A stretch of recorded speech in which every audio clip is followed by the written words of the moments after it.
Come on. There we go.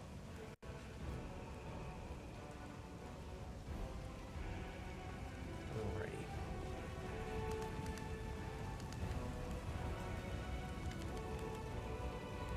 Okay. No, I'll tell you everything. Just don't hit me. I never stole nothing. I only just joined the tieflings. The tiefling gestures back the way he came, as if that explains something.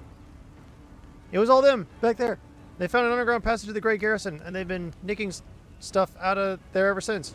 Low down thieving torages. Torage? That's what they are. But I had nothing to do with it, I swear. Brother Gort, is that you? Brother Woljif, I thought you pegged in Airbeth's jail. Happy to see you too. Who are you? An honest guy who's fallen in with some bad folks. The Thieflings, the local thieves around here, they forced me to join their gang, but I didn't want to.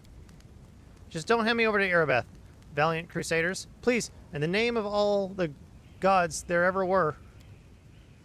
Gort here is an addition to the Thieflings. So far, he's swiped around 5,000 gold. He's got a long way to go before he catches up with me, mind. It made me do it! Underground passage to the Great Garrison, tell me more. Right, so the temple around here, the Temple of Iomade, has a cellar, and a passage leads from it to the Great Garrison. The Thieflings, my pals, damn the lot of them, have been using this passage on and off to sell all sorts of stuff to the soldiers in the Great Garrison. So when the demons burst into the city, we thought we'd check up on the Great Garrison to see how the soldiers were faring and to offer our assistance. Don't give me that look. This is the first time I'm hearing of this. Thieflings keep secrets from each other too, you know. Why are you afraid of me? You're one of them crusaders, ain't you? You lot hate our guts, the Thieflings, I mean. You lock us up and do worse to us. I'm not a Thiefling, not really. Can I help you somehow? Yeah, let me go, please! I'll let you go, but you'll have to pay me first. I'll give you everything I've got. Just don't kill me.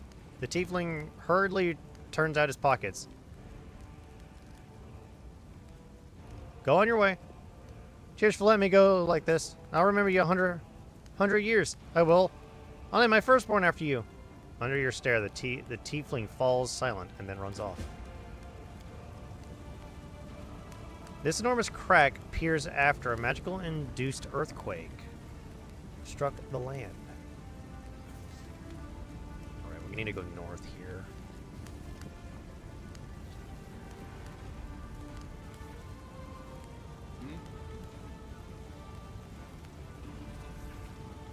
Can we retreat already? Nope.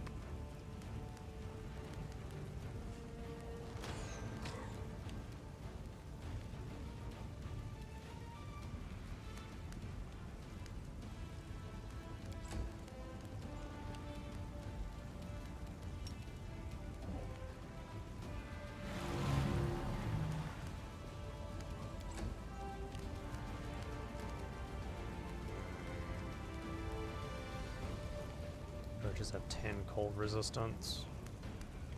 I don't think any of my spells are going to be able to get over that just yet.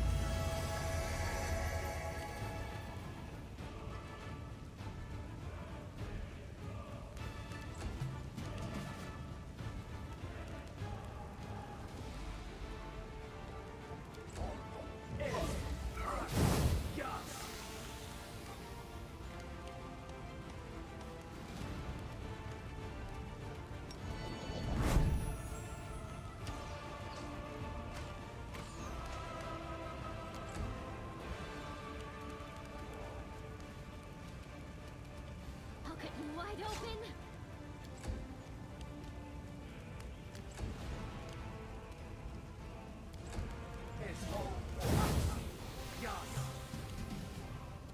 Cover me, all right? Damn it.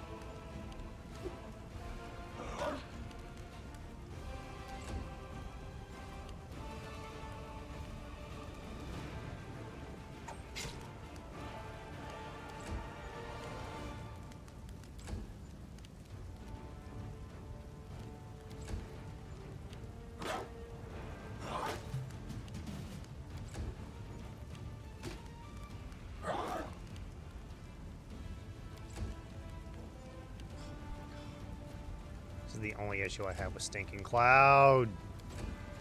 God, does it suck so much.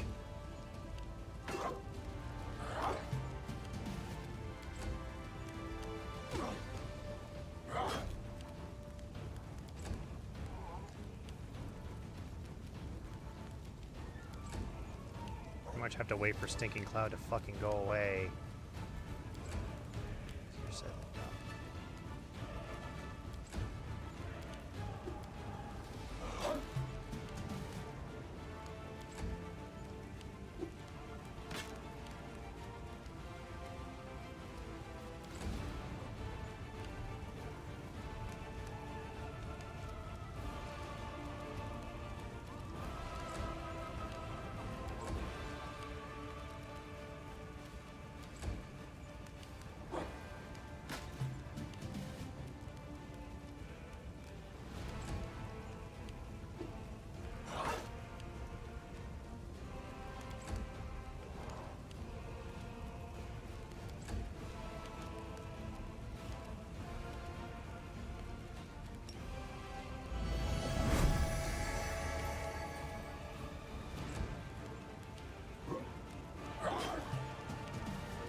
Stab you or zap you? Why not both?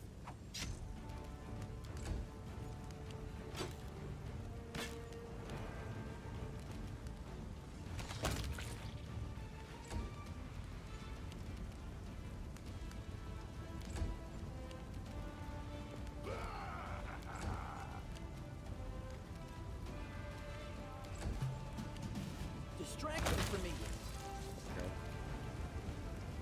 Oh my god. Not gonna lie, the nausea condition, absolutely pain. Absolute pain. Absolutely painful.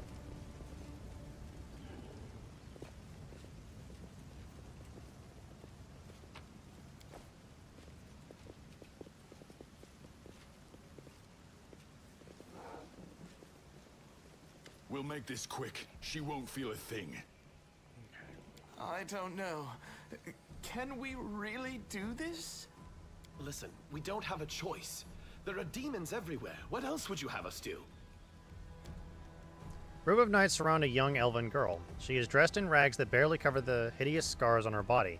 The beggar girl is on her knees, watching placidly as the people argue heatedly around her. It is as if she doesn't sense the looming threat at all. Black Crow flies in agitated circles above her head. In Iomede's name, we're sorry, girl, but it is our duty. We have to do this, not for our own sake, but for the sake of everyone who can still be saved from the demons. If we don't win this battle, you won't have long to live anyway. The knight brings his sword up above the girl's head. They're insane. We've got to do something. I understand. You're scared. You feel powerless. You think this will help. You don't have to justify yourselves to me. Just do what you've decided to do. The girl smiles serenely, as though she isn't at risk of imminent death. What's going on here? We... Knight's hands are shaking. Our weapons barely scratch the demons' hides. We're sacrificing this girl to Iomede so we can consecrate our weapons with her innocent blood and gain the power to destroy the spawn of the abyss. It's extreme, but we have no other choice. We have to defend this city somehow, or else we'll all perish, including her.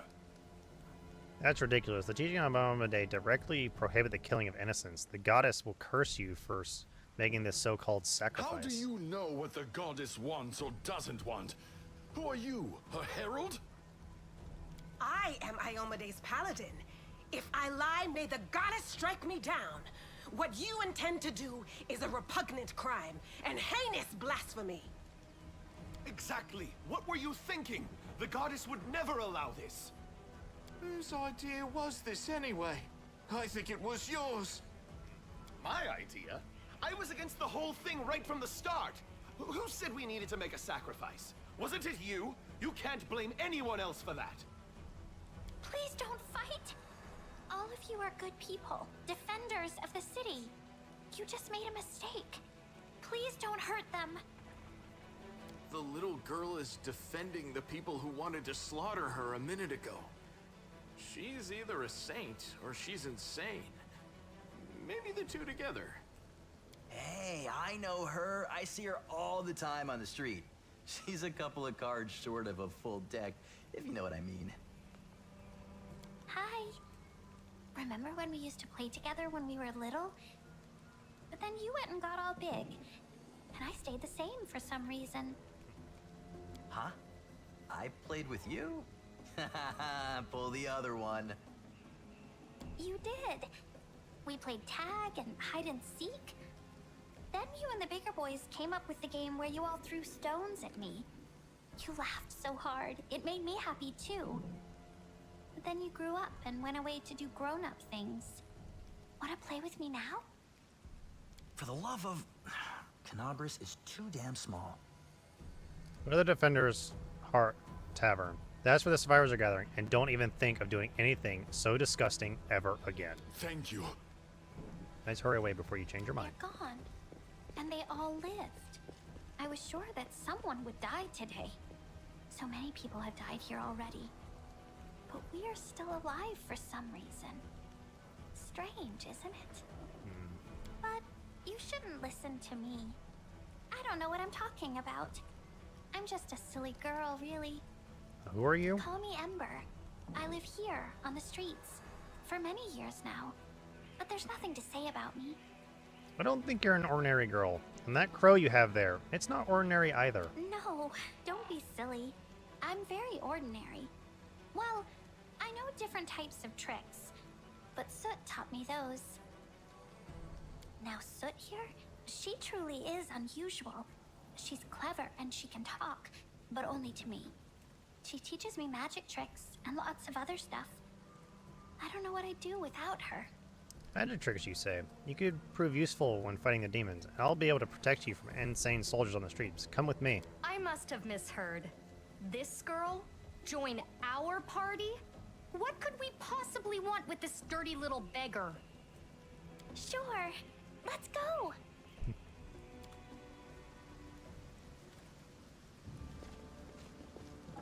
No one stands in my way. Oh, right. My formations are messed up now.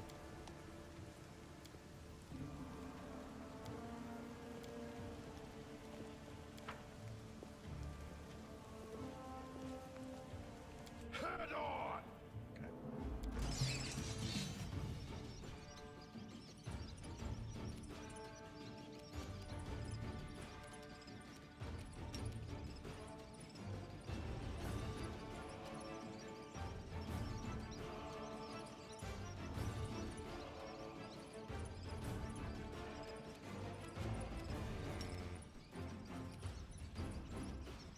Might be trap, might be treasure.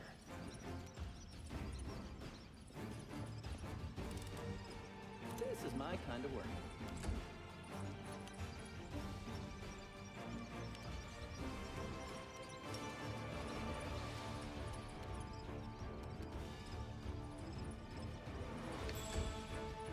God damn it.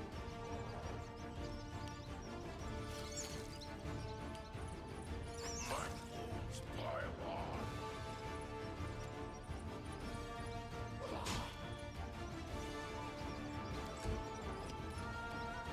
You've crossed the wrong mongrel.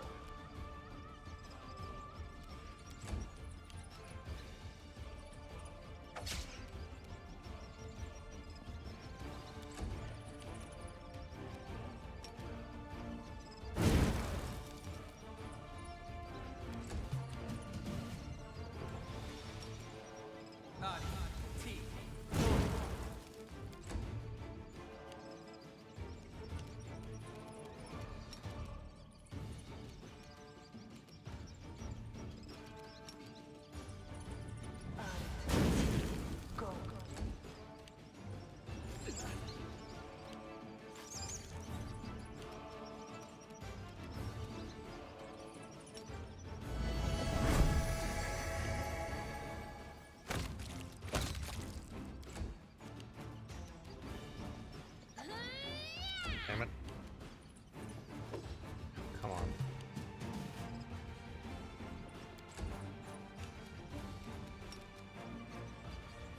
Surrender!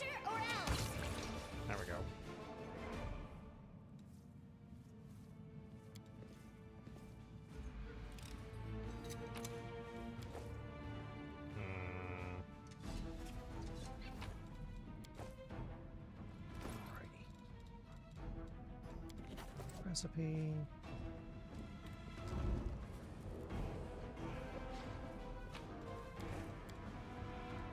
Destroy the magic circle.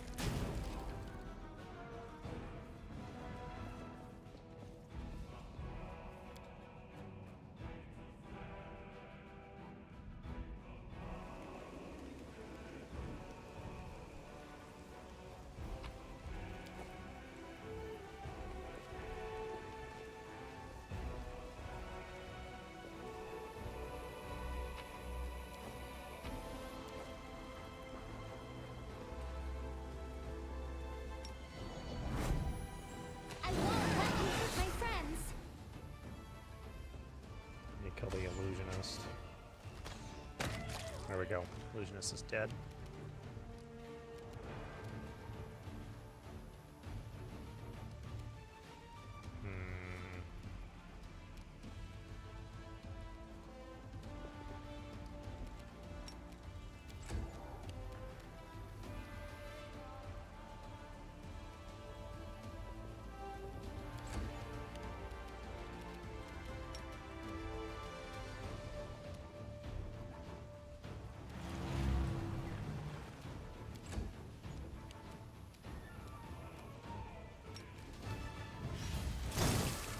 Damn.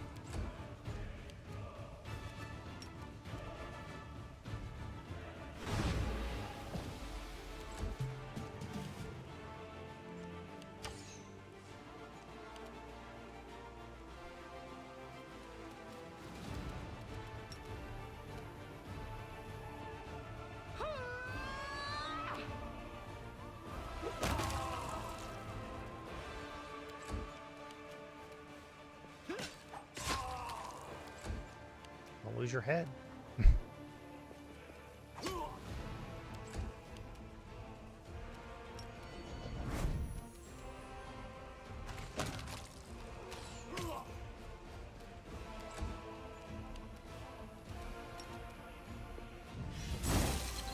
God damn.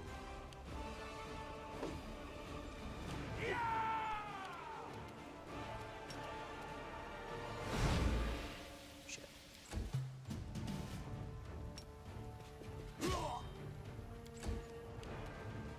Time to share your treasures.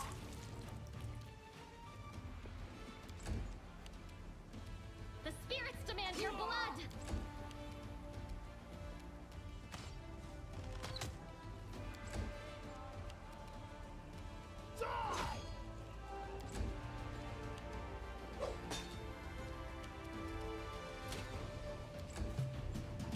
The Inheritor, There we go. guide my blade. Okay.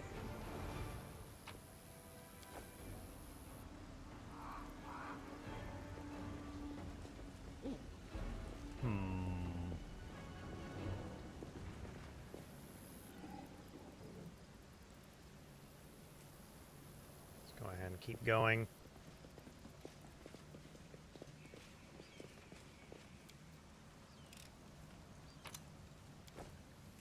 Cure light wounds. Scrolls. Not too shabby.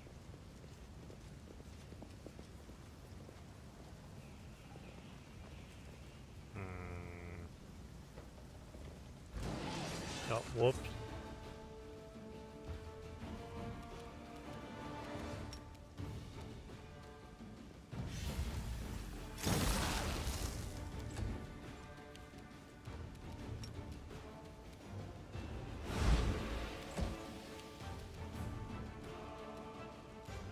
Oh, I shouldn't have done that. You won't That survive was a waste of me. a key point.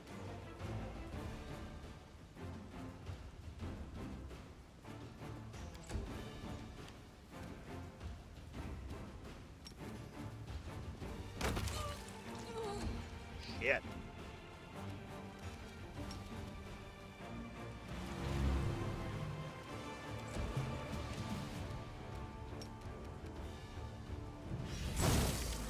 God damn it.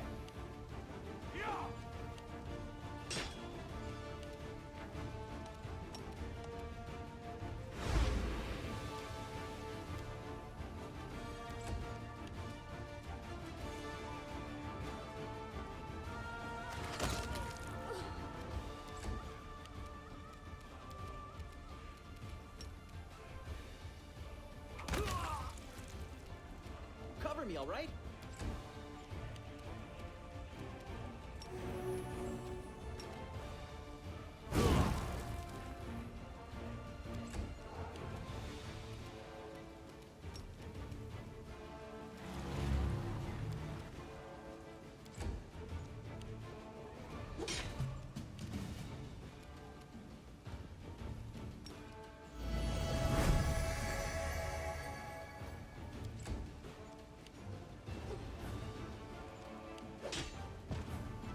Fuck.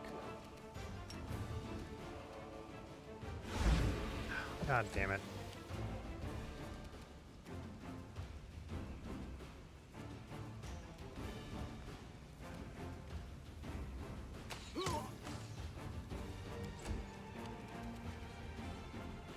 Stab you or zap you? Why not both? Sila's not dead. You are today's sacrifice. Fuck! God damn it! God, fuck. It had to be a fucking crit. Son of a bitch. God fucking damn it. Ugh! This is what I hate about this. Is sometimes it'll just go smoothly and then all of a sudden it's like, nope, you're dead. Just dead. Because crit. That's why. That's why you're dead. Because of crit. Instead of, I don't know, being handy, it just fucking crits you and then kills you. I'm like, what the fuck? God damn it. Now I gotta go through all of this again. Shut it. Go on your way. Don't care. Oh! This game pisses me off a lot.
Okay, let's try this again. And this is why this is why I skip a lot of the freaking cutscenes, because sometimes I'll just have to do them all over again, which We'll pisses make me this the fuck quick. off. Listen, I understand. it's extreme, but exactly. What were you thinking? The goddess would never allow this. Whose idea was this anyway? Mine. Okay. Please. Huh? You. For the love of... Thank you. But you shouldn't call me Ember. No. Now, Soot. I'm a. Okay. Oh my god.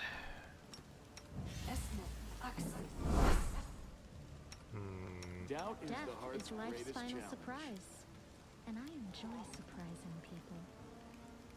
Move out. Gotta fix this again.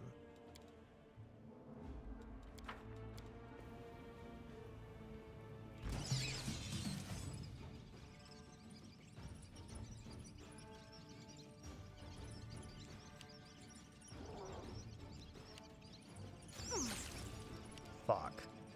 Really?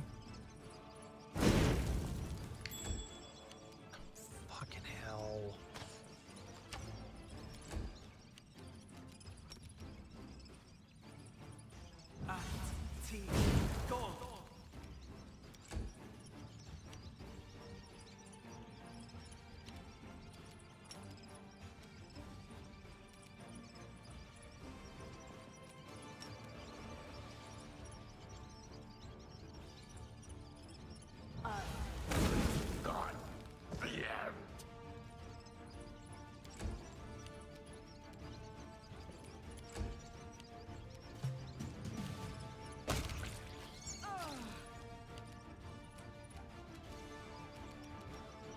Into the fray!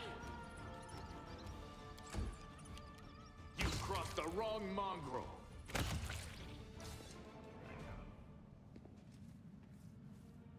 Oh my god.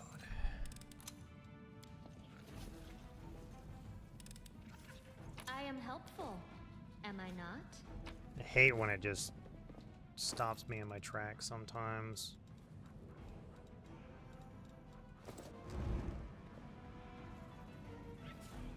Where is it? There it is. I was saying, I'm like, where the frick is the recipe?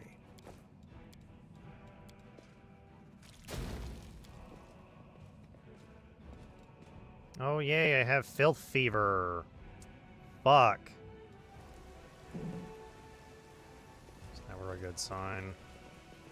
Filth fever sucks ass. Okay, we're gonna quick save here.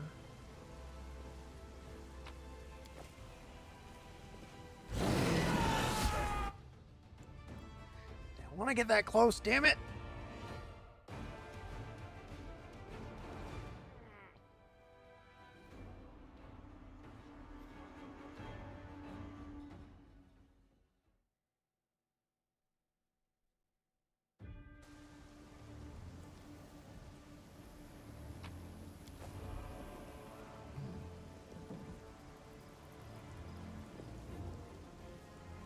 Are we in trouble yet? You've crossed the wrong mongrel.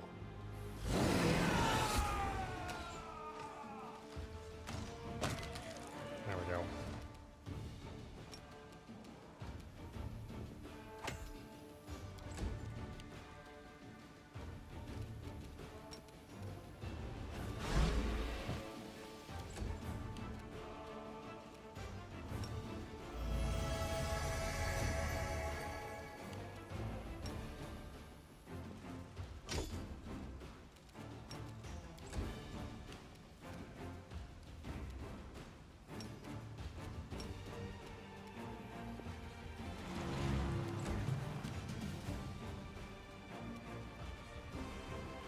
Cover me, all right?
Stab or zap you? Why not both?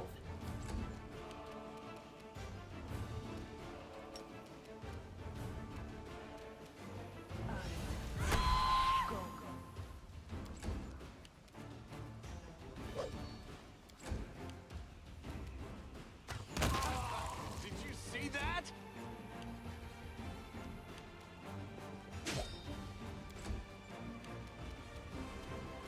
I'll cut you wide open.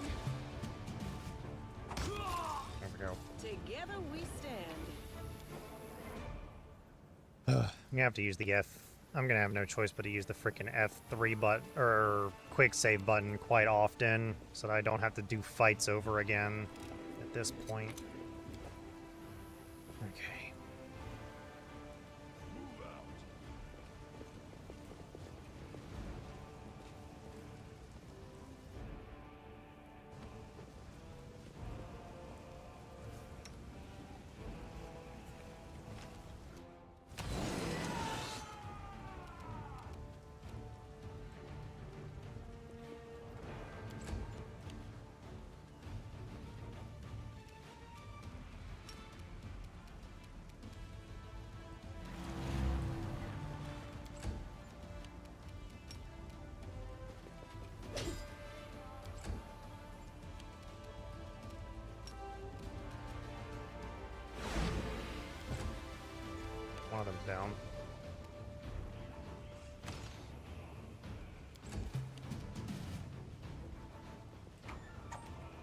Really?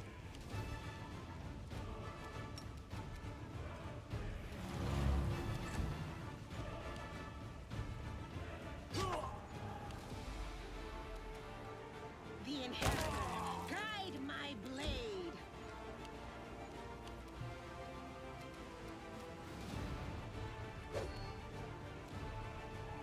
AC of 14, yet I'm still missing.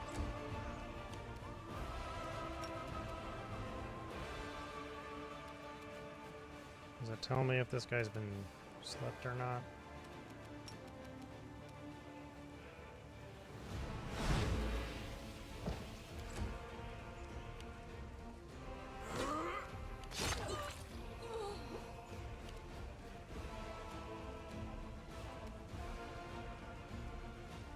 You won't survive me.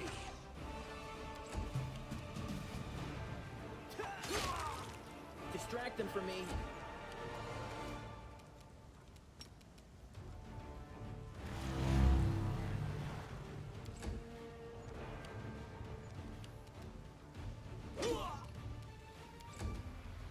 Okay.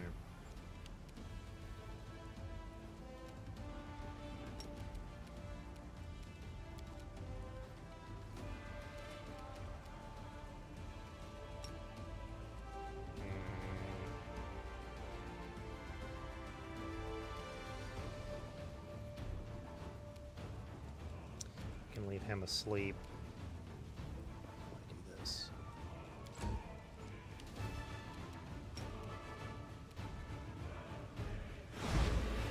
Damn.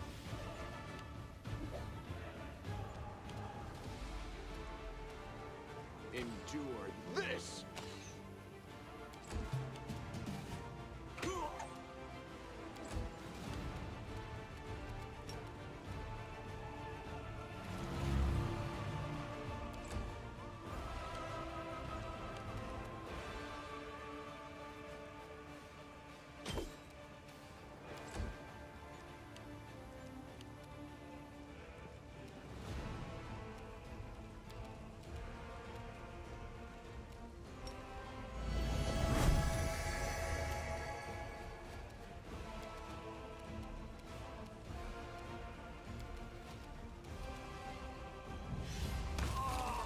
Oh, yeah, he died.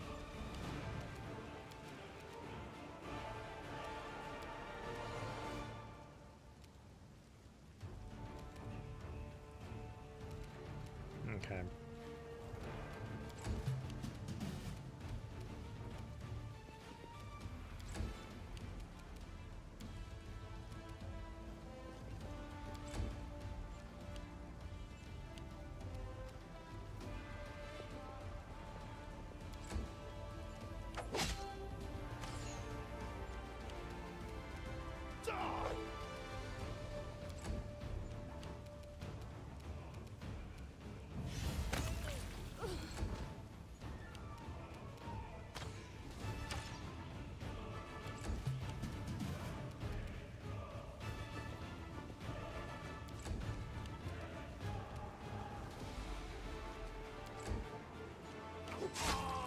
There we go. All those attacks of I would opportunity. like some time to collect myself. Okay.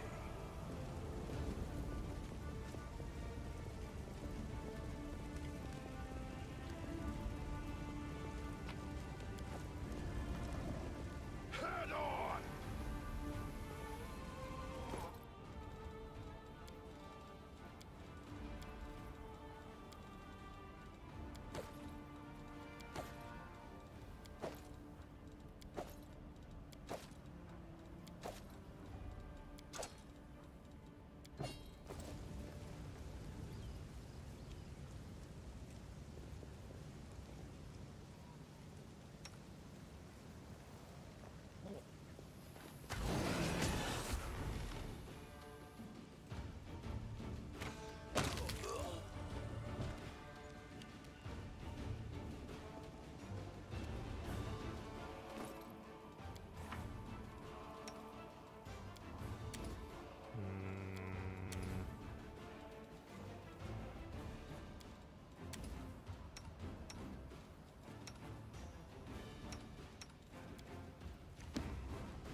We are fatigued, which means we cannot charge.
Orava.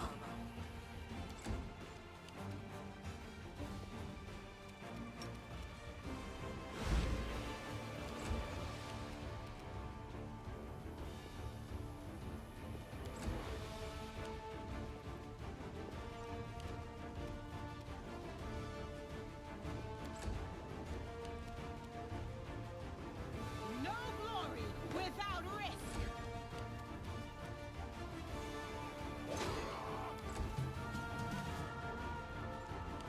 Time to share your treasures. There we go.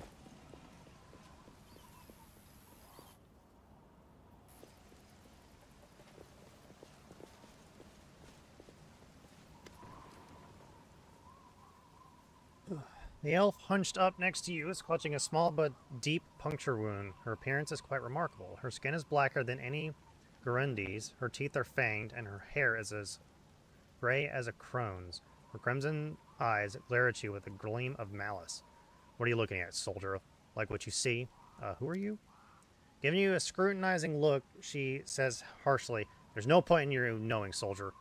Trust me, the answer would only bring you misfortune, and it still wouldn't be any use of you. I'm a wanderer. You won't ever meet again. Who wounded you?" Oh, was her Schreiber sharp smile. "Haven't you noticed? The city is burning. There's a battle going on. I was wounded by a cultist."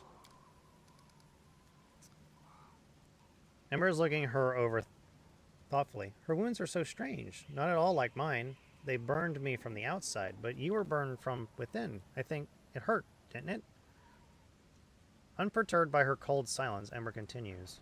"Yes, I can see that it hurt. I'm sorry what that happened to you. I can heal you." With a result shaking of her head, she barks, "Don't! I can handle it myself. I don't like it when strangers cast spells on me. Can't leave you in this state." "To the abyss with you!" The elf tries clumsily to pull away, but the magic does its work, and the stab wound on her body heals quickly. Glaring at you, she mutters through clenched teeth, "Thanks," and everything, but the next person who uses magic on me without my permission gets an arrow to the eye. Take a closer look at the strange person. Oh, you fail. The elf may have fallen victim to some wicked magic. Curse, maybe? Or did her long service to the forces of darkness twist her appearance in such a gruesome way? What's with your appearance? Demon's handiwork. Some shrieking spawn flew across the sky, raining corruption down upon us all. I was caught in this attack. It's fine. It'll go away soon. She shrugged nonchalantly. Looks past you. I know who you are. You're Kalesia, a cultist of Discari. That's a lie! Her crimson eyes flash, and she says firmly, "I loathe demons, and I'll kill any I come across." She's clearly holding something back, but she doesn't appear to be lying either. Whether it is she's hiding, her claim that she hates demons seems quite convincing. "You're not lying, you're not telling me the whole truth. Well, was I supposed to pour my heart out?" She looks at you defiantly. "You have your war, soldier. I have mine. You're fighting chaos and madness, and I'm fighting lies and hypocrisy. But we are both willing to die for our causes, aren't we? Why would Thorn slander you?" Hustle's grim expression hardens further, so bleak and unflinching as the words on a tombstone. You're asking you questions that are dangerous in and of themselves. I urge you to stop. The more you know about me, the higher chances the traitor's dagger will find its way into your back. Believe you, thorns in the defender's heart. You should keep clear of the place. It was never my intention to set foot in there. Farewell, soldier, and thank you for believing me. Alrighty. I lead, you follow. Okay, now that we've done that, I'm going to go ahead and quick save for there, too. Hold on. Hold. Hold forward a little bit. Forward a little bit. Okay.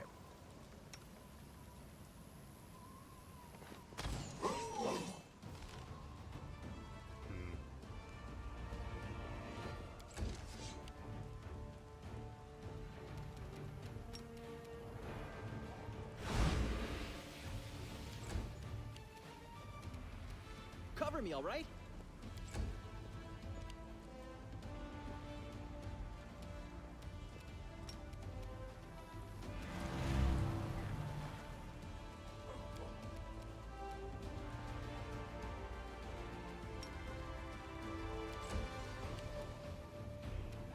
Make every strike count. Into the fray!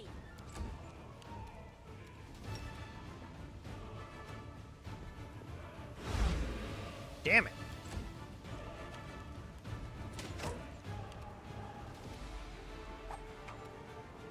Damn it. Come on.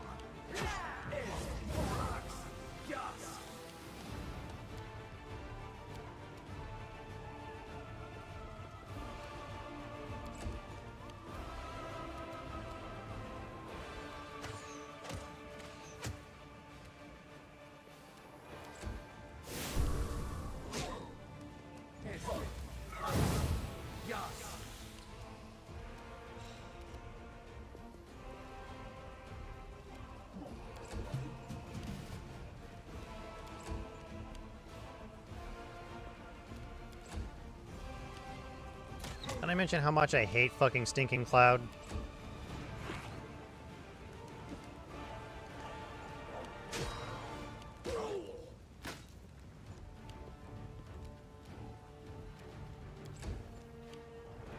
God damn it. Thought I was out of the fucking...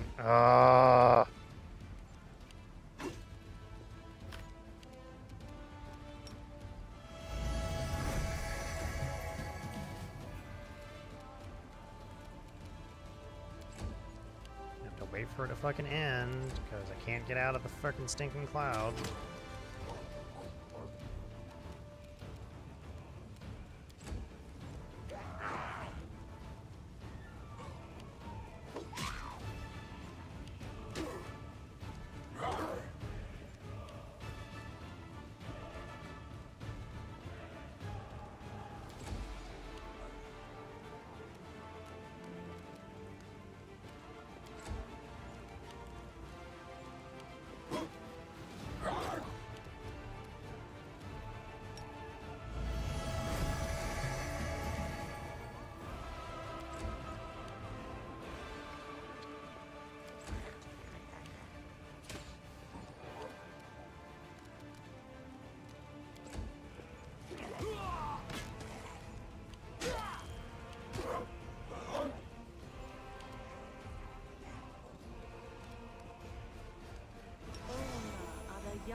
Let's hear you cry.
Thank you. Goddamn amount of waiting.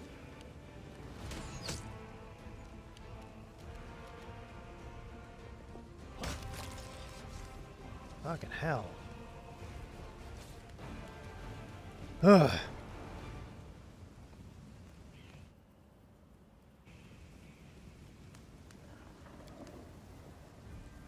Thanks, Lan. You're so awesome, Lan.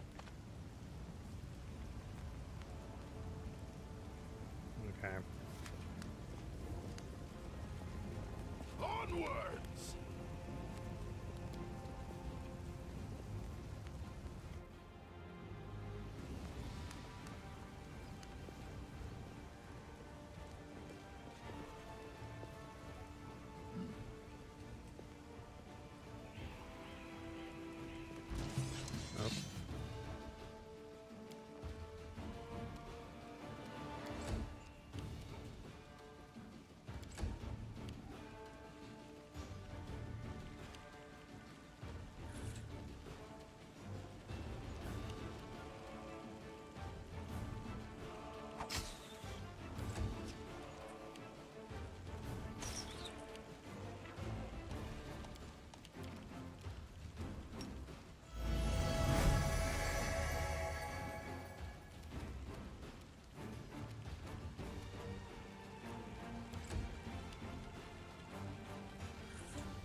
The light take you.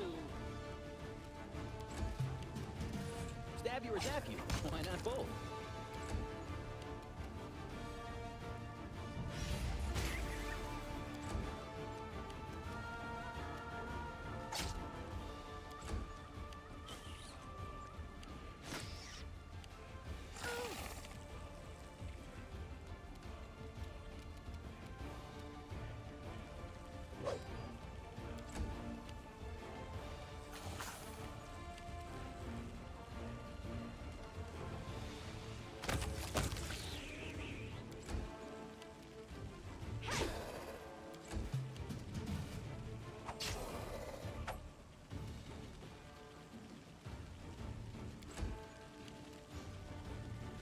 Surrender or else! The spirits demand your blood!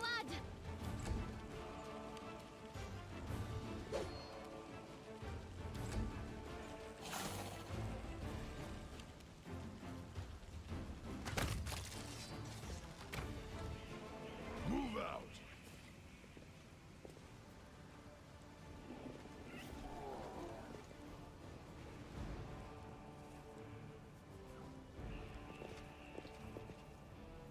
Head on!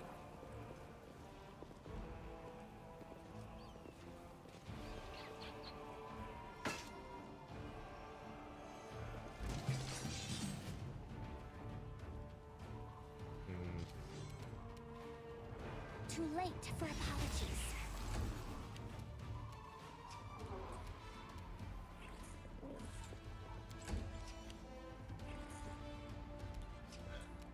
Quite a lot of those. Oh, right. You've crossed the wrong mongrel.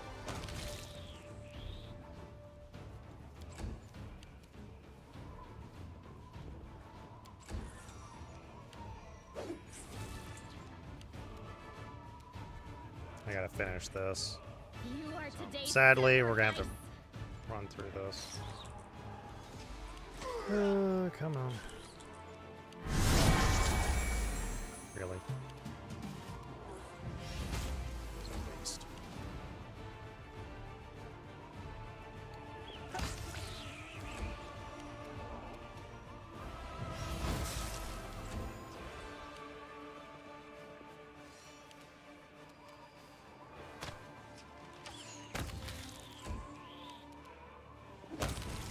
There we go. We'll be back. Just realized that I wasn't. Okay. My bad. I just realized I was still on the pause screen. That's my fault. My beloved brother, I admire your zeal, of course, but would you not agree that this is hardly the time to be standing guard over a hole that no one will ever emerge from? Or perhaps you're concerned that someone will decide to go for a nighttime stroll and will accidentally fall into it. Such foresight is laudable, but do you really need so many soldiers for such a task? Can't your warriors be put to better use, for instance, fighting demons or clearing rubble, while the people trapped beneath it may still be alive? The face of the golden-curled Asamar is beautiful even by the standards of his kind, in whose veins runs the blood of angels. His melodious voice sounds cheerful, but bitter reproach simmers in his gaze. We still haven't entirely broken through the defense of Canabras, but time is running out. Don't you dare call me brother, heretic! Signs of recent hard fighting are obvious in this stern old man. His armor is dented and covered in blood, and his unnatural pallor suggests something more dangerous than wounds inflicted by claws and fangs. Nevertheless, his gaze is stony, and his voice, accustomed to barking orders, is harsh and clipped. How dare you accuse me of doing nothing to protect the city, especially now, when followers of your temple were caught committing treason? To my mind, you are no different than the demon worshippers, those miscreants, those beasts that are digging under the city walls. Everyone knows, my dearest prelate, this is that in your zealous pursuit in order in the city, you have long since forgotten how to tell friend from foe and good from evil. That's what happened when my adepts, whose act of treason was a genuine attempt to save the city. And yet again, I am forced to repeat myself. While we are wasting time on pointless quarrels, people are dying in the rubble in our city. People whom we could have saved if you had only set your soldiers to the task, not kept them here surrounding a useless and utterly harmless hole in the ground. Harmless? Well, if it's on your say-so, then that must mean there is someone down there. Your associates, no doubt, and they're just waiting for us to abandon our post before they slink out and try again, too. Old man notices your approach. And you! I remember you! You appeared in my city the day the demons attacked, and Tarandalev died. What are you doing here? Answer at once, or I'll have you strung up by your ankles before you know it. Don't think that the demons have wounded me. I still have enough strength to take on 100 of your sort. And what is this hideous creature? Ulrun peers at Lan with suspicion. Lan, at your service. Mongrel ducks his head in a bow. My forebears fought in the First Crusade. I've lived in Canabras my whole life. You haven't ever seen me before. Ah, it must be because you don't ever venture into our underground district. We have been meaning to complain to the city authorities that our paving stones have been in need of repair for a long time. The First Crusade, so you're a mongrel. You obviously know human speech, surprisingly well, in fact. All right, let's be off with you. Prelate looks at you. If he causes any trouble, I shall hold you responsible. Come to think of it, you still haven't told me who you are. I'm a crusader. I'm fighting to liberate Canabras from the demons. A crusader, you say? I'll be looking into that. You obviously don't know to whom you are speaking. I'm the one who decides who's a crusader and who's a traitor in this city. Hulrun Shapok, prelate of Canabras, by the grace of Her Majesty Queen Galfrey, and the city's defender against threats from within and without. And as we can see, you've done a sterling job protecting the city. The golden-curled Asamar flashes a flinty smile. I am Ramain of Edme, prior of the Temple of Desna, which, alas, currently lies in ruins. Wise Hulrun here believes it is vital to guard this hole in the ground, from which he is certain demons will emerge at any point.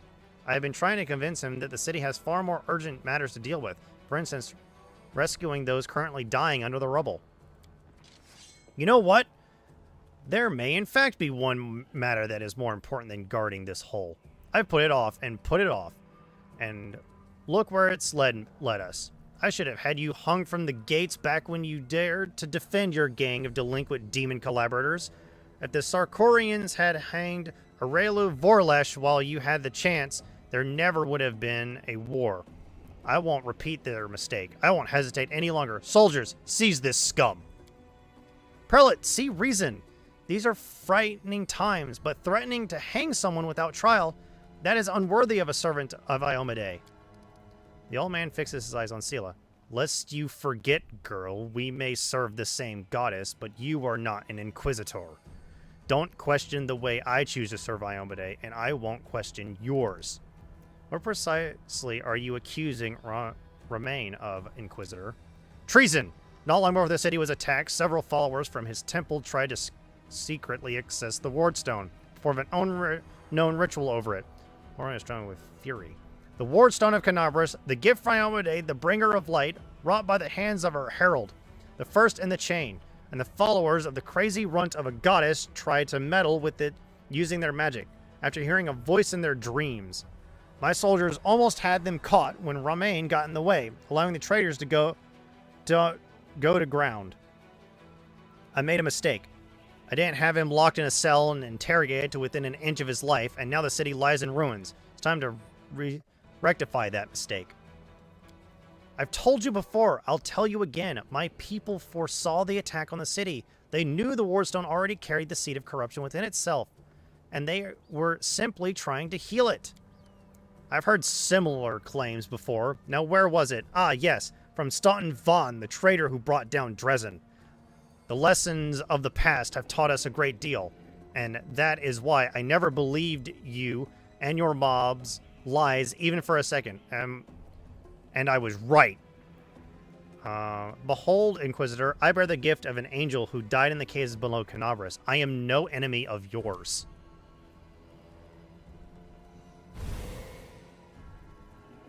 The old man frowns and whispers something, a prayer or a spell. With each word, his face relaxes. You are telling the truth.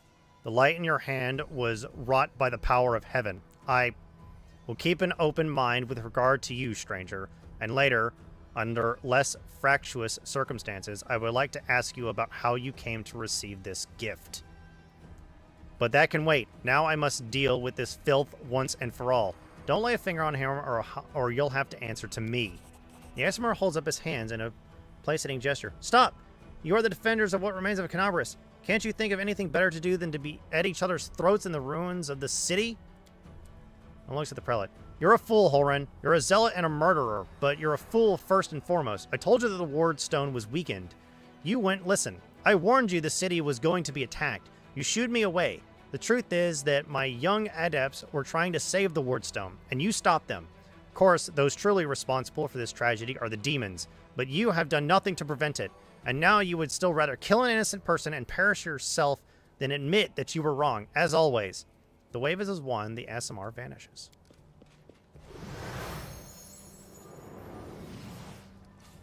He fled, the heretic! He no doubt expected me to rush off in pursuit, but that won't work on me. Holren turns his attention to you. What about you? If you truly have been marked out for a gift from heaven, this is your chance to save the city. Go and bring back that filthy traitor. I am almost certain that he and his cronies were helping the demons, either knowingly or unknowingly. Their attempt to bewitch the Wardstone is clear proof. Remain must be captured. I see you suffered greatly in battle. Nonsense. I had to deal with a brood of Nabasu. It was nothing. I've taken on worse enemies with the goddess's help. Damn. Why are you obsessed with finding enemies wherever you look? Why? Why? You must not be from these parts, or you wouldn't have asked such a question. I look for enemies everywhere because our enemies are everywhere. Who are we at war with? Demons. Demons and cultists. They are masters of deception. They worm their way into your favor and masquerade in all manner of false guises. Do you think Dresden was taken by force? No, by trickery. Were it not for me, Canabras would have gone the same way long ago, captured out from under our noses. Now listen to what I'm about to tell you. This was a long time ago. I was very young then, and I had just joined the crusade. Back then, Canabras didn't have a garrison so much as a public thoroughfare. Anyone who wanted could just stroll into the city. One day at dawn, a group of refugees came up to the city gates. Bold as brass, the guards let them in. And why not? For no one was ever turned away. 'Twas no matter. Everyone was welcome in our city. If you came from Endev, or if you'd hauled yourself here from across the seas, the crusade accepted all and sundry. But on this occasion, we paid dearly for our laxity. Just as soon as those innocent lambs entered the city, they transformed into demons and rushed toward the Wardstone, slaughtering everyone who tried to stop them. 62 people died in less than a minute. The demons used their mutilated corpses to desecrate the obelisk. None of them dared to go near it. The light of the goddess burned them all, so they threw the blood from afar, spattering the wardstone from every direction. And the lead demon, an eyeless beast, Manago is her name, jeered and gloated, saying we mortals had been sitting ducks. And the creature was right, too. We let our guard down, and we got what we deserved. That bloodbath came to be known as the Red Morning Massacre, and it was burned into the townsfolk's memories. Since then, Canabras has adopted different practices. Heretics, cultists, spies, all the rabble who coveted Aurelu's glory, we drove them all out of the city. We haven't had any trouble here since. Many have come here, even the Baelor, Karmazadeh, and they have all been sent straight back to where they came from, or else they were killed for their trouble. You see, Discari himself had to crawl out of the abyss and come here. The goddess cursed him in order to break through our defenses. And what did he do? He left again, and we're still fighting. Now that is what vigilance and discipline can do. Romain really warned you about the attack? Those crazy Desnans were always bursting into my study with their incoherent prophecies that came to them in their dreams. I won't lie. Sometimes they did come to pass, but can we really rely on the woolly dreams of heretics over the cold, hard facts of intelligence reports? Plenty of demons could have easily fooled them and whispered a treasonous plan in their dreams, and thus lunatics would have been only too happy to listen.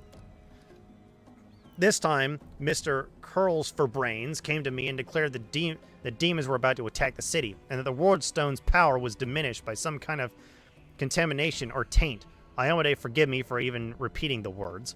After uttering such blasphemy, he should have been locked up along with his followers interrogated. But instead, I simply increased the surveillance on them. And what next? My people caught them red-handed trying to attack the Wardstone with unknown magic. Not 3 days later, the demons attacked the city.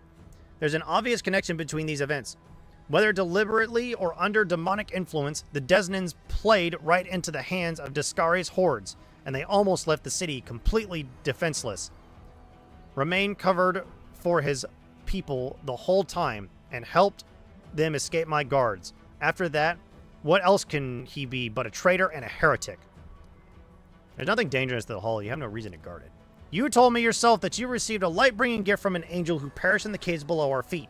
It is no secret that the passages are teeming with dangerous creatures that could kill anyone, even a warrior of heaven. Demons and demonic offspring love roaming about underground. That's why I will keep my eye on this hole. This beast, if the beasts decide to attack from here, we'll be ready for them. We're going to find Romain. How should I know? The weasel can't have gone far. He turned invisible. He's probably hunkered down in some hole like the traitorous little rat he is. And he'll be sitting, trembling, and waiting till he's dragged out of there. With the prelate after you, that seems the only sensible thing to do. It's what I'd do. I'm sure lots of things sound sensible to you. And it works too. As you can see, I'm still alive. I have to go. Go on then, if you have to. It would be good if you could return with the head of that scum. Ember peers intently at Holren. I remember you. When Father and I arrived in the city, you met us. What is this gibberish? As if I have nothing better to do than to arrange meetings with vagrants. But it's true. You and the other knights tied us to stakes and started lighting the bonfire. Father died, and then one of your knights changed his mind and pulled me from the flames. But then he died too. Don't you remember? If you were burned, then it was with good reason. You say some traitor helped you escape from the fire? That is crime in itself, which means you have been evading justice all these years. If it weren't for the invasion, I would review your case and see that your sentence was finally fulfilled. You're lucky that we have more important matters to deal with right now. He didn't look the way he does now, all wrinkled and gray. He was young with a big mustache. Ember smiles broadly and draws a large, bushy mustache in the air with her fingers. He probably forgot all about me. It was a long time ago. But I did want to say one thing. I'm not cross with him. This knight is a true hero. He just really, really wanted to protect his city. Only he got all mixed up about who was good and who was evil. Merlin, you sent an innocent child to be burned at the stake. Don't you want to ask for forgiveness? Pah, hardly. Anyone can look innocent. How did this girl manage to survive the fire? And what about that crow that always flying around her? I advise you to take a closer look at this innocent little lamb of yours. If you ask me, she looks highly suspicious indeed. You forgive him after what he did to you? He thought he was doing what was right. How did you know? Maybe we've done something thinking it was a good thing, but you were really doing a bad thing that hurt someone. But what if I've done the same thing? You can't get angry at people for making mistakes when you might not be better than them. Let's go, Ember. Yes, let's go. Bye-bye, kind knight. She waves to Holron with a carefree smile. Holron grimaces and turns away. Okay.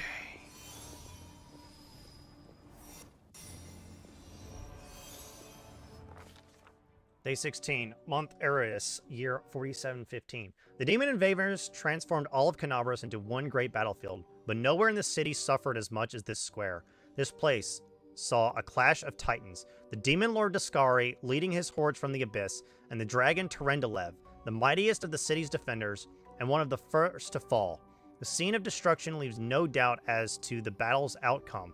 A skilled scout could recreate the course of the battle moment by moment simply by looking at the ruins. From the chimneys torn down by powerful wings and a sharp dive, to the bloody tracks left behind when the demon dragged away the noble reptile's broken body. But it is no hypothetical scout gazing up upon the ruins. It is Brave, and he is not alone. The shadow of a strange, barely perceptible presence lingers over this place, like a gaze untethered from any observer. This mysterious force unknown to mortal kind silently assesses, judges, and seeks a better way. In an instant, Brave is vested with this power and looks at the world with its eyes. The past, present, and future stand before him as a unified whole, an unmoving, multifaceted crystal that would be beautiful were it not for the fractures, blemishes, and flecks marring its splendor. What past does he see? In the past exists the one who wielded this gaze and life. Although the one and life are in opposed terms for aeons, the supernatural embodiments of cosmic balance. Rather than who or what, a better word for this entities is how. This aeon appeared from outside his world, from the great beyond, to put an end to the intermingling of the planes and destroy the worldwound. The chasm disrupting the order of the multiverse. Alas, the visitor from beyond proved too weak for the battle they came to fight. They even failed to finish casting the spell that would have sent Dascari back to the abyss. With one swing of his scythe, the demon lord cut the aeon down. What presence does he see? Ruins, blood, corpses. None of these perturbs the aeon's dispassionate gaze. The living are alive. The dead will be judged by Pharasma. All is as it should be. But the demons circling in the sky or prowling through the streets create a jarring juxtaposition, like splashes of blood-red ink on a restrained pencil sketch. They should not be here. The world of mortals is for mortals. The demon's place is in the demon world. How sublime the world would be if everything in it knew its place. But even the demons aren't as apparent as the sharp-edged, unassuming crystal languishing in the dirt among the bricks. Among the bricks and smashed cobblestones. No mortal would notice it, but the Aeon's eyes, its mere existence, is an outrage against universal law. The Aeon still existed. They would not stop until the crystal was unmade. But the Aeon is gone, and only their gaze remains. Brave picks the crystal up out of the dirt and stows it in his pocket. He is mortal, which means he has the power to decide what to do with it. What future does he see? Good and evil, chaos and order. Everything ends in its lawful place, in the multiverse, and is no longer trespassing where it does not belong. Nothing is disrupting the smooth and steady current of the river of souls, from life into death and back to life again. The reality rids of its flaws, is now perfect, and the Aeons withdraw to eternally admire its beauty, which will never be threatened again. After following the hero to view the world through their eyes, the little that remained of the destroyed Aeon is killed, even appropriately, even appropriate here for an eternity that is so removed from life and death as we understand them. Used up its last vestiges of energy. Now they are ready to disperse into nothingness, unless someone decided to preserve the Aeon within themselves. Will the hero take on this power so that he may again look at the world through another's eyes, or will he allow it to vanish? Retain the Aeon's power within yourself. The spirit of the Aeon dwells out of sight, deep and brave soul, like a pair of magical spectacles stowed away until the moment when the hero once again needs to look at the world through another's eyes. Okay.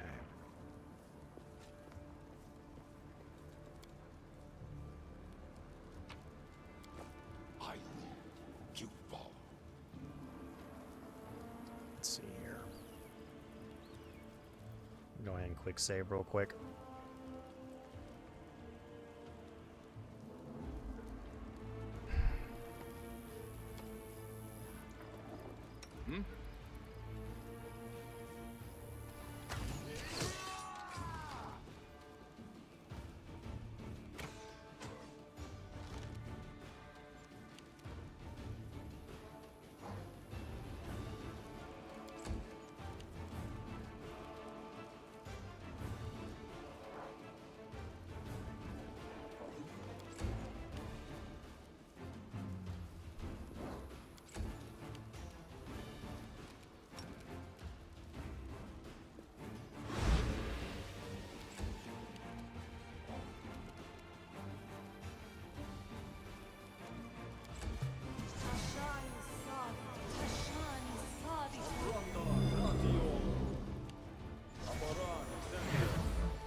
Oof.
Health.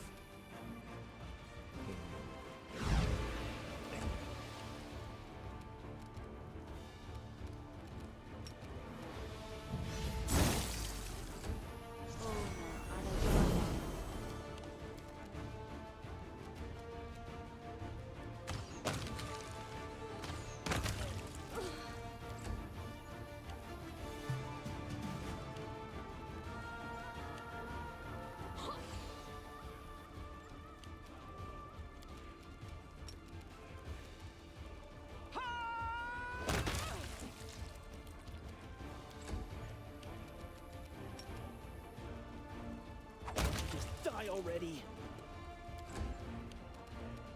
Go for their hearts!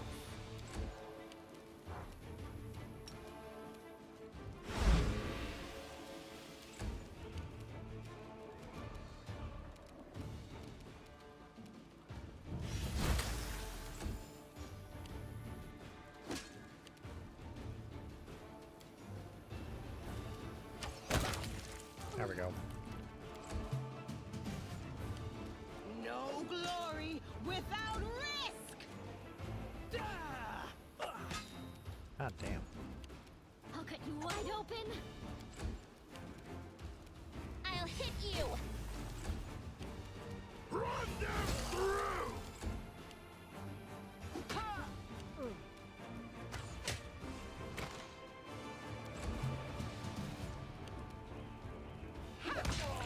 we go.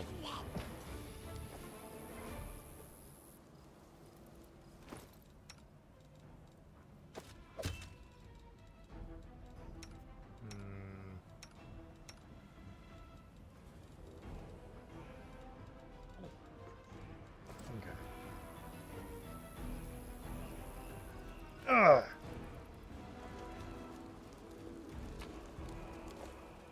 Onwards.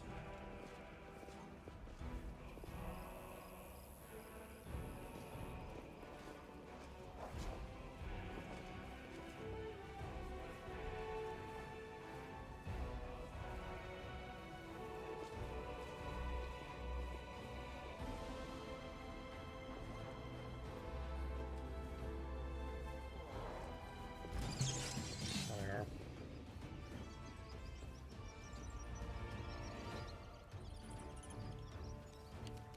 Out of my way.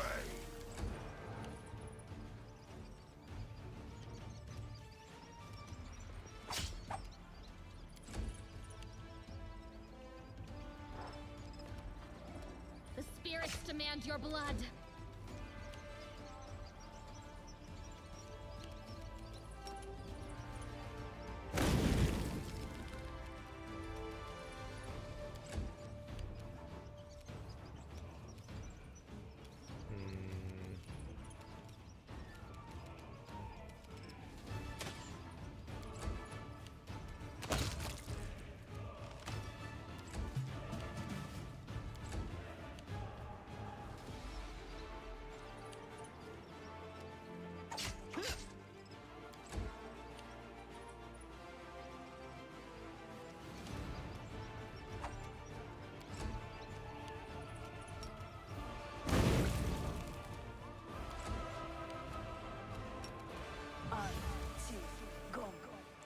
Right, I forgot that there was into that.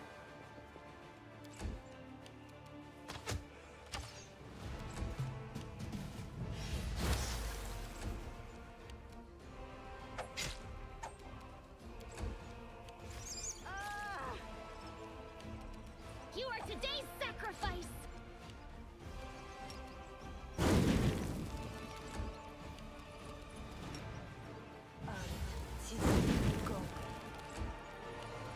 You won't survive me. Okay, Rat Swarm's dead.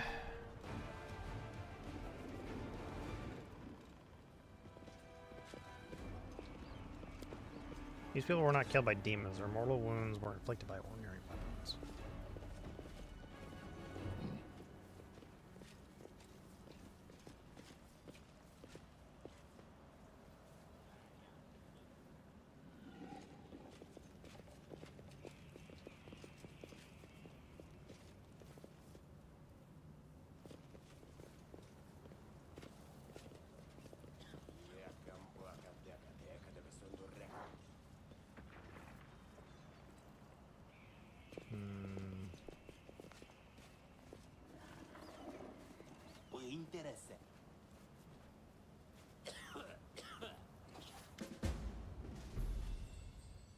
Watch it, watch it.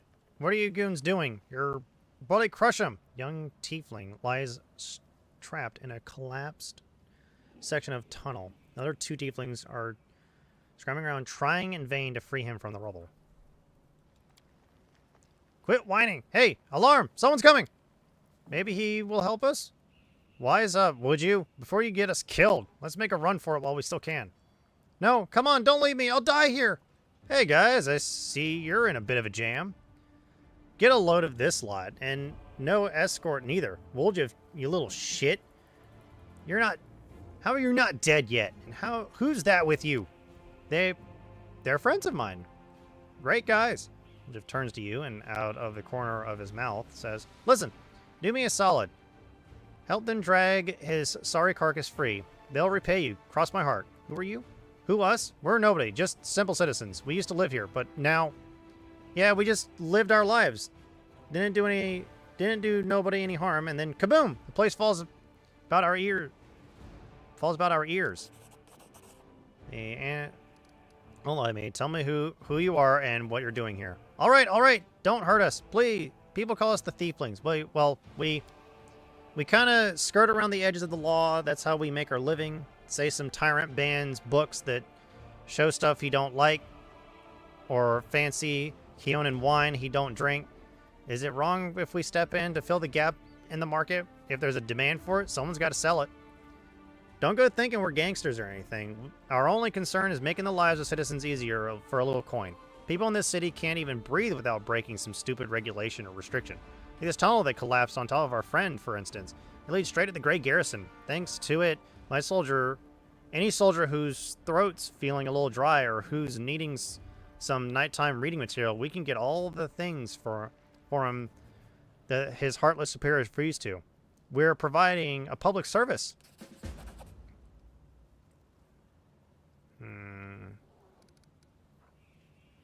Okay, we do have a very high chance. Enough talk. Get these rocks off me. You sent me down here for goddamn crate of cognac, you idiots. Now get me out. Okay, was that a fail? I feel like that was a fail. It was a fail. Fuck! I have no choice but to... I need as much time as possible. So... I need as much time as possible, sadly. I knew the hour was the fail, but I need as much... For Act 1, I need as much time as possible. That's why I've still been running around fatigued out of my ass.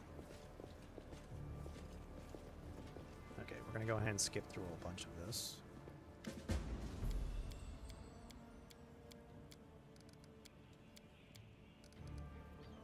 Nope. Okay, that's a success. Nope. Okay. Sorry. Okay, we just made it to level 4, which is good. Which means now I can go and increase my charisma.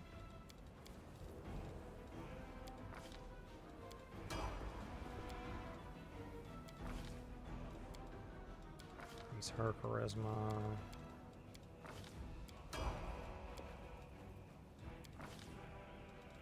Increase your wisdom. Oh, actually, we're gonna increase your dex by 1 point. Chant. Actually, yeah, chant. Increase your wisdom.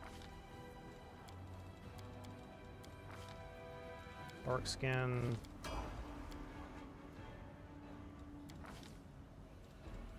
Increase your dex. Actually, we're going to increase your con. Giving you a little bit more health is actually not a bad idea.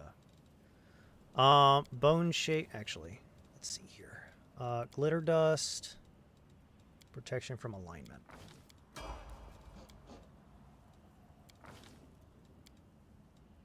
Charisma.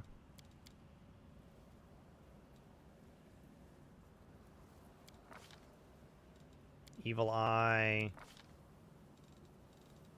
We already got someone with glitter dust. Let's see here.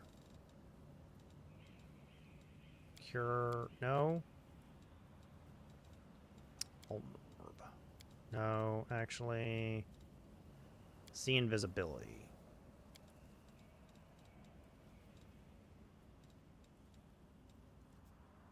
Cure moderate wounds, actually. Would be better. Okay, now that we've found that, now that we're level 4, I'm going to go ahead and do this, which is we're going to save, and then I am going to attempt to take a break here. I'm going to attempt to sleep. You, Woljif.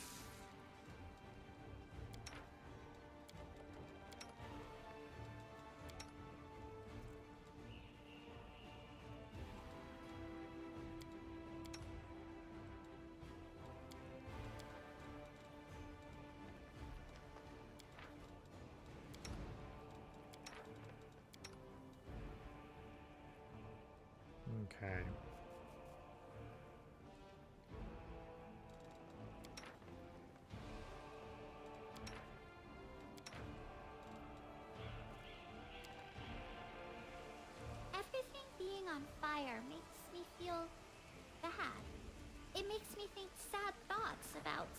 happened a long time ago. But fire is a good thing. It makes people warm. It doesn't deserve for people to think bad things about it. Fire hurt you, Ember. It's hard to love something that brings you only pain. That goes for people as well.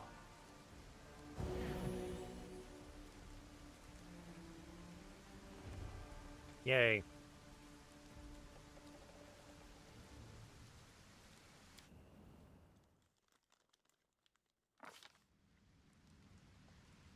Okay.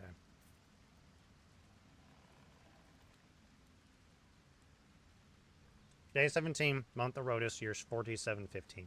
Sometimes a long-awaited rest does not bring the desired relief. What comes is a heavy clinging sleep on the edge of wakefulness, where consciousness seems poised between reality and oblivion. The possible reasons for such disturbed slumber are myriad: strained nerves, perhaps, or a lingering reaction to trauma. Brave emerges from the oblivion of his laden sleep like a drowned man dragging himself up from the depths of a swamp. The wound on his chest is burning like someone pressed an invisible brand to it. The wound has closed again, but the blood stain on his shirt betrays its presence beneath. There's no time to investigate the cause behind his malice. A trying day lies ahead, but how will Brave be up to the challenge if his thoughts are so muddled and his entire body aches like after a day's toil? Nonsense. I'll dose myself in some cold water and I'll be good as new. As if a veteran adventurer could be frightened by a bad dream. A splash of cold water enlivens his senses and the wariness abates, retreating to the depths of his subconscious, but leaving the path open, return the next time Brave seeks refuge in sleep. Brave recalls that he slept peacefully in the defender's heart. Perhaps a priest can explain what has happened. Okay. Oh, I forgot to... God damn it. Did it again. Forgot to check.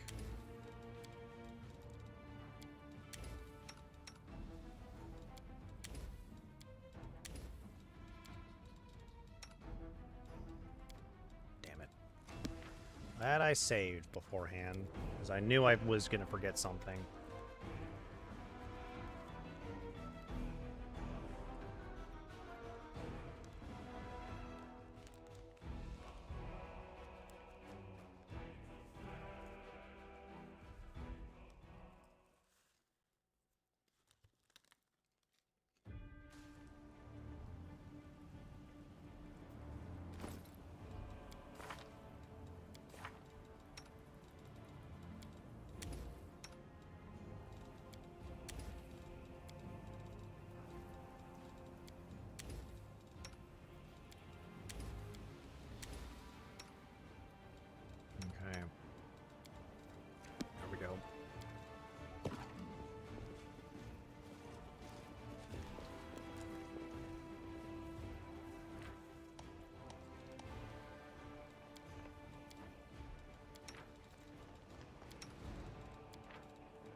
You can trust me.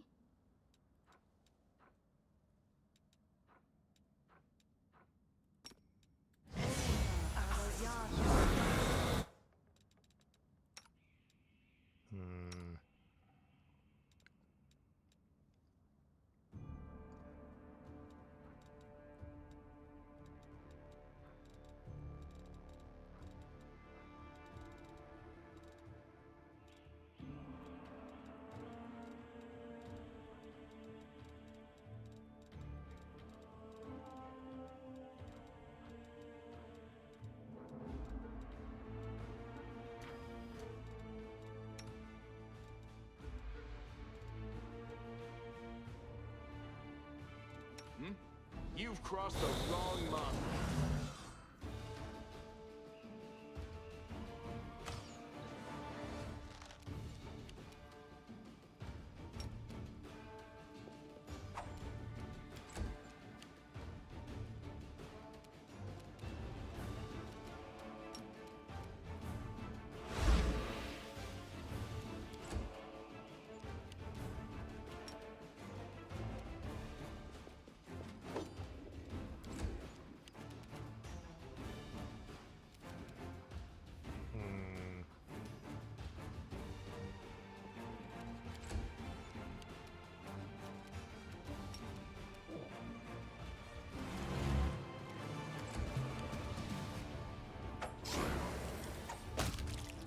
That's one down.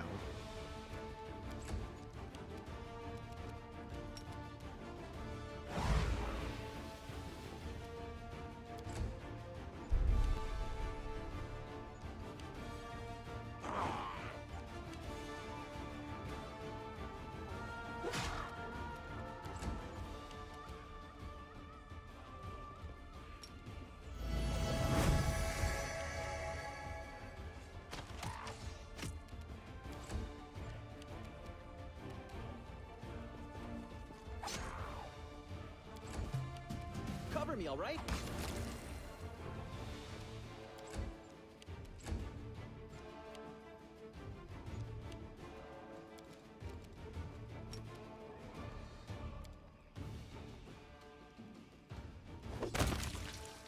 Okay.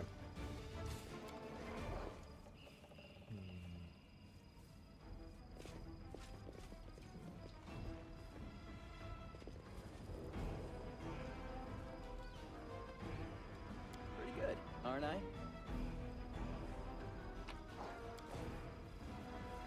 Move out!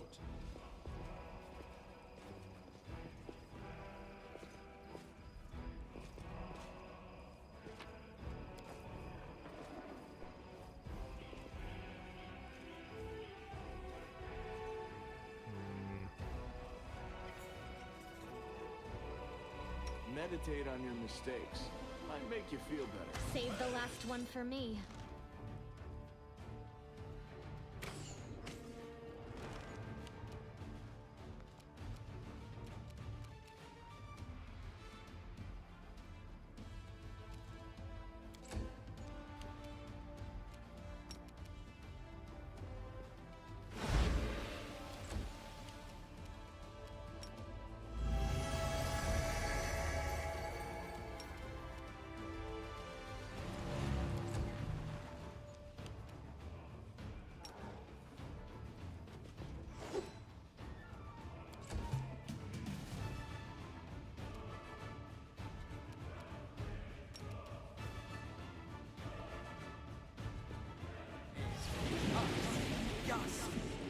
Ow.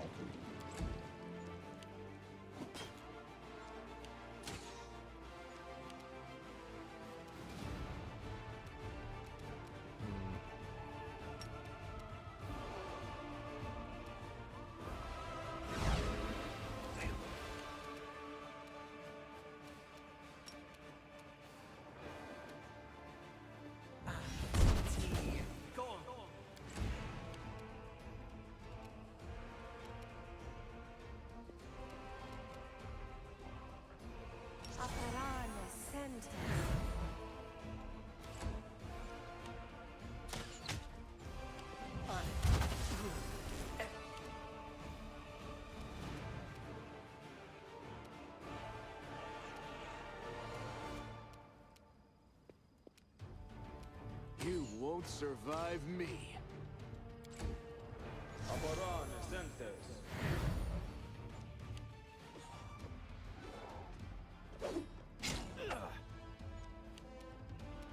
The Inheritor, guide my blade!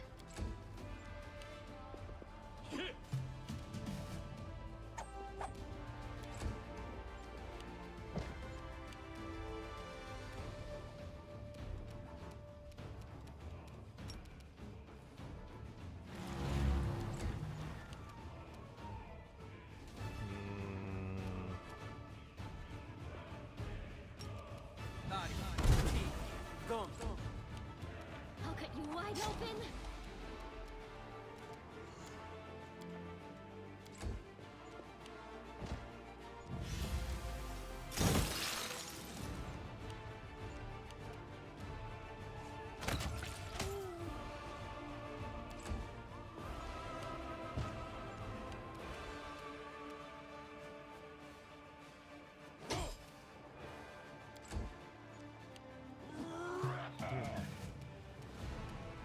Stab you or zap you? Why not both?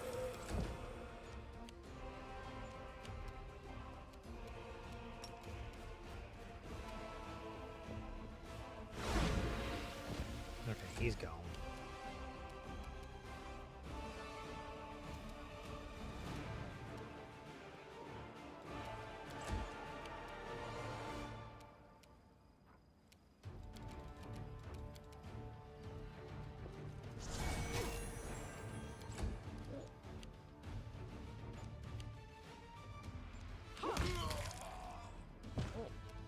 He's dead.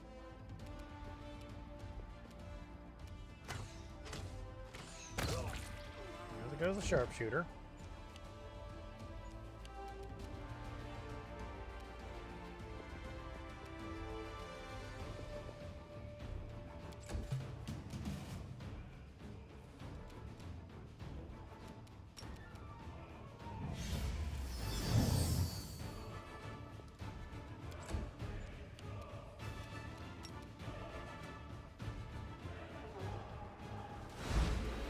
Shit.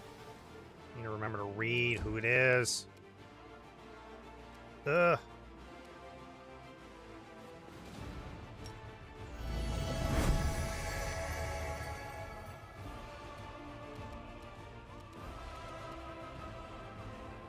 The spirits demand your blood.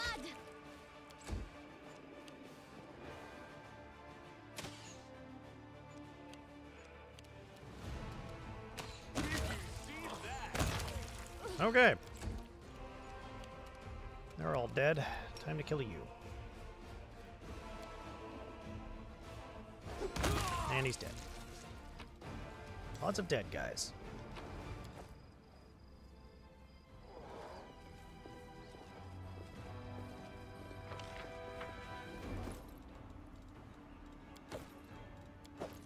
Let me go ahead and drop everything again.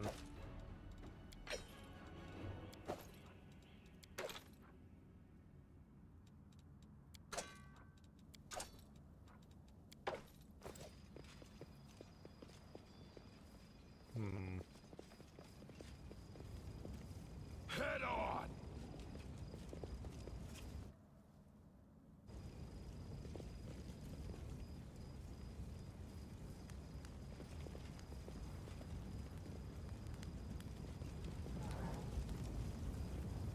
I did it.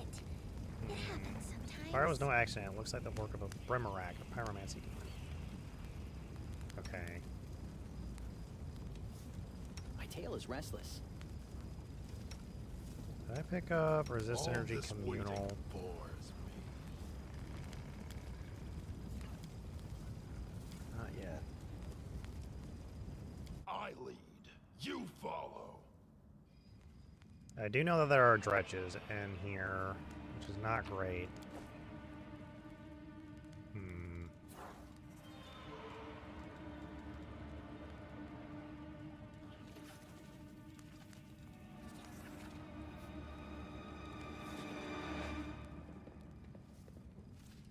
No reason to pause. Always be ready for the worst.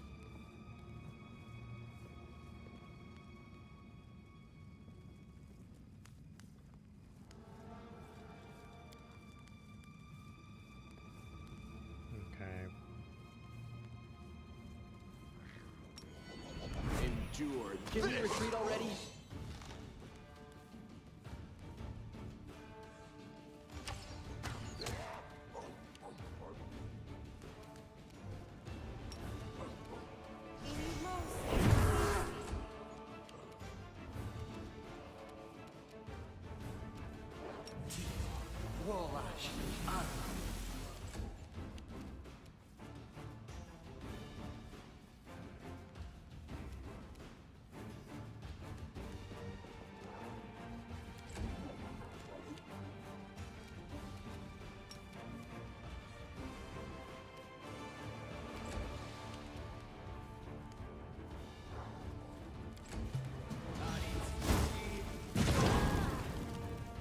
That was a fireball.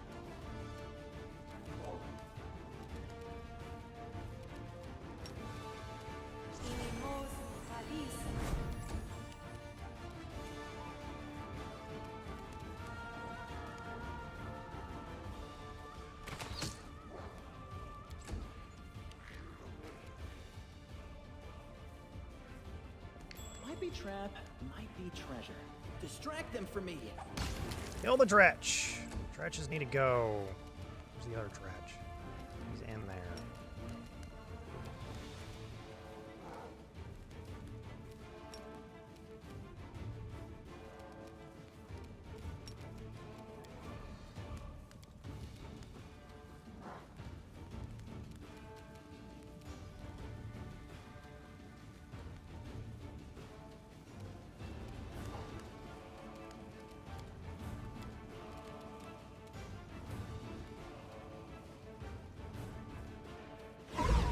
There we go. Okay, no stinking cloud. Thank fucking Lord. Oh, I was worried about a stinking cloud.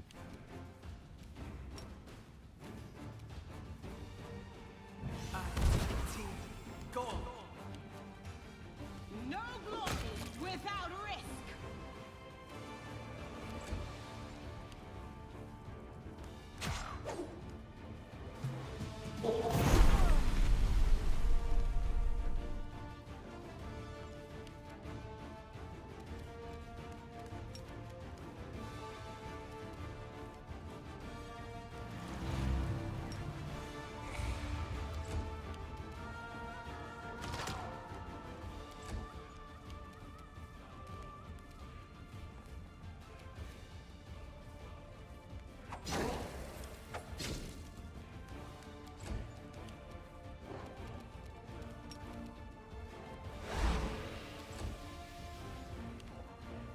No!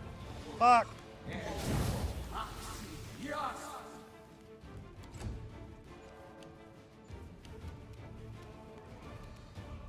Into the fray.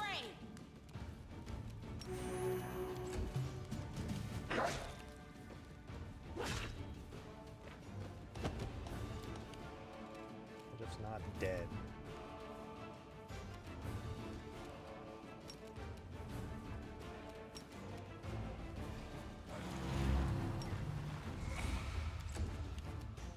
Make every strike count.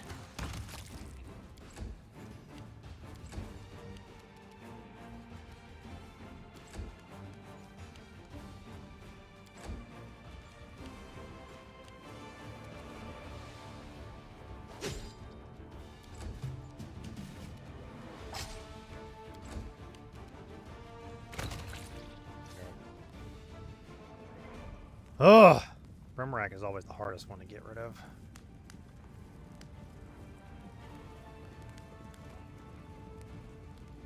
Okay, we'll be back. Let's go ahead and continue. We just killed a Brimrack.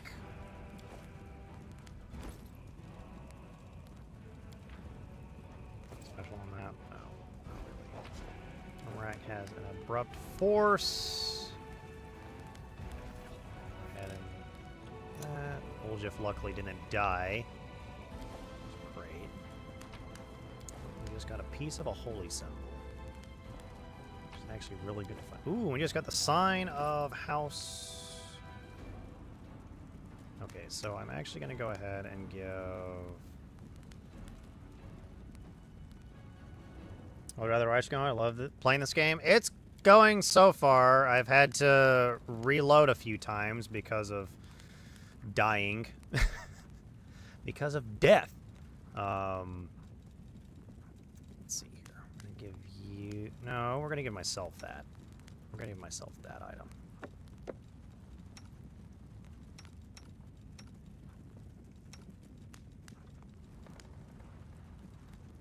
Yeah, well, I'm also playing... Well, I'll also show you this. I'm also playing on core settings. So... Which is the third hardest difficulty in the game. Okay, let's see here. Grace of Peace. Cold Iron? It is Cold Iron. Let's do that. Kukri is actually not a bad weapon. Actually, this one would be better. It's also Cold Iron.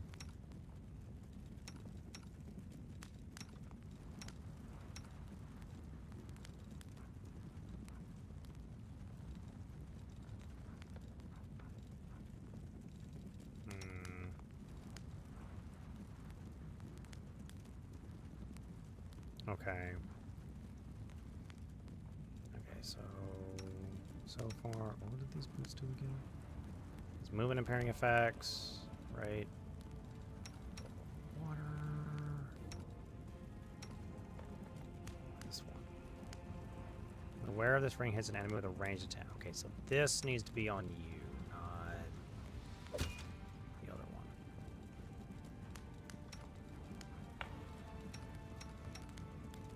Okay. Time to leave. Back at the streets. I've already rested for 1 day, so I'm trying to get through this without having to rest again. Onwards. Okay, no more resting for me. I have to get through this entire location without resting now. Okay, we have Vimalex. Quick save real quick. Just in case. Are we in trouble yet? Not yet. I won't let you hurt my friends.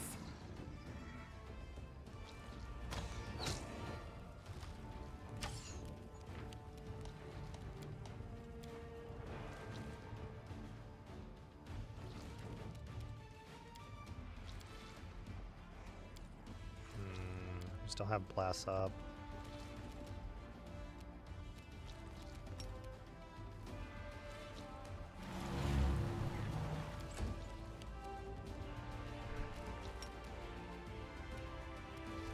Only 2 of them here? I think there's only 2 of them here, but I could be wrong. Wait, these guys have... Yeah.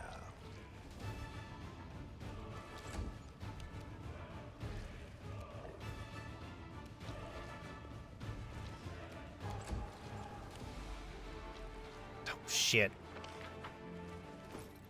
Hang on.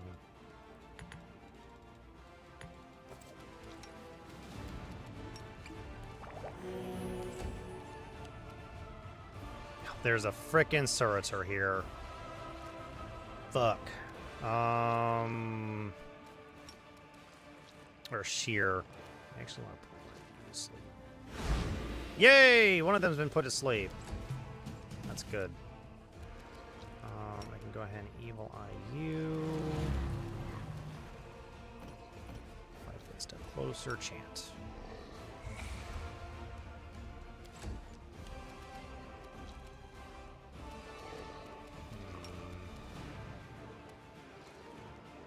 Hmm. 14, none. You. Go.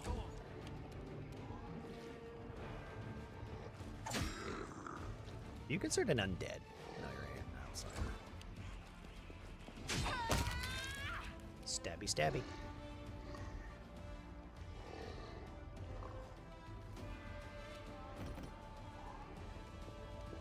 Realize it's hard to not want to reset all the time. Yeah, it is, but it's also that. Oh, fuck. It's also that thing of like I'm trying to get through here without like truly dying as well. So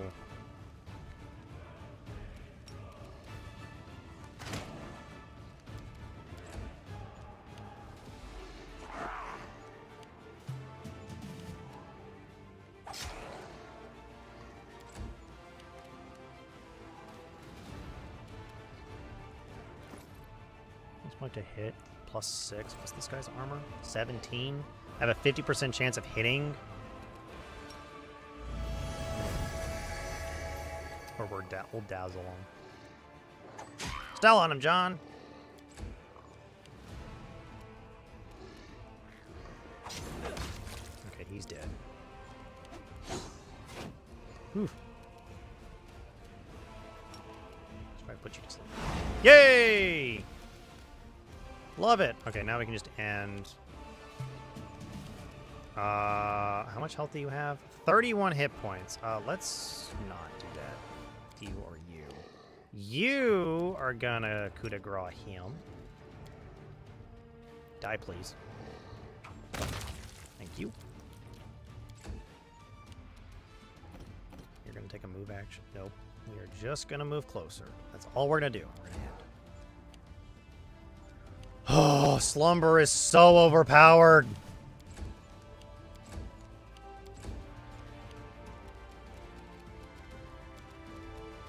And coup d'etat.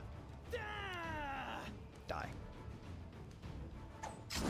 Damn it, he didn't die. He's now dead. Thank God.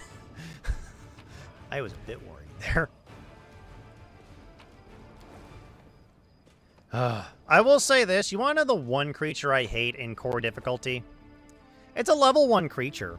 And you don't... And if you've played core difficulty, you know exactly what creature I'm talking about. That you will absolutely detest when you play this game on core difficulty. Or I think it's on any of the higher difficulties besides normal.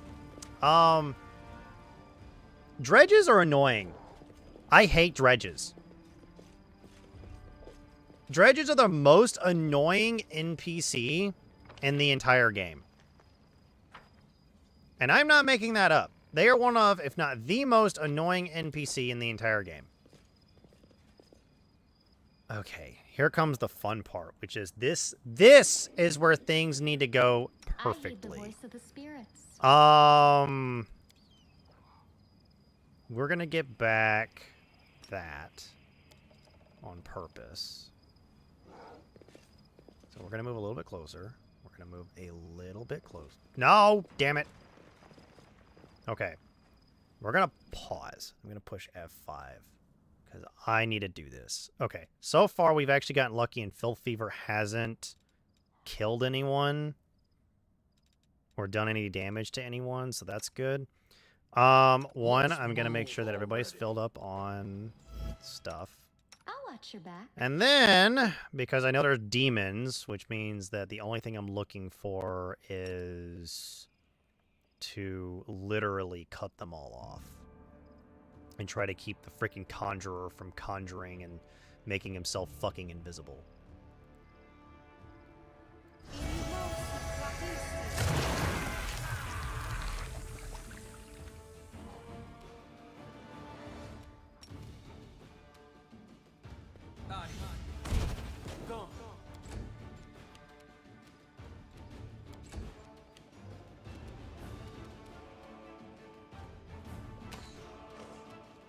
Did he kill the conjurer?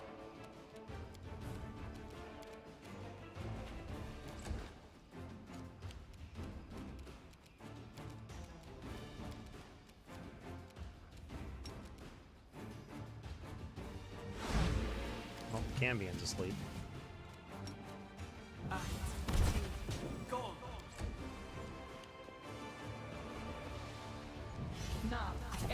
Fail! Yes! Thank God. Okay, Conjurer. You've crossed the wrong mongrel. Fuck. I missed. The Inheritor, guide my blade. Okay, he just took 14 damage. Surtur's on his way, or Shear's on his way. The other Sure's on his way. Okay, Divine Zap.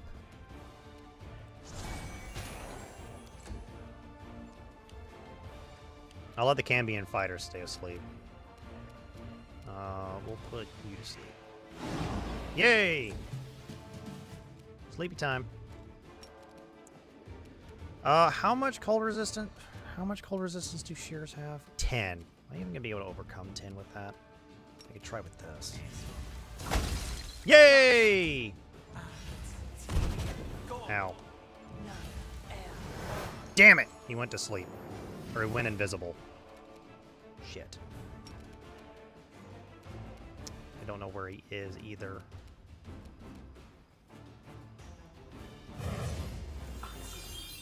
Aha! Gotcha, bitch.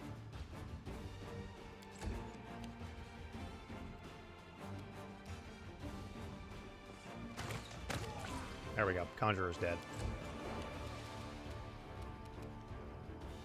Okay. Now we just need to wait for the frickin' enemies to actually come this way, and then we'll be good.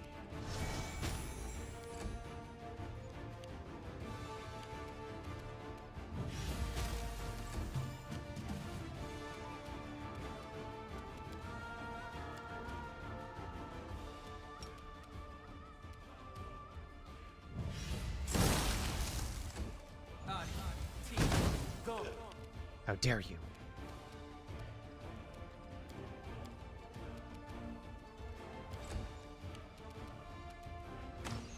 Oh, whoops. Didn't mean to wake him up.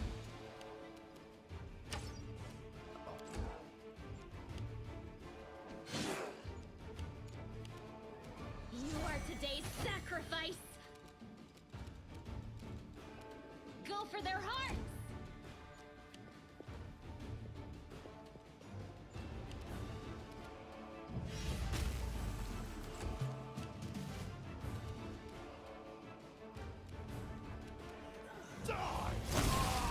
Yay, the Evoker's dead.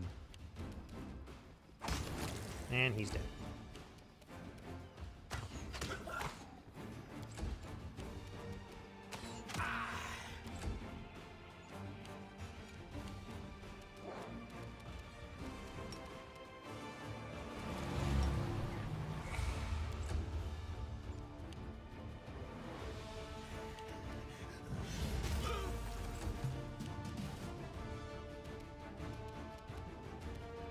Let's hear you cry.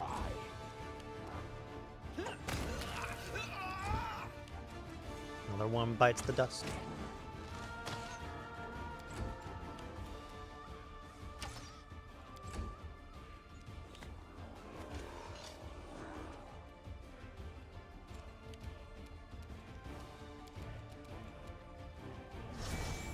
I'm not gonna lie, using Entangle is probably the most overpowered thing you can do in a game in this game.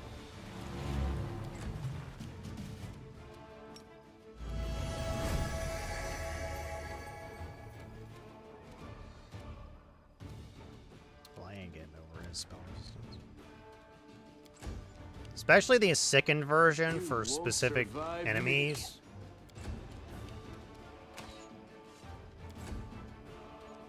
Just waiting. Ow.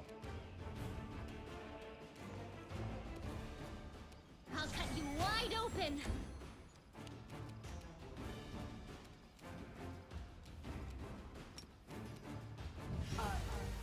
Damn.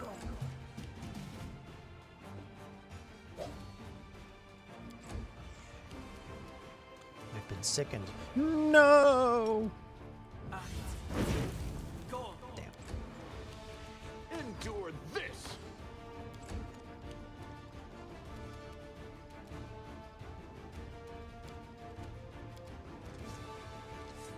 The light take you!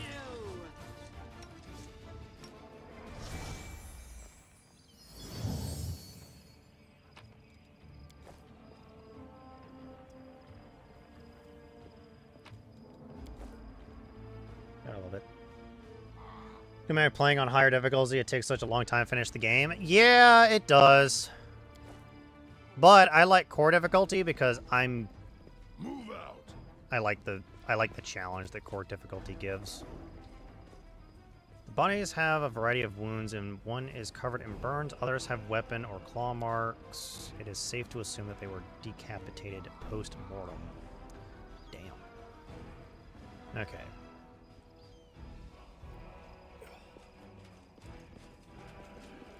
It does help that I actually know about just about everything in Act 1, because I've gone through Act 1 a little bit too much.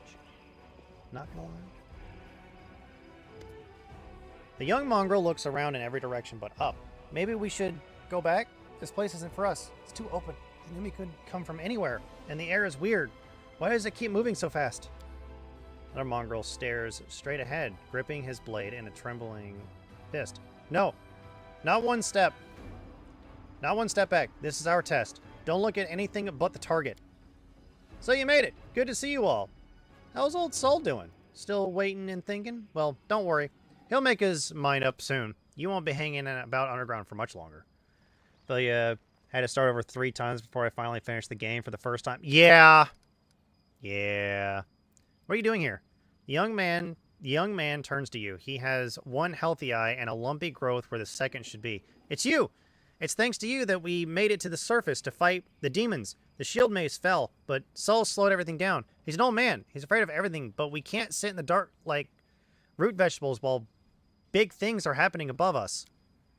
We tried to follow you through the shield maze. We emerged into some kind of fortress, but there were too many demons there. Then we dug out another passage into the city. It took days, but we did it. We're ready to fight. Right now, we need everyone who can hold a weapon. I have a plan. Go back below ground. Wait at the shield maze exit. We'll get the beasts at both ends. Go back? Well, if you're sure, of course we'll go. I mean, an ambush. Good idea. Yes, I understand. We'll attack from below as soon as we hear the fighting start. Young ones are holding up well, but will they be able to fight out in the open? Even I struggle with that. I hope we did the right thing. We are the Crusaders of the Underground. We will fight like our forebears did. Okay, that is actually something I wanted to get done here. There's still some more things we need to do. I forgot to loot that. I need to loot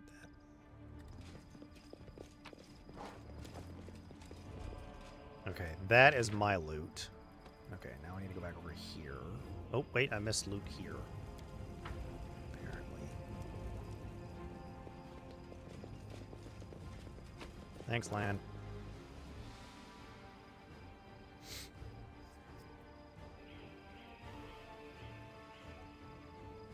I will say this, the only thing I don't like about Baldur's Gate 3, and I have played Baldur's Gate 3, is how long it takes for your character to get from one place to another. That is the only thing I will say that takes a while for me. And I know there's a fast travel feature and all that other stuff, but not everybody likes to fast travel. Okay. Uh-oh. All the perception checks failed for that specific item, for that specific spot.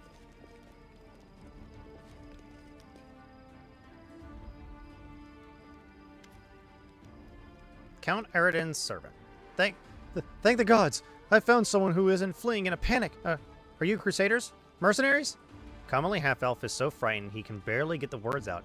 I am a servant of Count Darren Kale Nevis Arende. My lord's mansion is under attack by demons. The master himself and all his guests are trapped inside, and the house guards are nowhere to be found. I managed to escape through a servant's passage to look for help. Will you help me? The mansion is only a stone's throw away, on the next street over. He meets your gaze with pleading eyes. Count Arende? I have seen him a few times before, from afar. He looked highly audacious. I confess that he did capture my attention, but that's neither here nor there. We should help him. The gratitude of a rich and influential man can only benefit us. You have heard about the Arende family before. This wealthy and noble Mendevian dynasty was almost wiped out by demons more than 10 years ago. The last surviving member of the family, the young Count Darien, has an infamous reputation. He is well known for being a rake and a rogue. Tell me more about what happened. I'll tell you what I can. I was working from dusk till dawn and back to dusk again, serving guests as the Count's banquet, when the other servants came to relieve me of my post. I went to sleep. Next thing I know, I wake up and there are demons inside the mansion. I couldn't even reach the Count. The monsters had blocked the way. The Count's banquet was still going on. He and his guests were in the great hall, and as far as I could tell, the door to the room was sealed and the demons couldn't get in. I'm begging you, hurry! The mansion's doors are sturdily built. The demons will have to work hard to get past them, so you still have time to rescue the people inside. What will I get if I help this count of yours? Demanding a reward for fighting demons? That is dishonorable. And foolish, too, since demons are the enemy of each and every one of us. Today we selflessly help someone to trash the demons, and tomorrow someone else will help us. If we were talking about a humble working man or a soldier, I'd be the first to say that we ought to help, because it's the right thing to do. But some filthy rich aristocrat with a mansion, if he wants our services, he can pay for them. I'm trying to imagine how the cave tribes could have survived if we'd had a small group of freeloaders sitting pretty on their inherited wealth, doing nothing while the rest of us starved. I'm sure the Count will reward you handsomely for any rescue. All right, I'll help. Where's your master's house? It's not far at all. You're better off entering from the next street over. Though the passage I used to get out. Help, I'm begging you. I hate to think what the Count will do to me if I don't bring back help. Alrighty.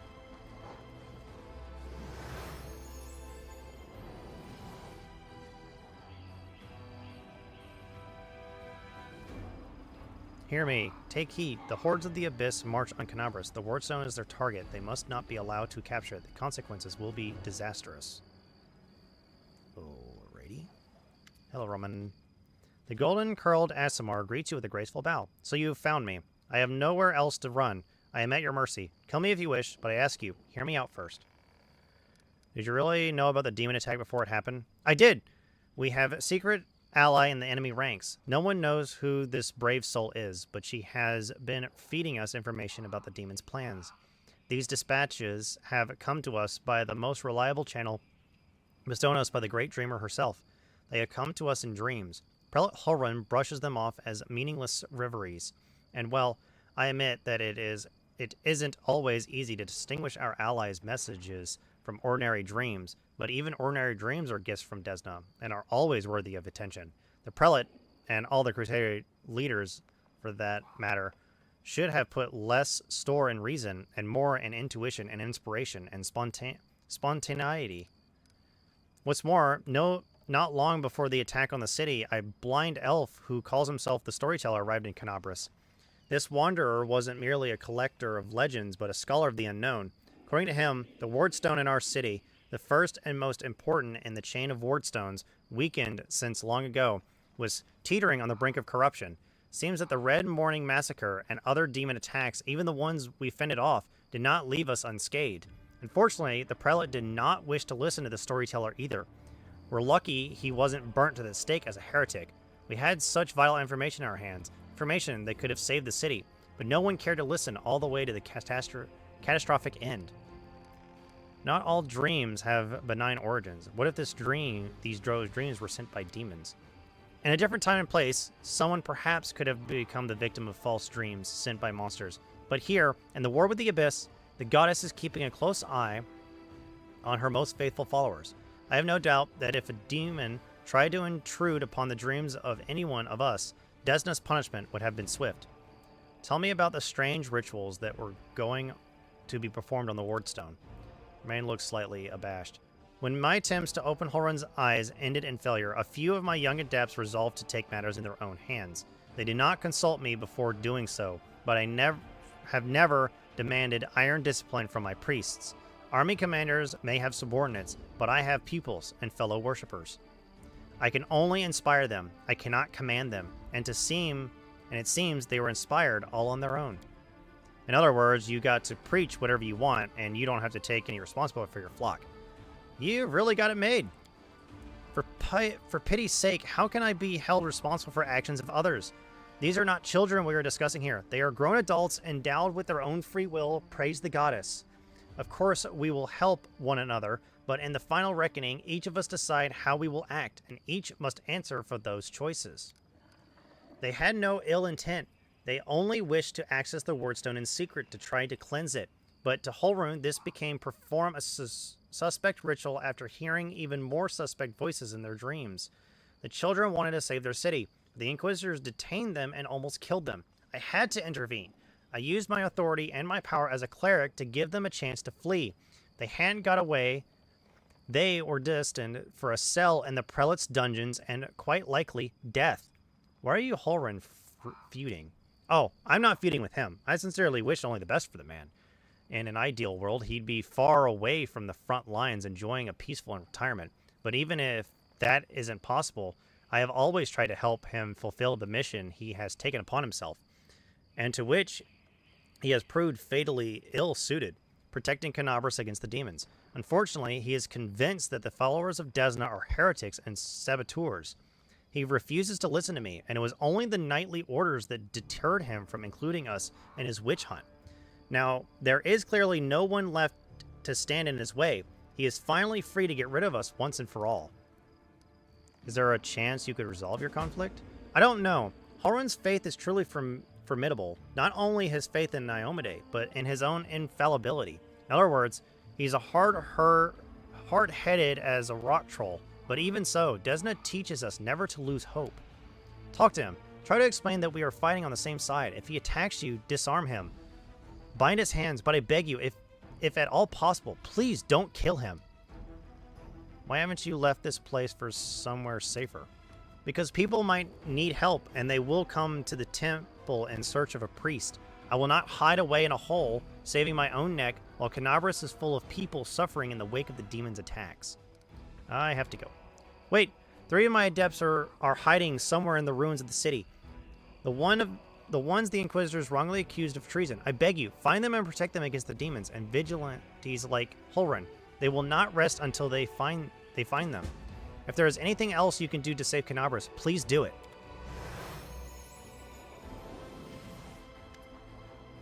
Stranger, wait. You spare Romain despite what the Mad Inquisitor told you. The young voice comes from nowhere. Oh, hang on. I forgot to remove the spell. I hope Horan's dogs aren't lurking nearby. Pale youth materializes before you. His face looks haggard from lack of sleep, but he is clearly pleased to be speaking to someone. So you're one of dozens of depths that tried to break into the Wardstone? Yes, I am Elkes, cleric of Desna, and one of the people who answered the call of the voice in dreams. Some unknown person made contact with us through our dreams, telling us about the demons' plans. We learned that the demons were planning to attack Canabras and do something terrible to our Wardstone, which already carries the taint of corruption. Prelate Holrun refuses to heed our warnings. He had to make a choice. We could either show up, throw up our hands, and pull back, or take action, even though it could cost us our lives. But what heartless person could stand by in the face of such a deadly threat? What are you planning to do to the Wardstone? Young man hesitates.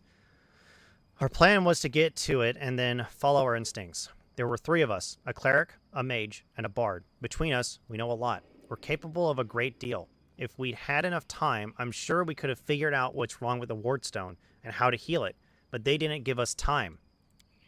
Yes, the local commanders got roped into dealing with this. Some idiot kids trying to break into the Wardstone, apparently some of ours, but who even knows these days? I know there's no evil in you. I can sense things like that, but what you did was so stupid and impulsive, someone could have got hurt. I know from experience. So you lot decided that you needed to do something right away, so you did something right away. Great work. Man gives a sarcastic round of applause. Like the city authorities would have done a better job, they weren't gonna do a thing, even though it sounds like they knew about the danger. All they knew was that some crazies had some weird dreams, but anyway, it's a little late to be trying to pin blame on people. How did you even come up with such a plan? How could we not come up with that plan? You sense the young man's temper rising. Listen, Desna is the goddess of luck, but luck as many lay people would understand it, and luck as we, the followers of the music of the spheres, see it, are far from the same thing. Other people believe that luck is something good that falls into your lap just because, like a generous but unearned reward. We see luck as a fundamental law of creation, according to which even in the darkest hour of the most hopeless situations, a chance of rescue and a chance for the better can arise. But you've got to seize this chance when it presents itself, or better yet, create your own. Followers of Desna are not people who like idleness and inaction. That's why when Canabras was in trouble, we did as our goddess had taught us. We took the matter into our own hands and tried in a moment of desperation to pluck our chance from the hands of fate itself. You were trying to help. Can they punish you if you were trying to help? Is that allowed? Sometimes it's even necessary. How can a zealot like Horan become the respected defender of Canabras? His faith is strong, incredibly strong. The people of the city have seen him fighting on the front lines time after time. I myself remember feeling dumbstruck the city the first time. I saw the gruff old man slaying demons in a fit of righteous fury. People living on the edge of the abyss need protecting more than anything else, and that's why they are prepared to forgive their protector almost anything, even prejudice, paranoia, and the death of innocence. Also, Horon hasn't been as brutal as he used to be for a long time. He has his loyal right-hand man, Loiter, known as Hawkblade. He's a witch hunter too, but a good deal more rational and even-tempered. Horon trusts him completely, and Loiter always conducted a thorough investigation before dragging a victim to the fire. It's our bad luck that Loiter left Canabras in pursuit of some particularly vicious hags 2 weeks before the attack. If he were here, he wouldn't have let Horon attack Romain. On the other hand, if he were here, we wouldn't have escaped after trying to get to the Wardstone. We'd all be in a cell right now. Whose voice have you been hearing in your dreams? Nobody knows what it is, but everybody who has heard it, heard her, I should say, is convinced that she is a good and pure soul chosen by Desna. We had a choice. We could trust her, except that we have an ally somewhere who isn't afraid of all the armies of the Abyss. Or we could drown in suspicion and get one step closer to becoming just like Horon. Decided to trust the voice. And seeing Canabras devastated, which is what our unknown ally tried to prevent until the very end, I can see now who had the truth on their side. Where are your fellow worshippers and how many of them are there? Fortunately, or unfortunately, I don't know where they are. We split up to confuse the Inquisitors who are chasing us. Do you need help? Desna teaches us to trust in last-ditch chances. Listen, my friends are called Arachna and Thal. Thal the Wallflower. Arachna is an amazing singer and a truly beautiful girl. She has plenty of friends and fans. She's probably blending into a crowd somewhere. Wallflower is a mage, but I don't think he'll risk using magic. It will only bring the Inquisitors down on him. He'll be harder to find. You'd better find Arachna first. She might know where Wallflower is. Please, find them and protect them against the demons and the Inquisitors. I will await news in the goddess's temple. I hope our mysterious help will send us a new message that will reveal what is to come from the demons. I have to go. Go. May Desna be with you, stranger. Alrighty. We still got more to do and there's still quite a bit to do here. We got 3 enemies up ahead that we need to kill.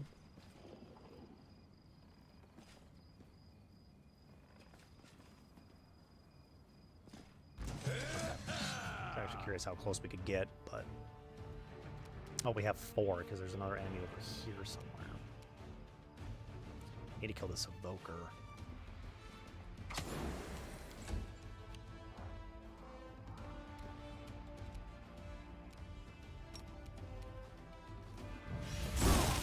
That evoker needs to die. Oh, oh.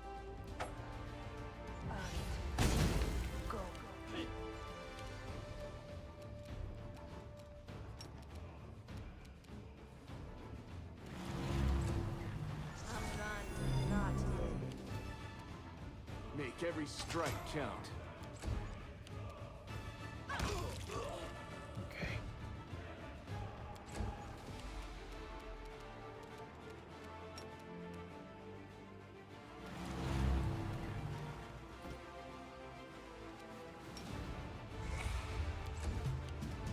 Time to share your treasures.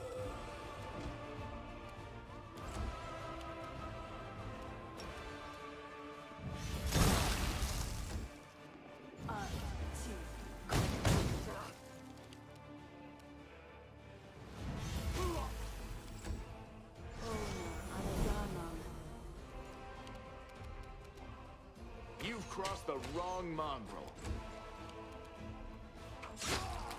He's dead. The spirits demand your blood. Cover me, all right? There we go.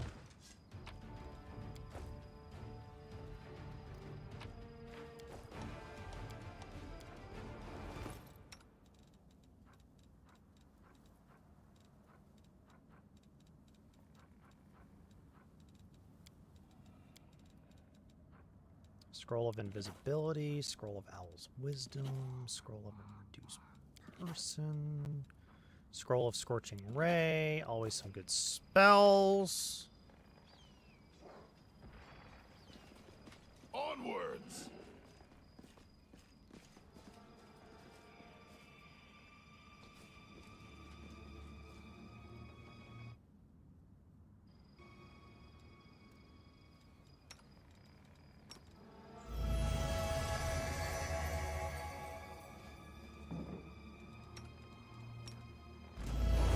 There it is.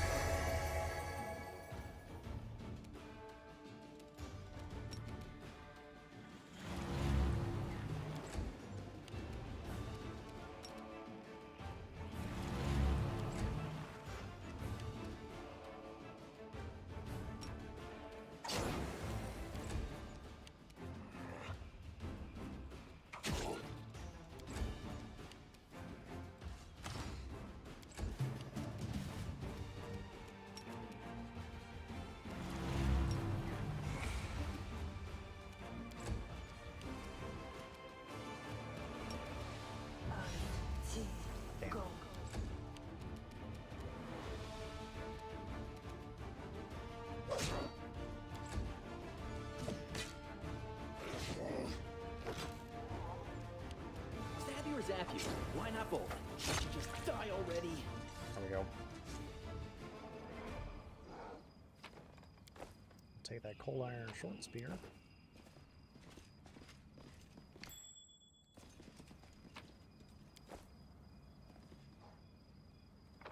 Okay, so that's everything there. Now we get to go this way. Yeah, this way. Margaret's got a lot of stuff in it. Do adopt Tiger now. Tiger has been adopted. What does Tiger do for us? More nature?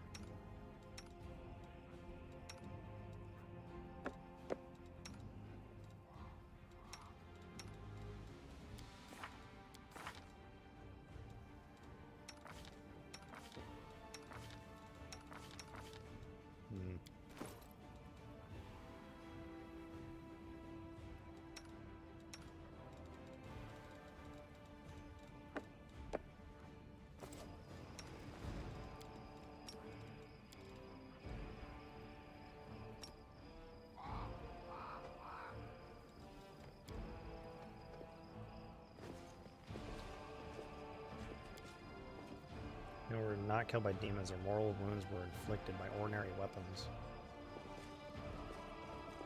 Gotta love the bandits.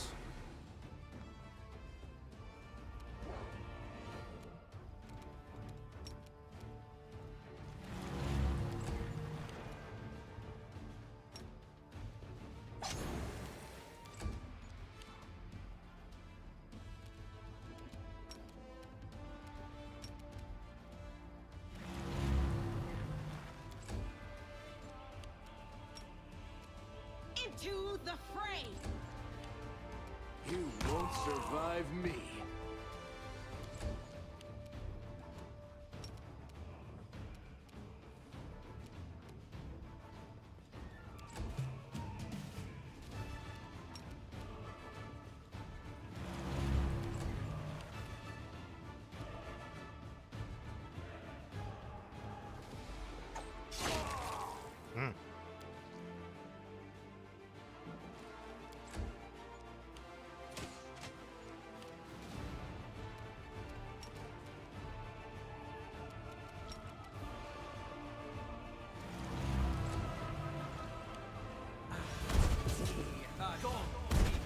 Go.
Distract them for me.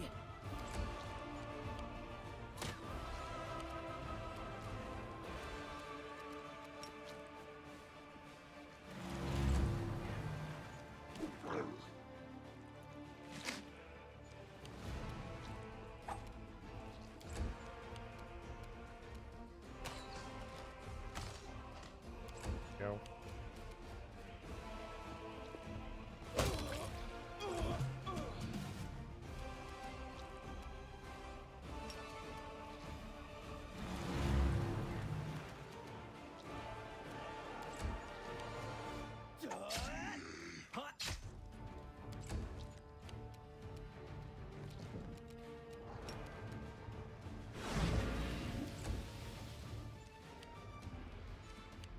The light, take you. There we go.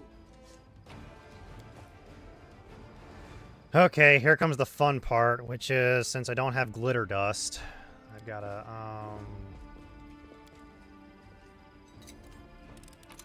next is the shadow demon in this room. No, what is that?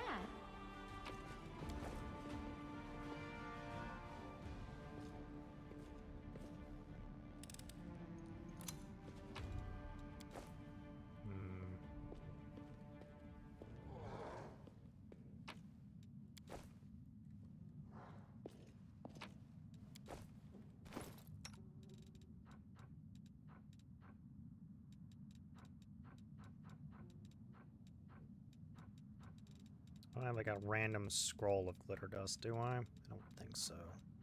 I have a scroll of prayer, though.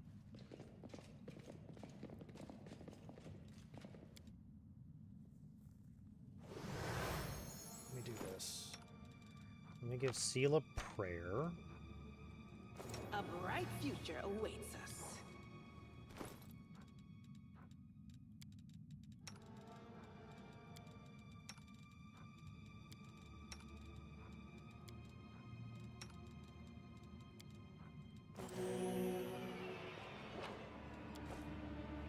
Lead on.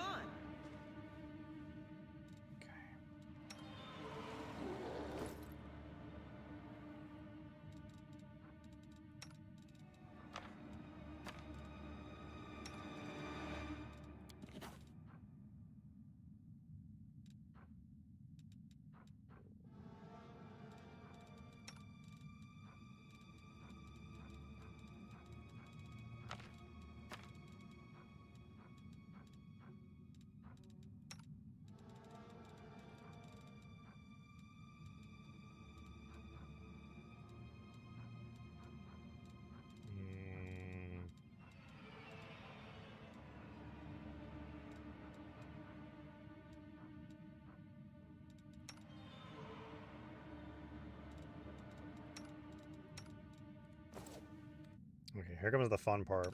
We're gonna have to save scum until this actually goes off, right? Nope. Okay, it went off, which is good. Ah, shit.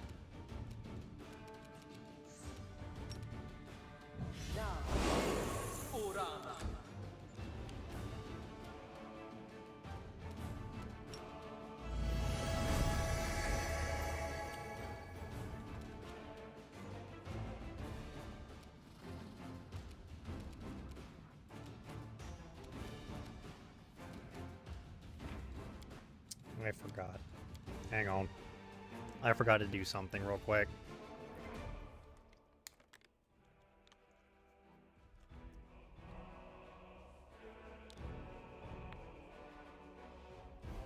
This has to go very particularly, so this might end up being a bit strange, and you're gonna wonder why am I doing it this way. There's a very specific way of why I'm doing this. I need... Oh, which of these weapons has the best critical range? We could take the heavy pick. Or, I think I can put the scythe on. Yeah. I'll do the scythe. Okay.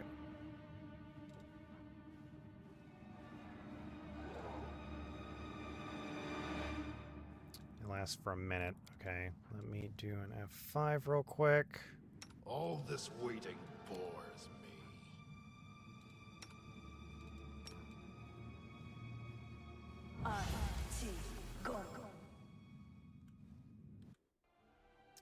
Yay! Love it when that happens.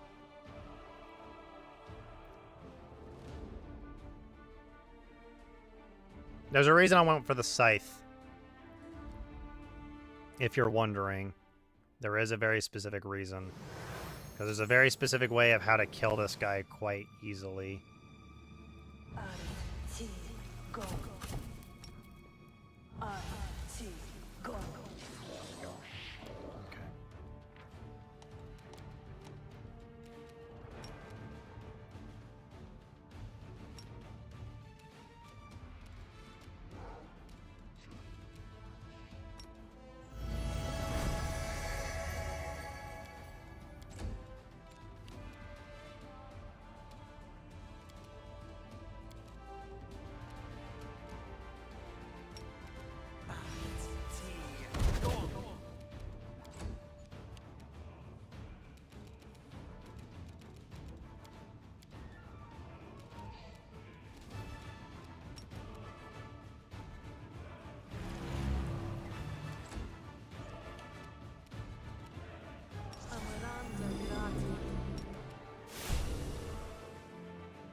This to go off. Okay, we're good. Now we get to kill you.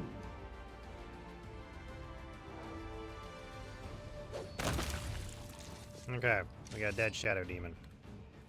Thank God! I'm Holy crap. my temper. I was actually expecting not to survive that. Not gonna lie.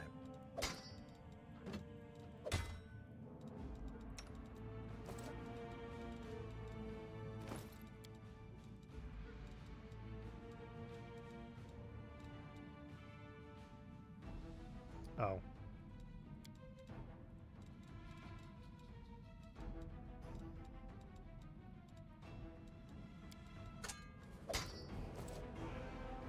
You know, there was an easy way to end that fight.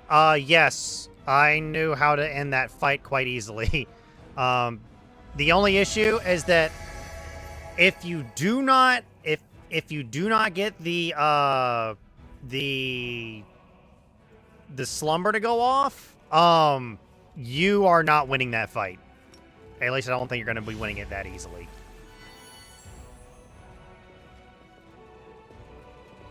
So, okay, we need a quick save here because I actually let's do this. Let's move Take this already. off. Nope. Inventory. Take this off. Put it on you. So that you can use it for athletics. Athletics.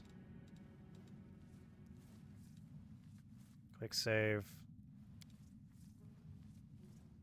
I don't think he could fail that. No. Okay. Land can't do that.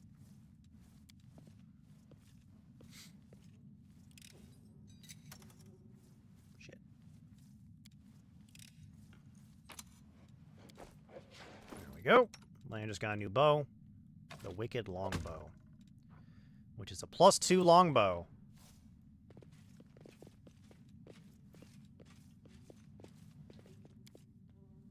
But yeah, that is the easy way to do it. The reason why I gave it to Sela, is because either way, I want to make sure that he dies. So I'm like, okay, let's do the ×4 crit with 2d4 because that's at least 8 damage right off the bat without having to worry about anything. And then my character is built around intimidation, so intimidating was actually quite easy. Oh, we actually succeeded on that.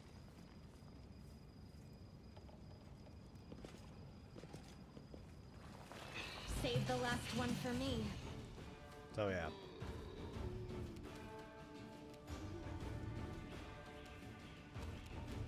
These guys are immune to a bunch of stuff, but we can still do this. Immune to days, but that doesn't mean anything. I know you're not. Damn it. Bless. You've crossed the wrong mongrel.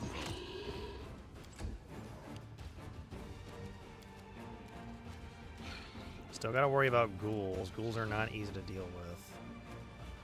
I really need to give Vol'jif a frickin' a bow one of these days. Even if it is just a crossbow.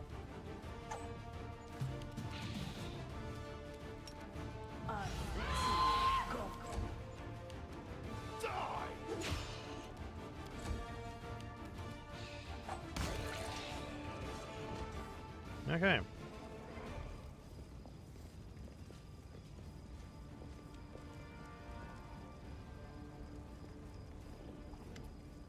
A short, hooded figure is poking about some bodies lying in the middle of the street.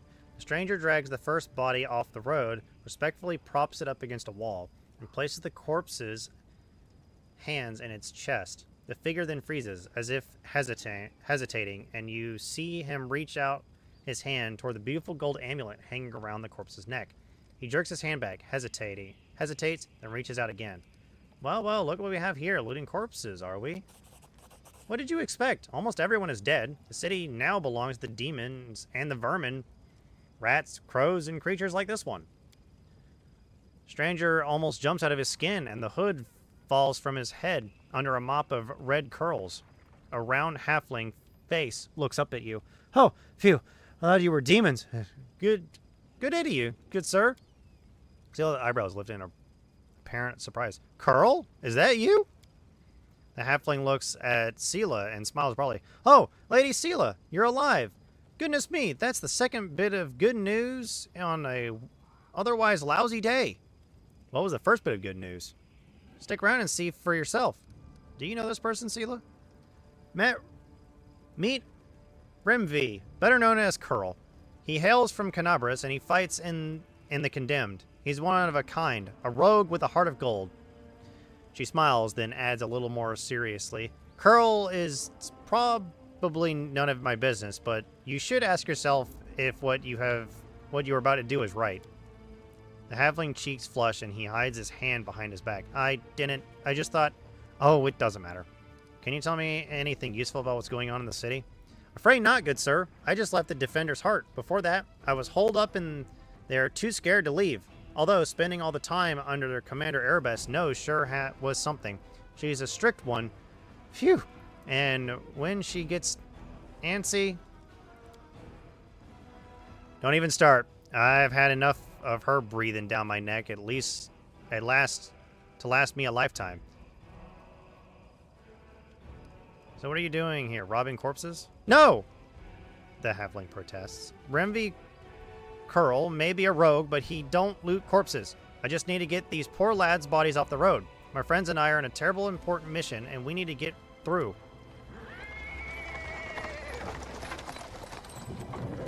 He is interrupted by the sound of wheels rolling on the paving stone. A cart drawn by a sad little horse appears from around the corner. A pretty half-elf is driving it, and a young man in knight's armor is walking alongside. Even from a distance, you can see his tan face and his blue eyes shining brightly. We will be back. Okay, let's go ahead and get back to this. The halfling strains up. See? Terribly important and very heroic mission. My friends and I are saving a beer cart from the demons. As he's speaking, the newcomers notice you, and the knights cries out in jubilation, Sela! I never thought I'd see you again. I thought you were headed to the main square, the center of the demons' attack. The half-elf smiles warmly at Sela. Hey friend, glad to see you're all right. When we got separated by the crowd at the celebration, I knew right away that something was wrong. And when demons appeared all of a sudden, I realized that was the reason why I'd been so anxious. But I couldn't find you among the dead in the square, so I kept my hopes up, and I was proved right. See, his face lights up with joy. So you're the other bit of good news Carl was talking about. You and Jaina are alive. Or Jaina are alive. Sorry. Actually, by good news, I meant that we found the beer cart. Sarah, Alan, and Jaina being alive amounts to a quarter of a bit of good news. Well, maybe half. Beer cart, how about sharing with us? I'm sure we could all do with a drink. Half-elf winks. Actually, certainly. Give me your flask, friend. And if you walk with us to the Defender's Heart, we can have a more thorough sampling of the spoils there. Despite the cheerful tone, she looks at you with anxious hope. Jaina, there's no need. The heart is very close, and the three of us will be enough to fight off an attack if there is one. Besides, our friend here surely has better things to do. More important things than carrying barrels of beer, I'll wager. By the way, my name is Elaine, Sir Elaine of the Hound Hearts. I'm glad to meet someone who's survived this madness. You haven't told me how you know Sela. I'll save that story till we're all back at the Defender's Heart. We're going back there, aren't you? You're going back there, aren't you? We'll have a reason to toast our spoils. Are you aware, Sir Knight, that your friend Curl was trying to rob a corpse? Brave, is that really necessary? Curl didn't even do anything. Whatever he might have been thinking, that's between him and his conscience. What's wrong with hearing the truth? I think Jaina and I have the right to know that our newfound friend is up to. Lane looks sternly at the cringing halfling. I am not your commander, Curl, and I can't punish you or even condemn you. I suppose lots of people in Mendev think that the war justifies anything, but think about it. The dead fellow might have a family somewhere. His property and mementos should be returned to their rightful owners. They're bound to have sentimental value. Take this cart, for example. We might take it now, but once the city is freed, the Eagle Watch and the other orders will certainly try to find the lawful owners and compensate them fairly for their losses. Enough, friend. I didn't even do anything. I was just thinking about it, and honestly, I don't think we'll even be able to gather up all the bodies and hand them over to Eagle's Watch. They'll be looted anyway. Well, that'll be on the conscience of the one who does it. But you're a crusader, Curl. Though you might not have volunteered, those who fight against evil itself have to be better than common folk with their moral frailties. I have to go. So long. We're sure to meet again, either in the city or at the Defender's Heart. Sure you will. Come to the tavern. We'll celebrate the valiant rescue of this barrel together. Now here comes the fun part, which is actually the hard part, because there is actually a much more difficult section that's coming up here. So, time to loot. Because I ain't afraid of looting bodies. Okay.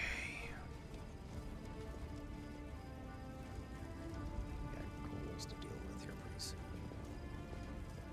Where are you going?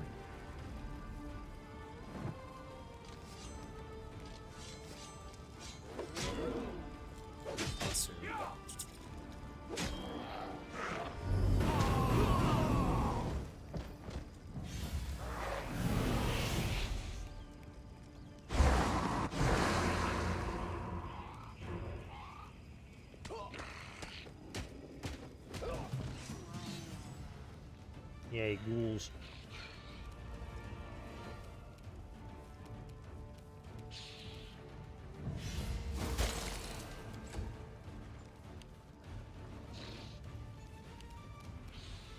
You won't survive me. That's one goal down. 2 more to go.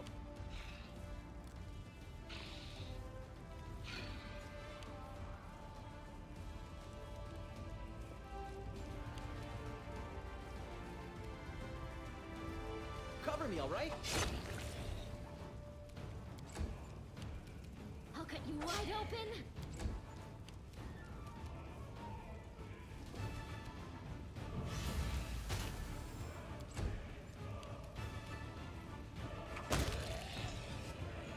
Go.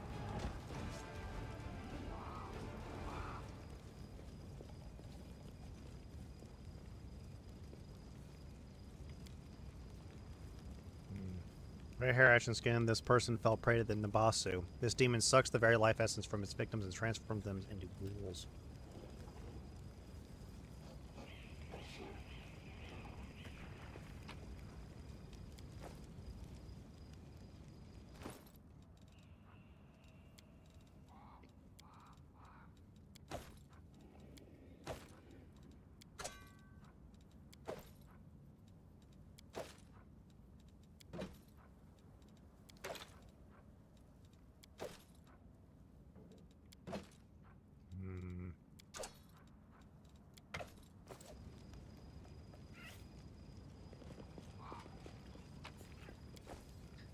Got shadows coming up. I know that for certain.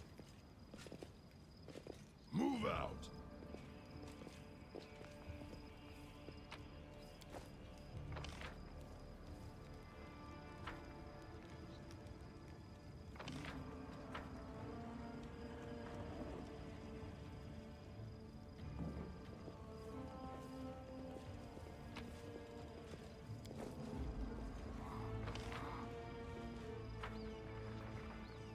Ah. There's a chest over here. There it is.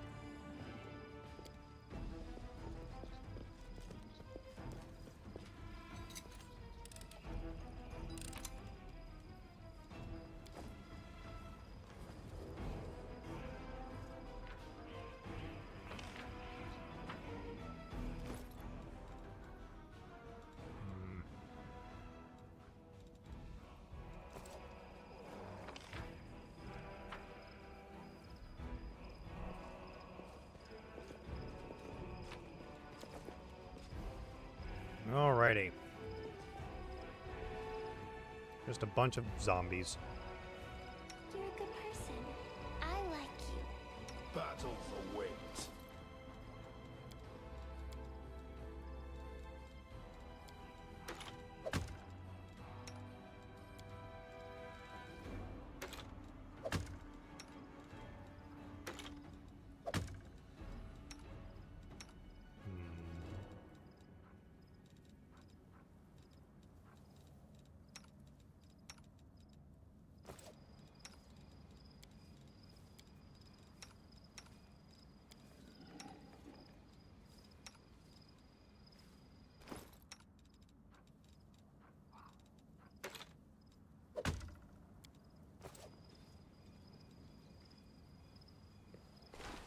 Yet another obstacle.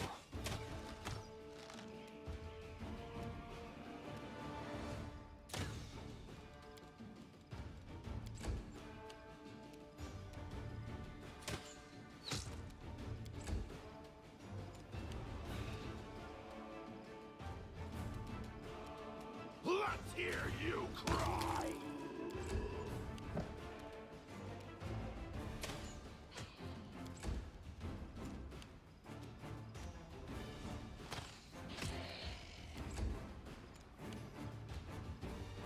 Endure this!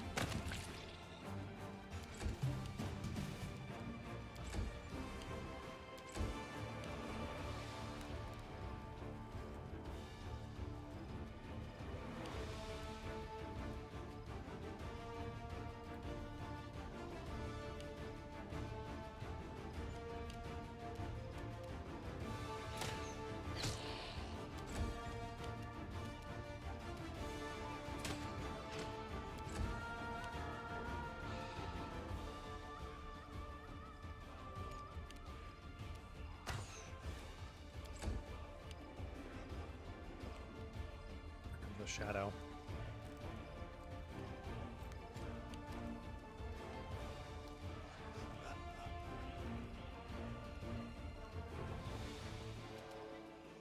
Make every strike count.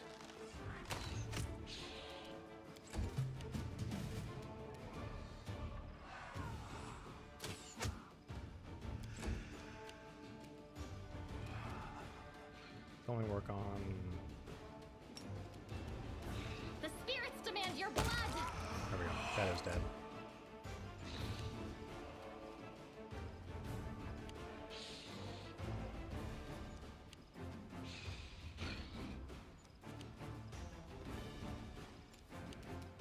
Run them through!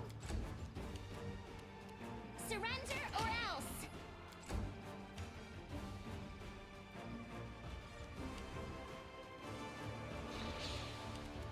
The Inheritor, guide my blade.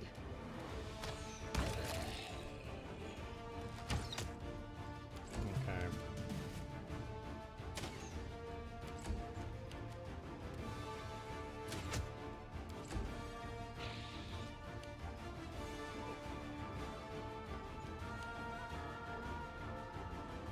Okay. Now I can go ahead and move, Out of my way!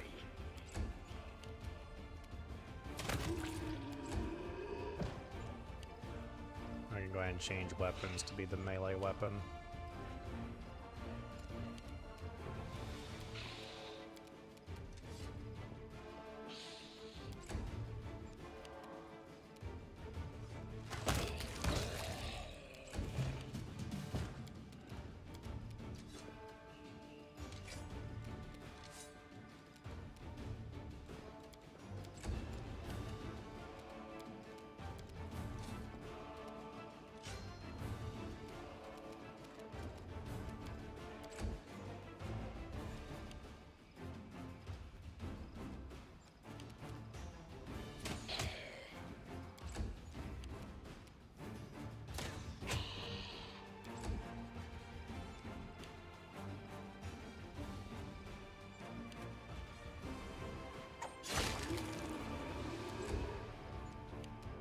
You've crossed the wrong mongrel.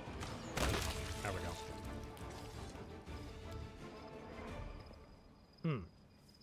Excuse me. Even death couldn't save the people from the demonic enslavement.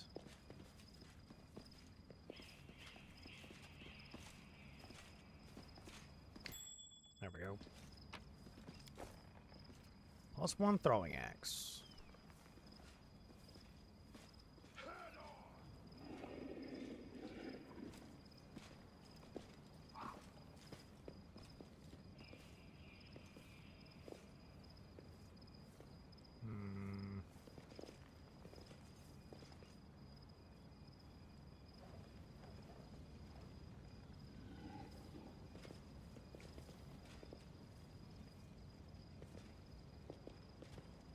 My tail is restless. No one stands in my way. Okay.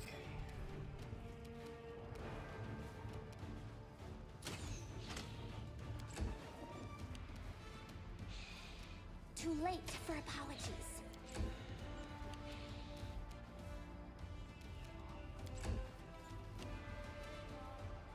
You won't survive me. That's one go down.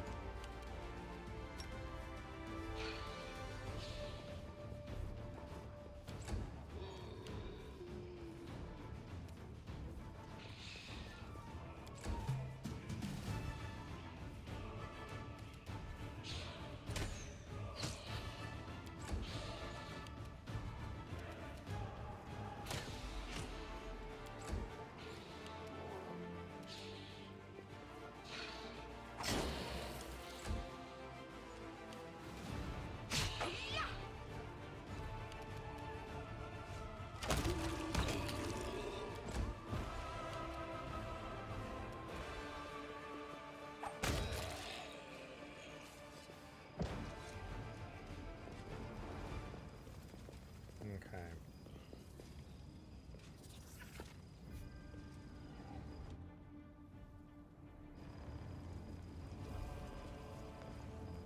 None shall escape! Okay, we just got fiendish vermin to deal with.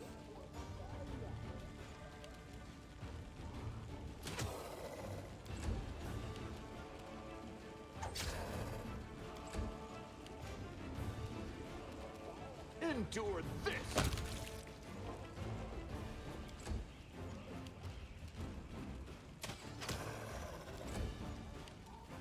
Stab you or zap you. Why not both?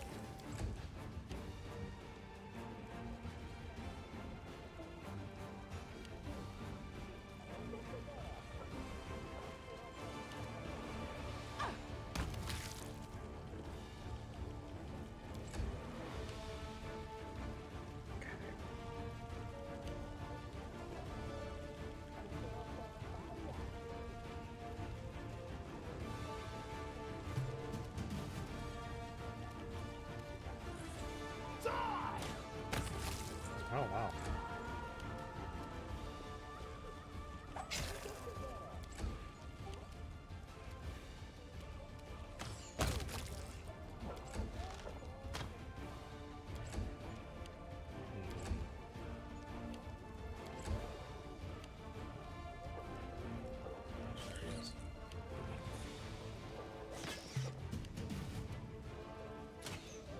Yes.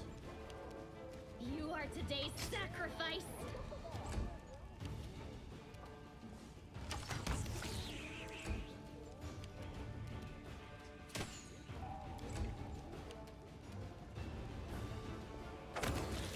There we go.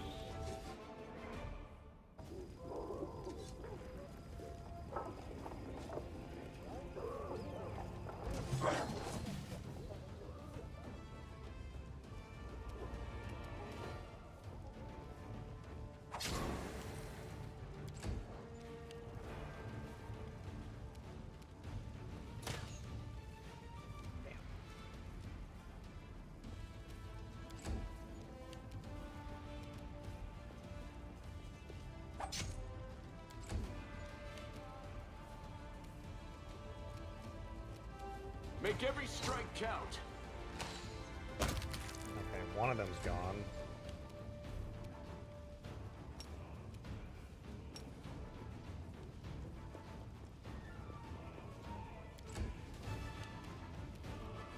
Which health does he have? A lot. There we go. No fucking... Nothing to worry about.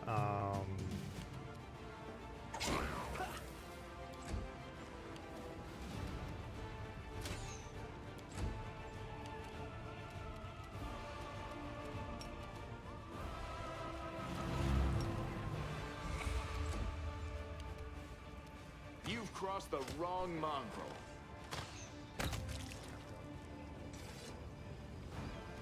Okay.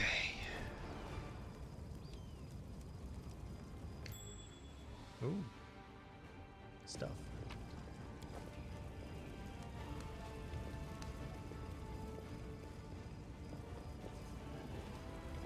Okay.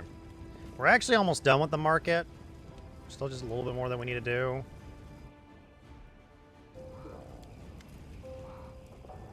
Even the huge pile of junk isn't enough to block out the exclamations coming from beneath it. Reveal, O dearest darling beauty mine! Why dost thou turn thy gaze on me, pray tell? Thy husband I call friend a time, but love 'tis like an ocean friendship a well. But, Willis, how are we to live, my sweet? Booms to a deep masculine voice in response from beneath the same pile. Indistinct rustling follows. Pass me the ale, will ya? Hey, who's there?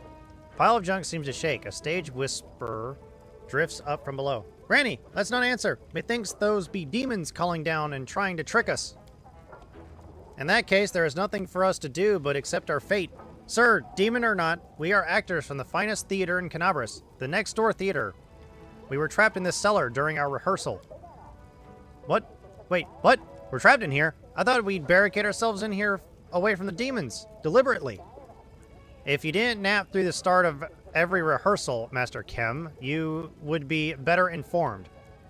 The ensuing exchange degenerates into a stream of unintelligible bickering. Move the pile of junk. Pile of junk easily revealing an entrance to some kind of cellar. There is an interesting looking chest among the items. Yay, some items, some stuff. Look, the door is open, and now we are completely at the mercy of whatever's up there, if it really is a demon. We have nothing to fear. We have the power of inspiration after all. But hand me over my ladle and that rolling pin.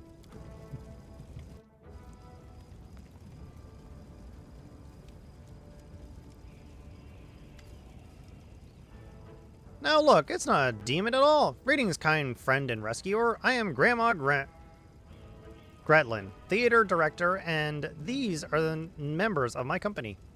Granny, that's not a ladle. That's one of the props for the Malevolent Lich performance, the one Tina made. It's a scepter or something.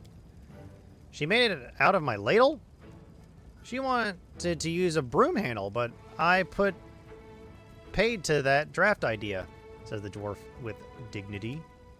Oh, I've seen your show. You're very funny, especially your play where the woman slowly climbs into the chair while...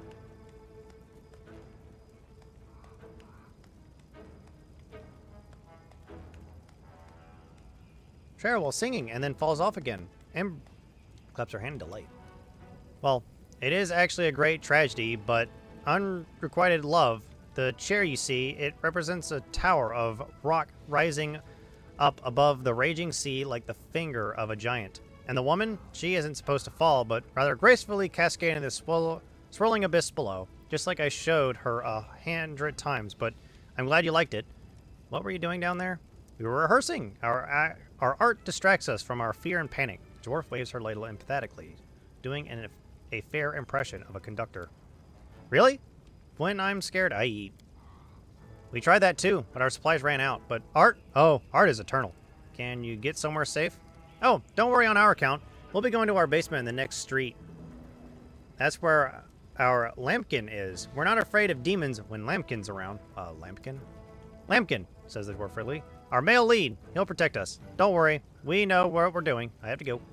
Thank you again for rescuing a stranger. Today you did a great service for Mendevian culture, and perhaps the culture of all Galarian. You will certainly be remembered in future years as the one who saved the critically and publicly acclaimed Next Door Theater. Yeah, I would say probably one of, if not the best side quest in the game, is the Next Door Theater. Because you get to make a lot of choices about it, which is something that you rarely get to do.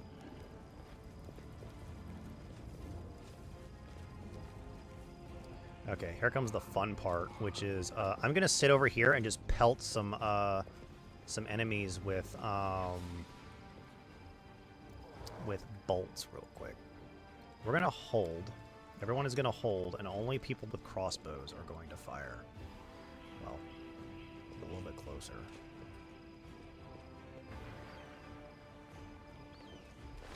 I said hold.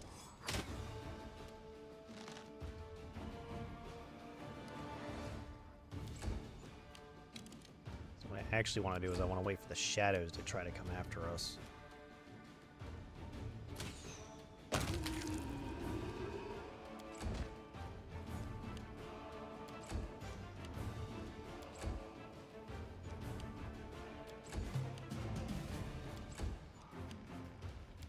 That means I've got to sit here and wait. I'm going to sit here and wait because there's like 2 shadows that I'm worried. These shadows are what I'm worried about the most. Because there's 3 of them. Oh, I should have quick saved. Fuck. Because this could end badly.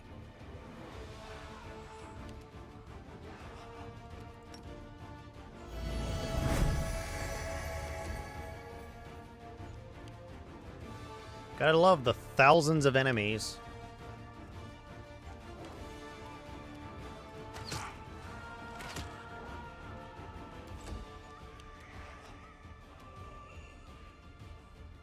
Okay, that's one shadow down.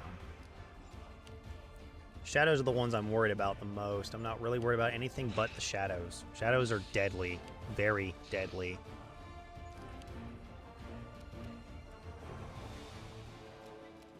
Mainly because I can't put them to sleep.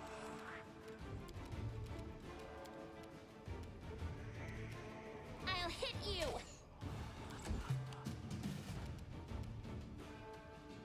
I forgot I don't have a magic weapon for Woljif yet. You can have a magic weapon at some point.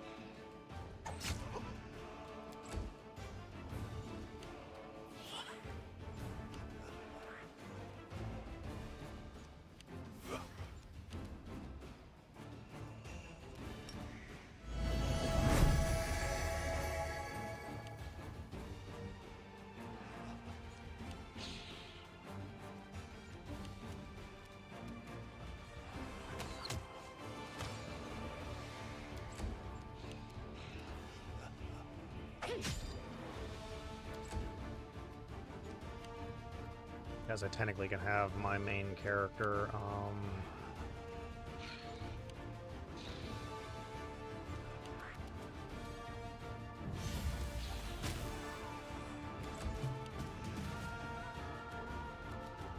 Is this a mind-affecting effect? It is.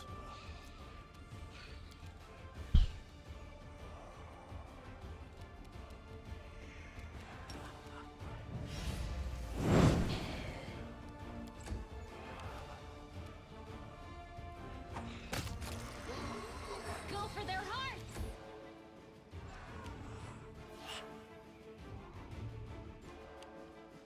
Very lucky on them missing.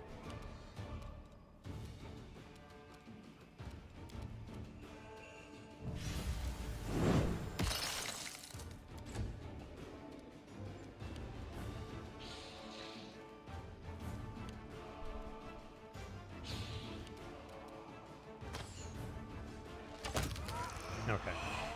Shadows are dead.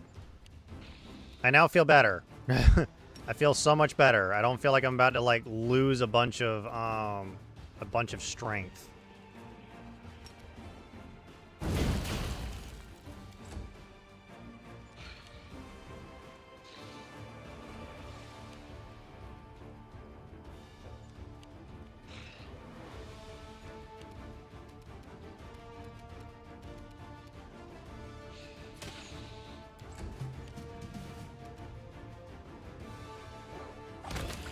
That's one down.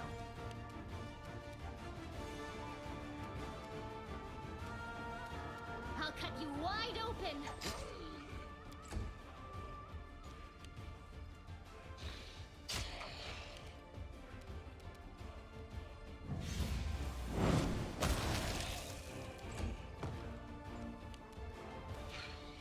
You won't survive me.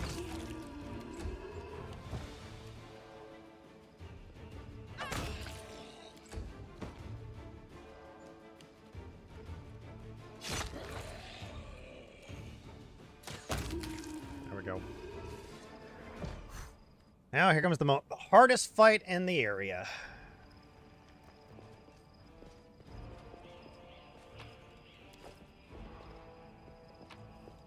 Only because of the spells that get cast. Which is what makes it difficult.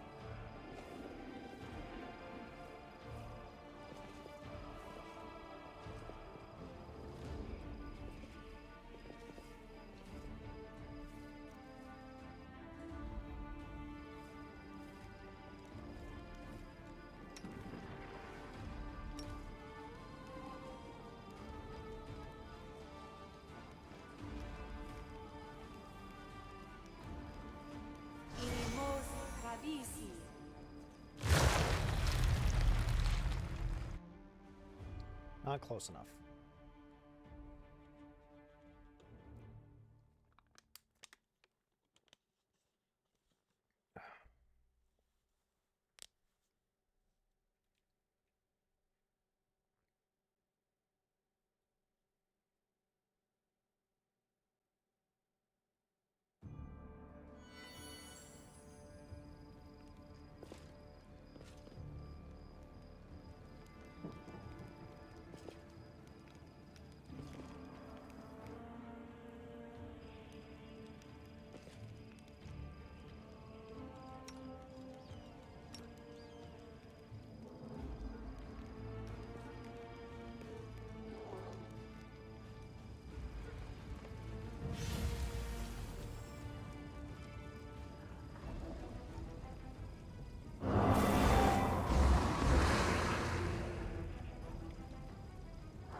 We'll just roll. Okay, good.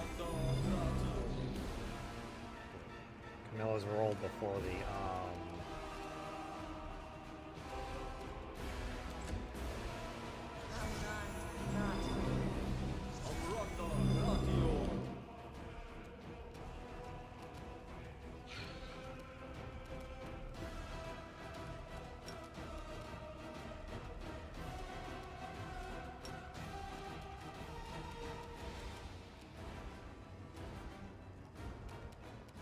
Surrender, or else!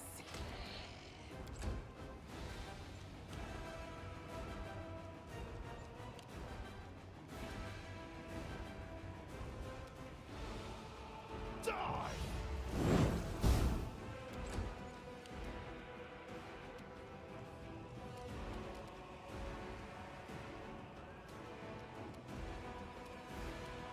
You've crossed the wrong mongrel.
Cover me, all right?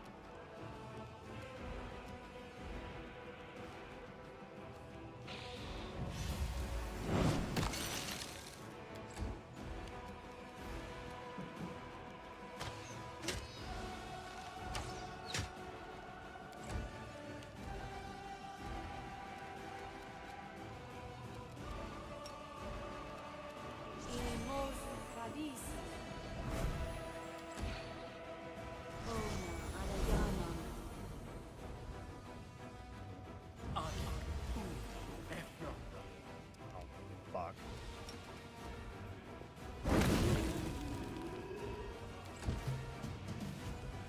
I'll have to prepare and remove blindness, deafness now. Remove blindness, I should say.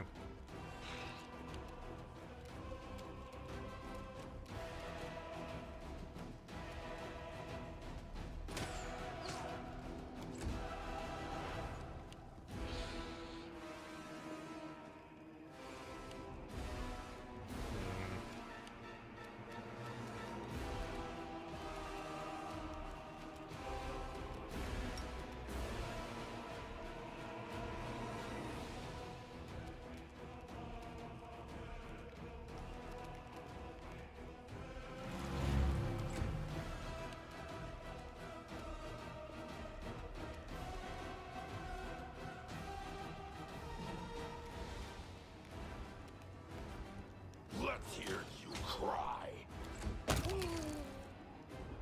Hmm.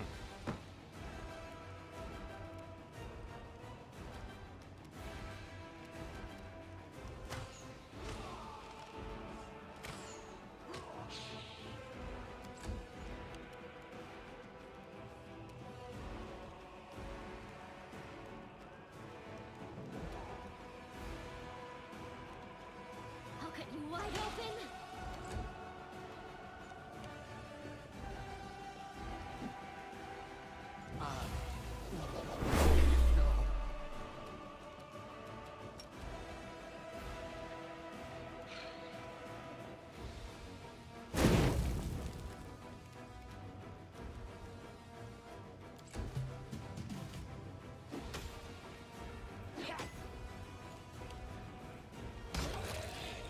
Yep, I'm likely gonna have to reload this.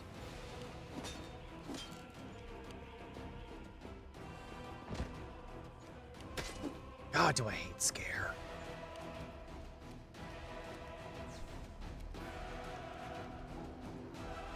You won't survive me.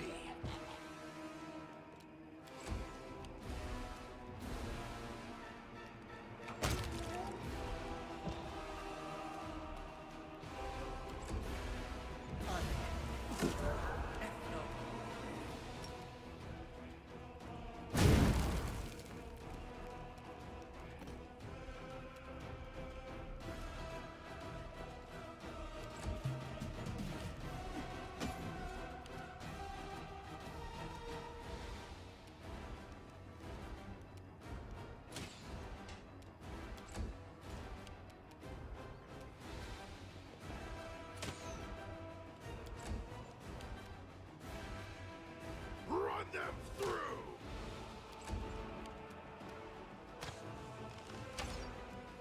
Come on. Oh my god! Can we stop missing? I hate it when I just miss. I hate when it's just a fucking miss fest. Oh my god, do I hate just missing over nothing? God damn it. Am I scared still?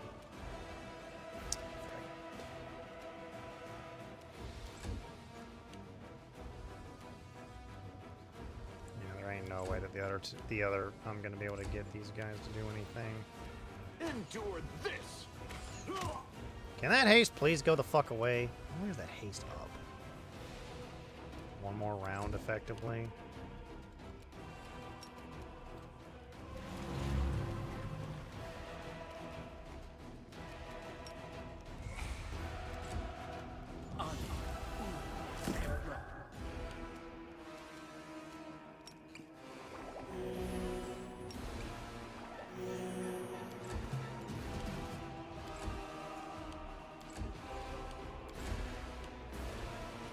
Make every strike count.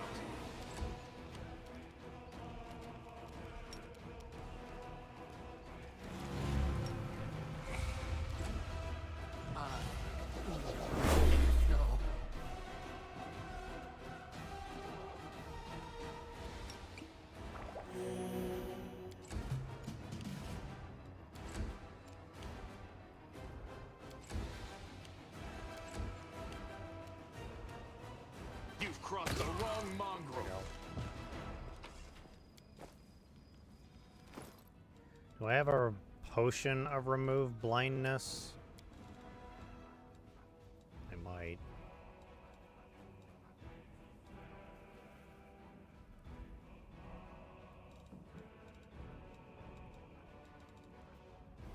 Remove sickness. Sound burst.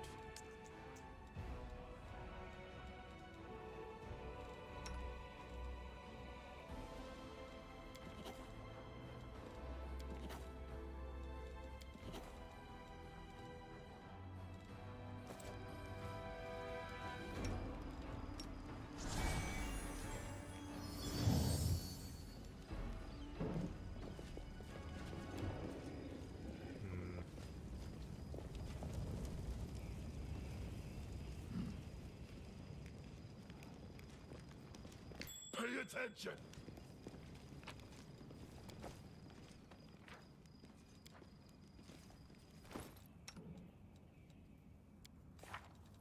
I have access to remove blindness, deafness. No, I don't.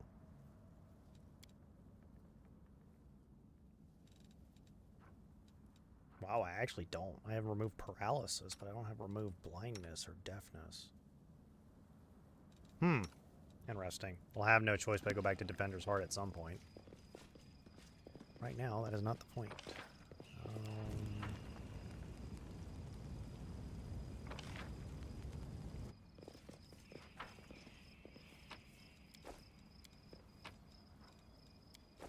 Take all of our stuff. Because we can. And I know where I'm going. I'm going to the I'm going to the library. Real quick. I need to get there as fast as possible and hope and pray that I don't get stopped on the way there. You go to the Blackwing Library.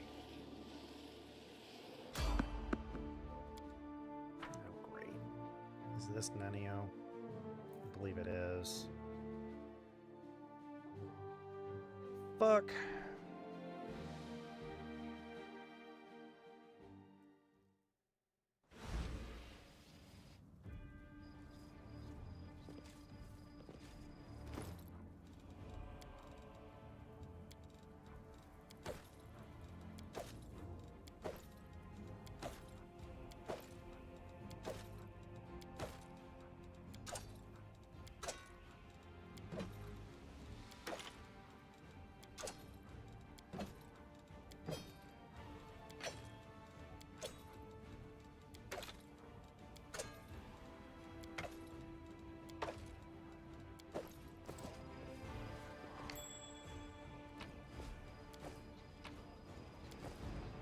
Move out!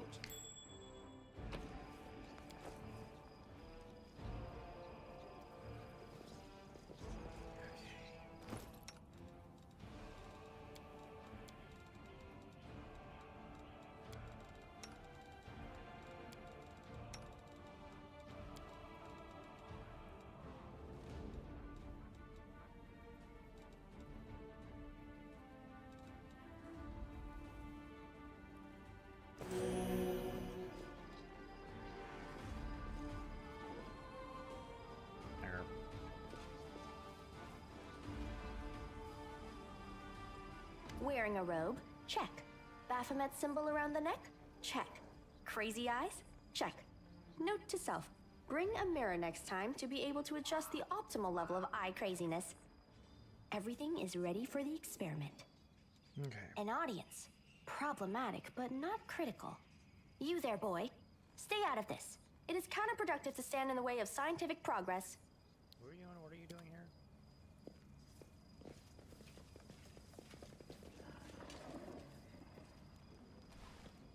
Who's that? I don't know her. Greetings, boys and girls. I am your sister in sin, a devotee of Lord Baphomet's dark will, and so on and so forth. She looks like one of us, but she talks kinda weird. Who's there with you? Who? Oh, them. Just an audience. They don't matter. Consider them a supplementary component of the coming experiment. Shrug remaining In silent. the name of our Lord Baphomet, please be so kind as to undertake a little test of your competency in our wicked cause. Let's start with something simple. So here's my first question. What is Lord Baphomet's favorite weapon? We will not answer to you. Our lord can wield any kind of weapon. He is all-powerful. Wrong. He wields no weapons at all. He doesn't need any. He just gores his enemies with his horns. That is correct. But still, boy, no prompting, please. This experiment has taken quite a surprising turn. I would never have expected the followers of the great Baphomet to be baffled by such a simple question. Fine. Let's recalibrate the difficulty and proceed with the next question. Please name Lord Baphomet's sacred animal. A bull! Of course, everybody knows that. Yep, and a cow. It's an Aurochs, as a matter of I'd fact. like to ask you to stop prompting them, but it seems they could do with a prompt or two. It appears the experiment has yielded results which are as unexpected as they are incredible. Baphomet's cultists have not the slightest idea about who Baphomet really is, let alone any in-depth knowledge of his ideology or philosophy. I'm positive that this news will cause a sensation in widest scientific circles. Damn it, she's right. I'm a shitty excuse for a cultist. And my mother used to tell me to become a plowman. Hey, take it easy. We've only had 2 questions. You there, come on, ask another one. We'll get the next one. Let's go one more. They might still manage Is it. there any sense in continuing? You cannot answer the simplest of questions. I am ashamed of all of you, as cultists and as individuals. Please, ask again. I can answer. I'm sure I can. How do you spell Baphomet's name? B-A-F-A... Oh, screw it. To hell with Baphomet. I thought it was gonna be fun, but instead there are all these questions. I'm done here. I'm going back to my home village, back to my mother. Hey, wait! You there! How dare you stir up discord in our ranks? Grab her and tie her up And her entire entourage, too! Oh boy.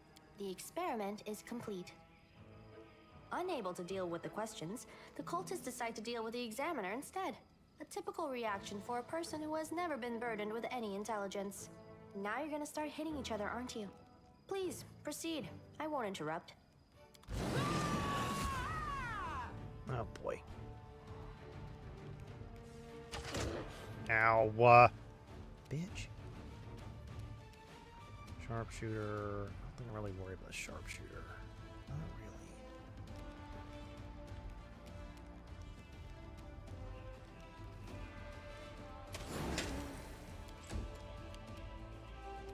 really. Out of my way! This is not the end. Well, I'm not dead, so that's a good sign. The spirits demand your blood!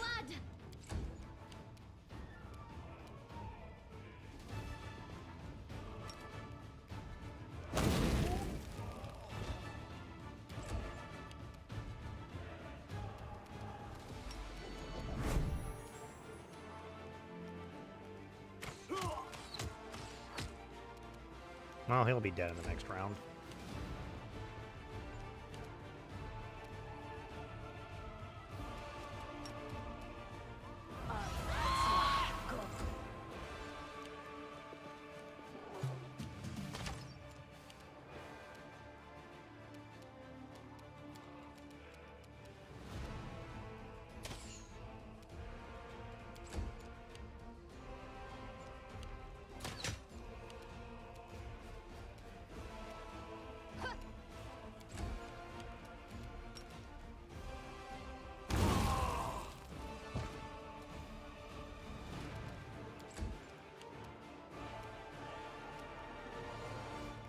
You won't survive me.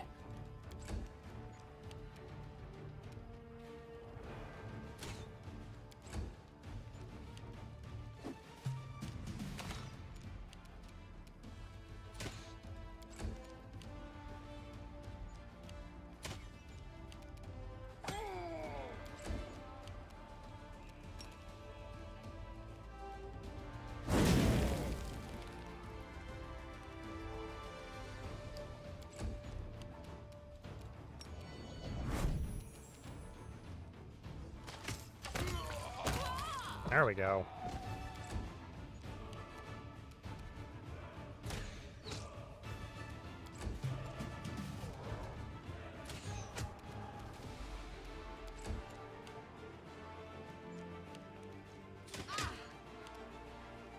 You are today's sacrifice!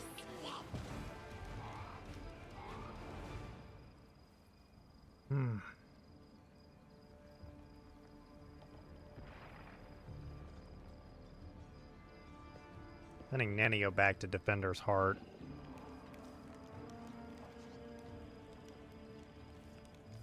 The result is statistically predictable, especially considering their intelligence level. What about you, boy? Are you ready to answer some questions for the good of science? Let's proceed with the experiment. My first question is simple. Which colors does the goddess Iomade prefer? Red and white. This answer is correct. It is comforting to meet at least one educated person in the melting pot of ignorance that is Canabras today. Let's proceed. Did Aradin take part in any crusade before he died?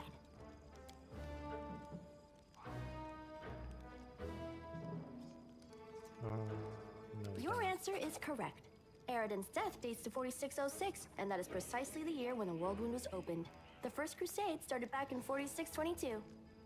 Your knowledge would make Mendev's Crusaders proud. My final question is, what is the title that Aurilu Vorlesh bears? Is she the Architect of the World Wound, the Lord of the Labyrinth, or the Border Acquisitor of the Shapeless Abyss? The Architect of the World. That's correct. I already knew the answer to that one. Excellent. You successfully answered all of my questions. Splendid. Amazing. This is a breakthrough. I thank you for your cooperation. It seems to me that I owe you an explanation. My name is Nenio. I am an explorer, a pilgrim, a yet-to-be-recognized scientific luminary, future author of the great Encyclopedia Golarianica, and rector of all Absalom's universities at once. Future rector, I should say. I also know several spells. Shall we join forces? Do you wish to become my follower? To accompany me on my expeditions to the world wound? To assist me in my experiments? To run errands for me? Perhaps even to write down my deepest thoughts for the benefit of future generations? Oh, how splendid! Of course, I agree. Truth be told, I have no money to pay you. But you will be aiding the progress of science, and that is its own reward. I agree. Excellent. Just to get You're them. hired. To think that I finally found someone to accompany me. 27 Crusaders before you said no. Not one of them saw the undeniable appeal of my offer. Your first assignment is to take me to a safe place. I have to admit that today's experiment has left me quite tired. Okay.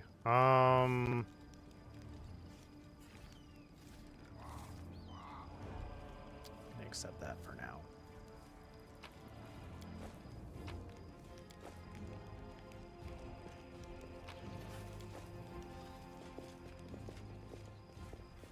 Okay.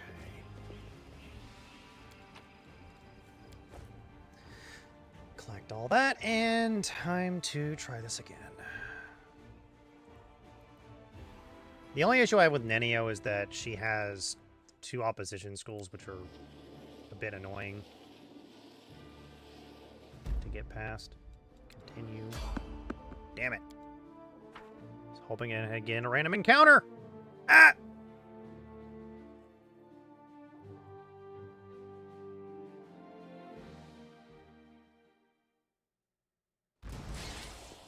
Yay, fiendish.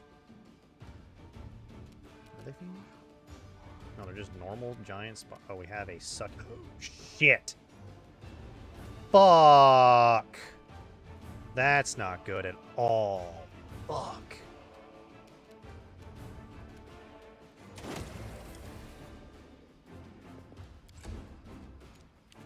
Shit, I don't have any of my protections either. Fucking hell.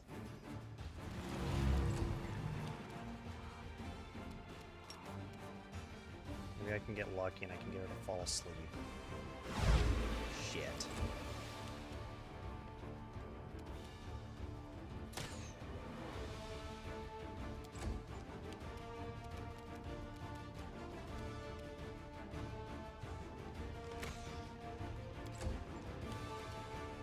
Wasn't expecting a fucking succubus.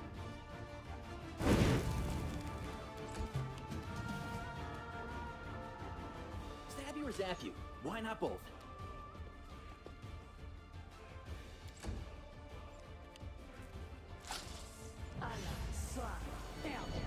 Shit.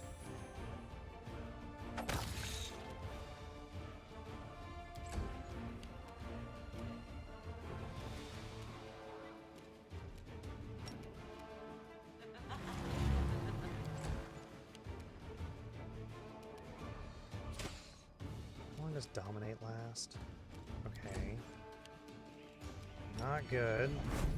Endure this! Oh god, I need a reload. There is no way I'm... Ah! I wasn't expecting a goddamn succubus. Fuck.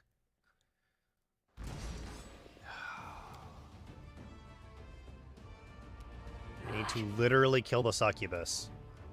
The succubus needs to die first. Cover me, all right?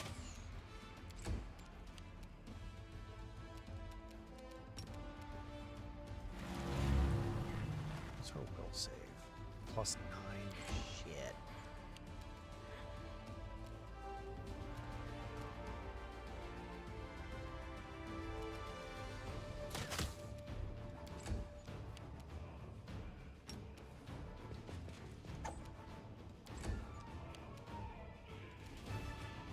I need her to fall asleep, please. Oh, thank God. Okay, we can kill her now. You've crossed the wrong mongrel. Oh, thank God. Okay. Stab you or zap you? Why not both?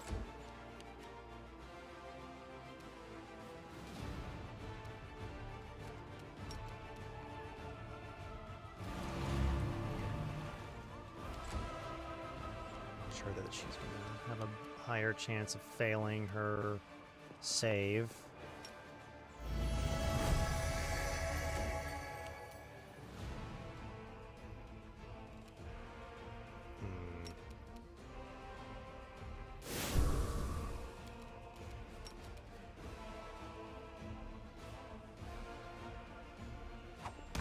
Oh, thank God.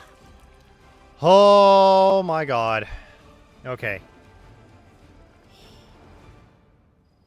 We'll be back. Go ahead and keep going. Gotta do the whole thing again of drop enough weight so I can leave and then pick everything back up.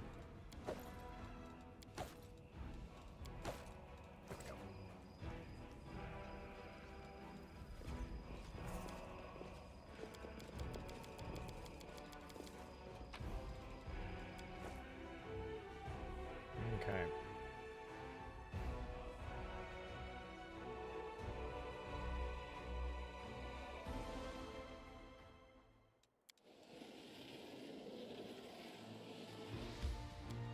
Okay, we made it to the Blackwing Library. That's all I needed, really.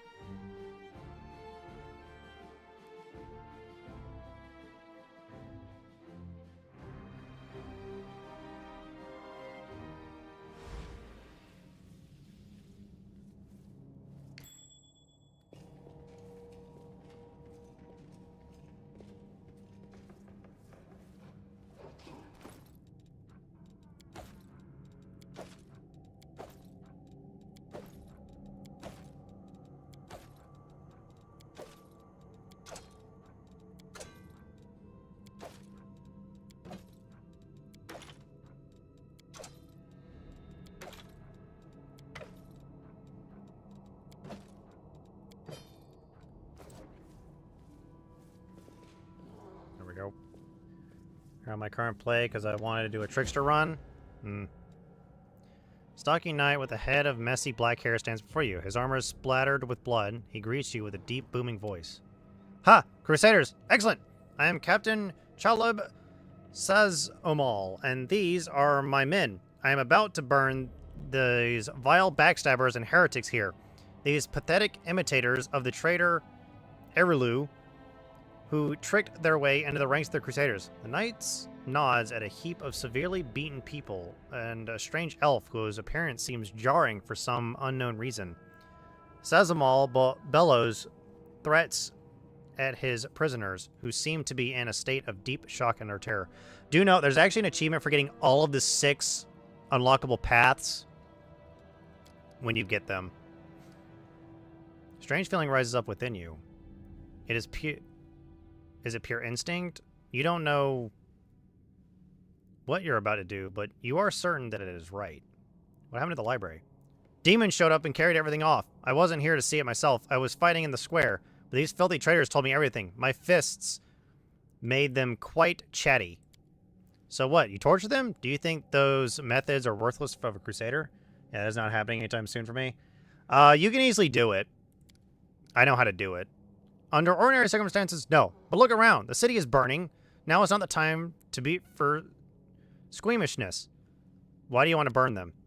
The warrior howls like a wild animal. Look around you! The city is in burning ruins. So many innocent lives lost, and all because of abominations like these here. Cultists, heretics, and spies slipped into our ranks, carrying out the orders of their brutal masters and preparing a heinous death for us all. They want to give us over to the demons, just like Aurelius did with Sarkoris. They deserve to feel the flames licking at their legs. You come up with nasty words to use against people. You call them heretics, cultists, spies, so you don't have to call them people. Good people just like you. You'd feel bad for doing this to people, but not to heretics. Without those words, you wouldn't be able to burn them. Take a closer look at the ruthless crusaders. Sheleb is talking too loudly, all while casting sidelong looks at you. You have seen similar behavioral quirks before, and liars. The other Crusader's armor and the symbols on it. Okay. Idiot, stop! Heed my command in the name of Baphomet! The words fly out of your mouth before you even think them. Some gut instinct told you that this is precisely what needs to be said in this moment, and the words hit their target. The Crusaders jump in surprise and look at each other in terror. Woljif glares menacingly at Caleb. Didn't you know, mortal? We're everywhere. Caleb leads to attention and barks out, Sorry, couldn't have known. We'll fix it right away, sir. An inexplicable feeling of righteousness flows through you. You enjoy seeing the looks of oafish terror on the faces of Crusaders and his lackeys when you rebuke them for their recklessness. Listen to your gut. Stop wasting valuable fuel. If you like burning books, go rig the Gary Garrison Library. Our enemies might try to sneak in there. Step to it. There's plenty more where that came from, sir. I'll do everything you've ordered, and just as soon as those Crusaders arrive, they'll be dead meat. I'll go make sure that we get another. No, make another 2 barrels of alchemist fire from the Gray Garrison storeroom. Things are going to burn right up in there. Well, look at that. Let's go grab some books. Let's go grab some stuff. Tarendalev.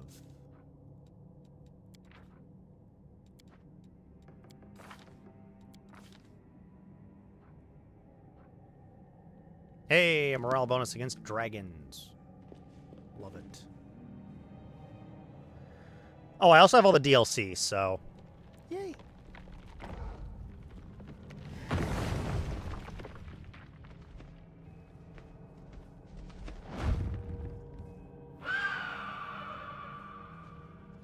Oh, there goes the griffin.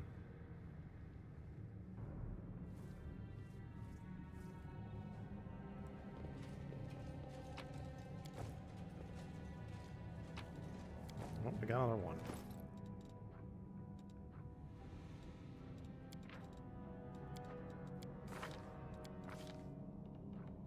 +1 combat bonus to attacks and damage on all natural attacks? Holy crap, that's really good for this build. We got padded armor of focus. Padded armor of focus. If only it wasn't shit.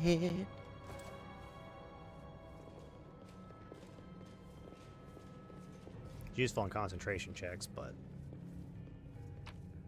Oh, we got another one.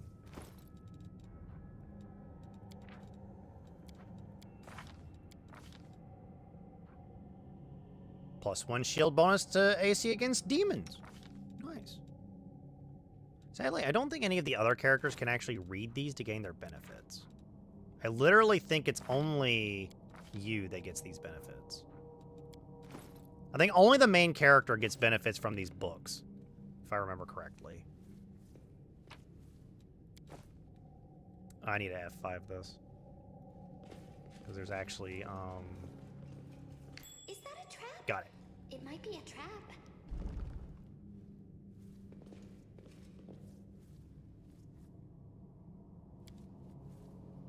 Damn.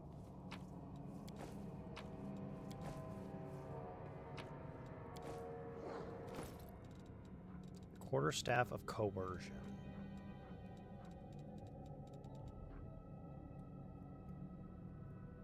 All will saving throws against spells that the wielder casts.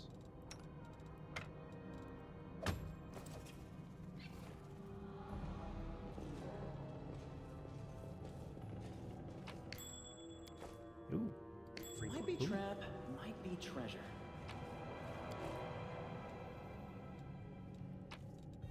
Oh.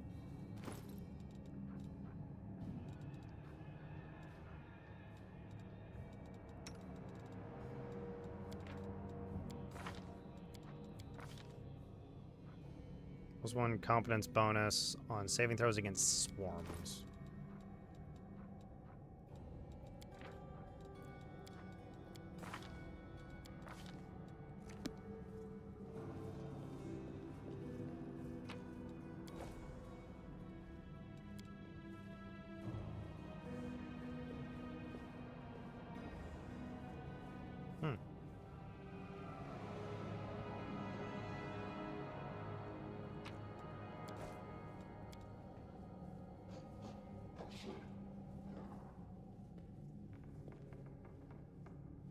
Praise on today. We're saved.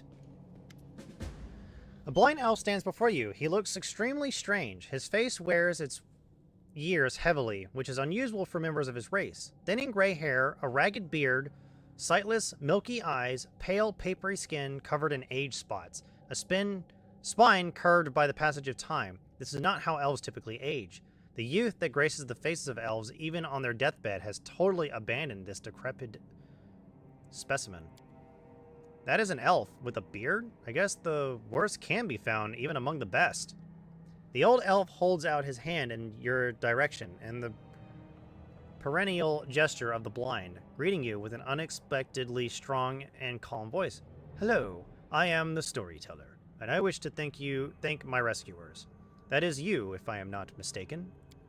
Storyteller? Ha! That's the first I've ever heard of a venerable old-timer like that having a street name. Sometimes a person can lose their name, but Mama and Papa are gone, friends are gone, and there's nobody to ask what it was. So instead of their name, a person can pick any word that is good. Everybody has to have a name, or do they? I don't know. Who are you? The old elf frowns. I prefer people to call me storyteller. It very accurately describes the sphere of my occupations and interests, and most of the places I am known by that name. When I was little, my mother and father used to tell me stories, but I have no one to tell me stories now. Sometimes Grandma does in my dreams, but I always forget them in the morning. Can you tell me a story? Corner of the blind elf's mouth slowly crept upward. For you, I may have a story to tell, but perhaps it is you who has a story for me. There was a griffin statue here. It suddenly came to life and flew away. Do you know anything about it? The griffin stood in this library for decades, but only today did he take flight. Why? I do not know, but I am glad his ancient slumber came to an end. The elf smiles at his thoughts. He has a long story behind him, and yet the real tale is only just beginning today. No, I will not reveal his secrets. I think your paths will cross again, so you can ask him yourself. I want to talk to you about something. The old elf responds with a dignity and courtesy, but firmly. And thanks for my rescue. I, of course, will render you a service in turn, whatever it may be. However, at this moment, I wish to be somewhere safer than the present surroundings. My recent adventures have fatigued me greatly. I would be grateful if you could help me to a safe shelter of some kind. The stubborn set of the elf's mouth tells you that he won't change his mind. Typical. You do someone a good turn, and instead of saying thank you, they just ask for more help. Go easy on the old elf. He's had a rough go of it. Yeah, because we've had it easy, so easy. We can't not help him. If it was up to me, Grandfather Elf, I'd throw you over my shoulder and carry you out of here. This is no place for old folks. I have other things to do. I'll help you later. In that case, I'll remain here for now. Wandering the city while it's under attack by demons would be inadvisable for a blind person. Don't forget to take me with you when you're going to a safe place. So first, we need to talk to these guys. Because these guys it's actually very important that we talk to these guys.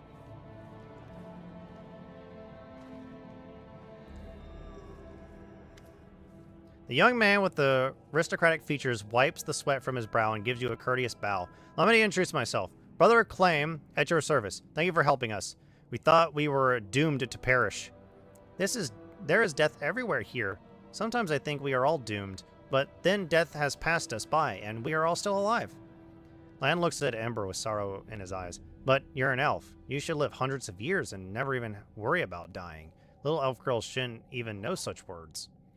When children are thrown in the middle of a war, they learn many sad things. That is why we have to win, so that other boys and girls don't have to learn what we did. Who are you? We are Crusaders of the Order of the Flaming Lance. Our order dedicates itself to the pursuit of hidden knowledge and magical methods of fighting the demons. We are searching for our leader, Sister Miyamir, the Scholar. She spent the last few weeks here, working day and night on some important research. When the demons attacked the city, we rushed here to find her, but it seems she left the city shortly before the attack began. Mira just left the city, leaving no word of where she could be found? None.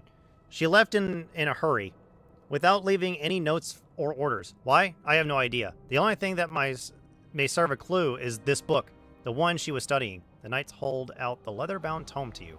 My company of worn-out words, Song of a Crusader. Mira's notes mention something about stone...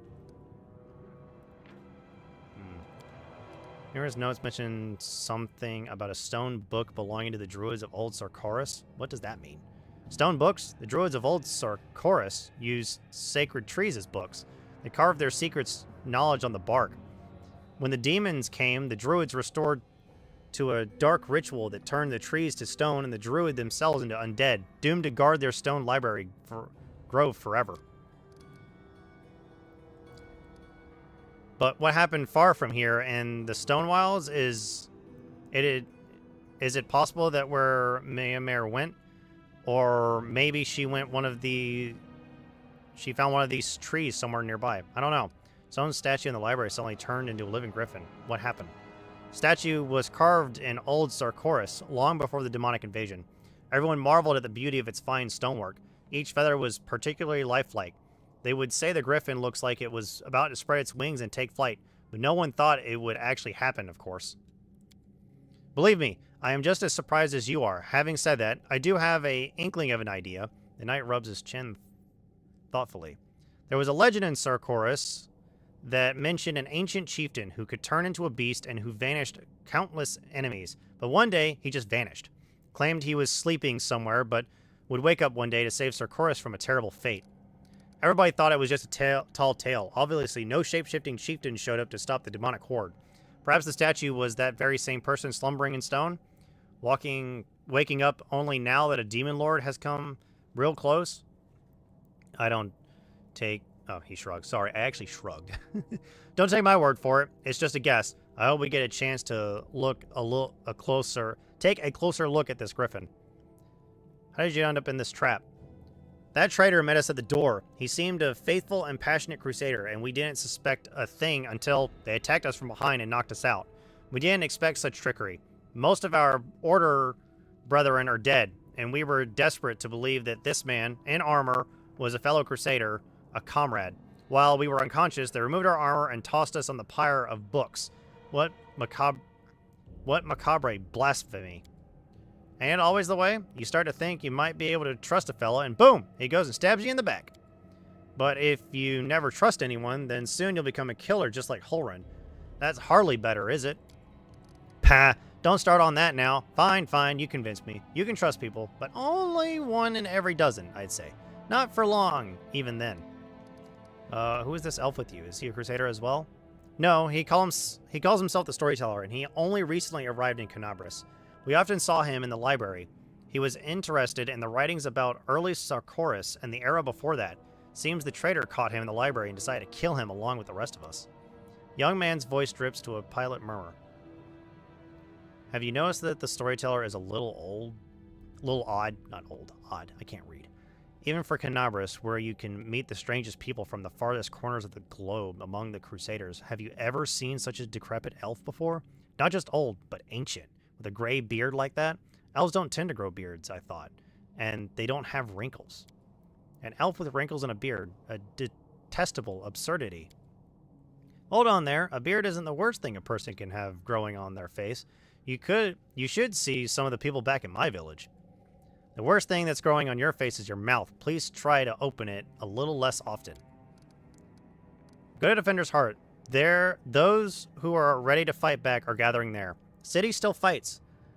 Why? That's incredible news. We will go to our sanctuary guarded by our order brothers and sisters. We will bring them to the Defender's Heart. There we go. One more person recruited.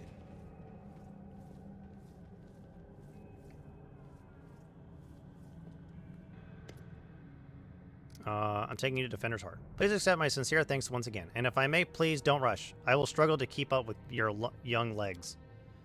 Yes. Because this will immediately take us to Defender's Heart, which then we can do stuff here.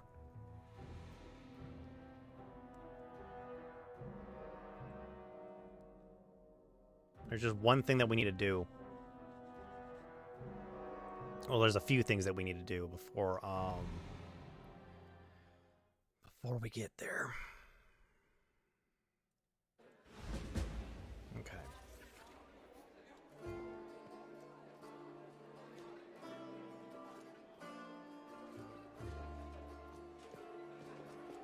Oh, right. Sela's blind still. Vandersart greets you with unexpected liveliness. Beyond the walls of the tavern, the once bustling and festive city lies in ruins, but somehow none of that can be felt within these walls. People in the room are talking, laughing, raising toasts, even softly singing. It doesn't look like typical tavern revelry, but nor is it the grim vigilance of recent days. Selah waves to you. She is sitting at a table with the trio you met previously. The knight, the half-elf, and the red-headed halfling. Brave, come! Let me properly introduce you to Ellen, Jana, and Curl, the fearless warriors of the League of the Inspiring Cart. Selah pushes a mug of beer towards you and speaks softly. It was me who convinced Erebeth to use what Jana, Curl, and Elaine found for a little party. If you look out the window, you might think that the end times have come and the abyss has devoured us all. I thought some simple pleasures, good food and good company, could help keep the gloom at bay. Selah looks at you hesitantly, as if trying to gauge your reaction. I understand. We need to continue living and fighting, however hard that might be, even amidst the chaos that has befallen the city. Allow me to declare my support for Selah's decision as well. Experience tells me that we should shed no tears until after our victory. If we start to mourn the fallen while the battle is still raging, we'll be jeopardizing all our efforts. Now is the time for rest. We'll bury the dead after the last demon has been driven from Canabras. Hey, are you just going to sit here with grim faces? I say we get to know each other a little better. So, we have better reason to toast. Tell me about you and your order, Elaine. As stories go, it's not very entertaining. I was born far to the south in Andoran. I lost my parents early, led the life of a simple mercenary, but often questioned the path I had chosen. I'm proud of my sword skills. I enjoy training in drills, and I'm not afraid of battle. But risking my life for coin, it takes a special mindset to choose that lot with no regrets. You have to want to risk your blood. I saw too many of my friends die, and I wonder if it was worth it. So in the end, I decided to choose another path. Now, if I'm going to lay down my life, at least it will be for a good cause. That's why I ended up in Mindev and became a squire for the Houndhearts. It's a small order by tradition. It never has more than 12 members, and a new member is only knighted after one of the elders dies. We patrol the land along the Wardstone line and provide an aid to travelers and settlers. Unfortunately, death is common among the Houndhearts. I became a full knight 2 years ago after laying my mentor to rest, but I am content with my choice. My place is among the Crusaders. I've been serving the Eagle Watch for long, Jana? I signed up 4 days before the demon attack. Am I lucky or what? Jana lets out an overly boisterous laugh. I am an apprentice of a famous fencing master from Mivone, and I learned a thing or two from him, believe me. I soon got bored of fighting off bandits and getting involved in the petty squabbles of the bickering river kingdoms. I wanted a proper challenge, and you can't find a better place than Mindev. And what do you know? The moment I arrive, the demonic invasion begins. My father would say that's no accident. Fate brought me here. What about you, Curl? How'd you end up among the condemned?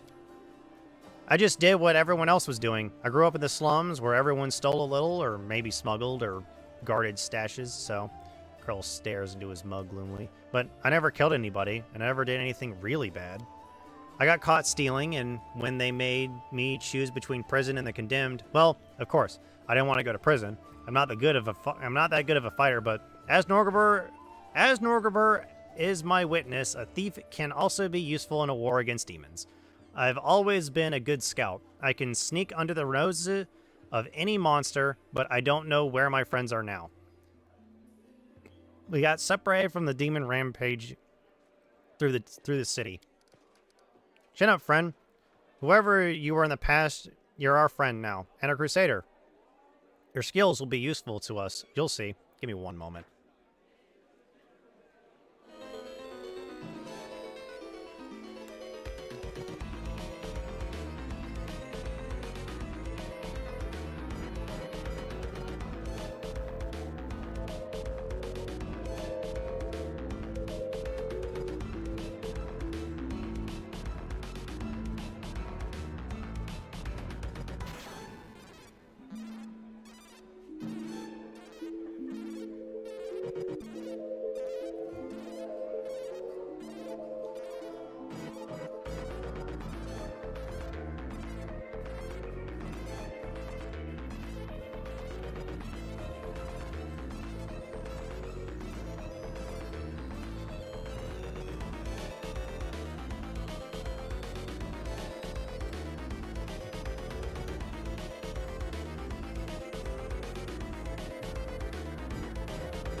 good. Ooh. Shout out, friend. Your skills will be useful, you'll see. How do you all know Sela? I met my noble sister on the road to Canabras. I was returning from the south from my fiancé and was happy to be in the company of a paladin of Iomade. We said our farewells at the city gates, and I went north, along the road to Dresden, to my order's camp. One's face grows grim at the moment mention of the camp. The demons attacked us there at the same time they struck Canabras, but we managed to fight them off. We hurried to the city's aid and joined forces with the Eagle Watch. All my fellow Houndhearts were wounded during the battle on the streets. I'm the last knight in my order who can still fight. It's so good to see Sela again. Every loyal heart counts these days. I met Sela at a tavern in Canabras, before the attack, of course. She was one of the few who would sit at the table with the condemned. Knights usually don't even look at us, but Sela is different. I knew it the moment I saw her. That's what made me notice Sela too. So I sat down to talk to her. I never understood why everyone treated the condemned so horribly, and I still don't. Our girl is a great lad. So after that night, Sela and I went round the tavern together every day. Mendev is an amazing place. People from all over the world come here for glory, redemption, or to help those in trouble, and they always find each other. This might be the best place in the world to find the like-minded people and friends. That was a toast, in case you didn't notice. Sela, did you call me over just because, or is something the matter? I didn't just want to walk about today's celebration. You see, Elena's in trouble. I want to help him, and I don't know anyone else in the city I can turn to. His fellow knights were all wounded in battle. Elaine shakes his head. Bad idea, sister. I told you. I don't want to bother anyone else with my problems. I need to handle them on my own. Oh, come on. Hiding your sadness from your friends is no way to live. Curl is right. Brave, help me find you. Without his help, I'd still be looking for you all over Canabras. So, Elaine, come on. Stop being so stubborn. Not yet. We don't become ruler in this one. I'm still in Act 1. The young knight shakes his head. In all truth, I do not wish to impose. My problems are just minor troubles. Paladin of Iomade and her friends certainly have more important things to do, especially now that Canabras has been overrun with demons. If I've learned anything in life, it's that there's nothing minor about good and evil. Sela begins seriously, but then a smile lights up her face. Take the three of you, for example. It seems like all you did was save one cart from some lesser demons. But look how many people are happy now. That feat will never be sung of in songs. But who knows? Maybe thanks to this one joyous hour of peace and rest, the defenders of Canabras will find the strength to protect the city. Celia catches her breath. I talk too much, don't I? Well, Sir Elaine, I want to help you, and my reputation as a holy warrior of Iomade won't suffer if it's more of a minor adventure than a glorious feat. Knight sighs and seems a little embarrassed. All right, I'll explain. The life of a crusader has given me more than just a purpose and a chance to serve a righteous cause.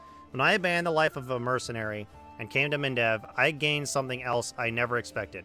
It's here, and that I met. May all the ladies here forgive me, the finest girl in all the world. It's a miracle she found any love in her own heart for a bungler like me. But I'm not about to let this miracle go. Not even the Demon Lord Ascari and all his demon army can stand in my way. Luckily, my beloved is now safely away from Canabras. For half a year, I've been getting up my courage to propose to her. I even ordered a ring from Darek Sunhammer, the best jeweler in Mendev. Independent knightly orders live mostly off donations, and I'm not what you would call rich. But I so want to make Kiana happy. Oh, it takes me 3 months to find a jewel of the same shade as her eyes, and twice that long to scrape together enough money. Master Darek's work was worth it, but I lost the ring during the demon attacks, and I'll probably never find a worthy replacement. The ring is most likely still at the Houndheart's camp outside the city. Elaine and his friends didn't have time to pack up their camp. First, the demons ambushed them, and then they rushed off to help Canabras. I think we should at least go there and check. Not right now, of course, but once the situation in the city is under control. What could we run into at this camp? My friends and I killed 2 large demons attacking the camp, then rode straight to the city without spending any more time cleaning up the rest of their band. It was only a few imps, but they might still be at the camp. Of course, this was a while ago. Our camp was attacked at the same time as the Wardstone in the main square, and I haven't been back there since. Fine, I will help. Sela puts a hand on your shoulder. Thanks for agreeing to help. Elaine is a good man, a true knight, and I think the world should repay those who are so devoted to doing good. Let's help him, so he can propose to his beloved the way he wanted. Sela, I hope you convince Erebeth to let me go with you when you do this. I don't want to be parted from my friends. Of course, the League of Inspiring Card has come together in this dark hour. We must continue onward together. Okay. I need to get a very specific item, which is I need to get either a scroll. Whenever I sleep outside the walls of Defender's Heart, I'm plagued with terrible dreams. Can you help me? Okay.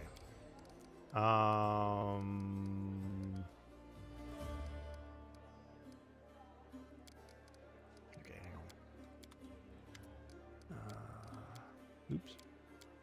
Oops. Okay, there we go. I need a scroll of remove blindness, deafness. Okay, we need a scroll of remove blindness, deafness. Remove blindness. Deal.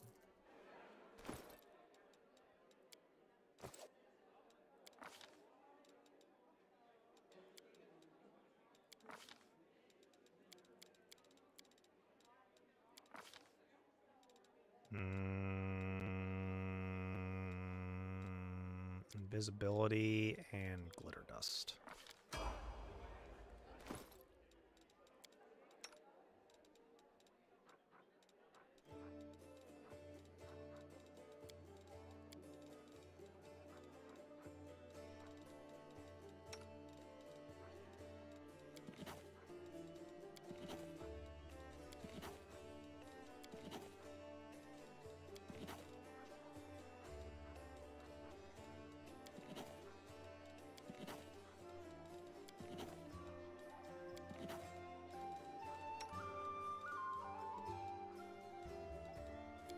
There we go. Okay, that helped quite a bit. Let's speak to the storyteller real quick. Okay. The blind elf looks better than he did in your last encounter. His clothes are clean and his pale face has some color. The elf turns to you and listens closely. Is that you, my savior? I recognize your footsteps. Determined footsteps, befitting a determined person. Allow me to thank you again for saving me. Please accept this humble gift as a token of my appreciation. Okay.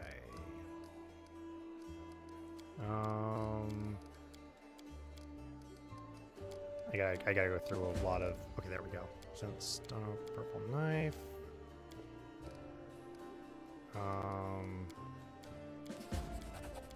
Okay.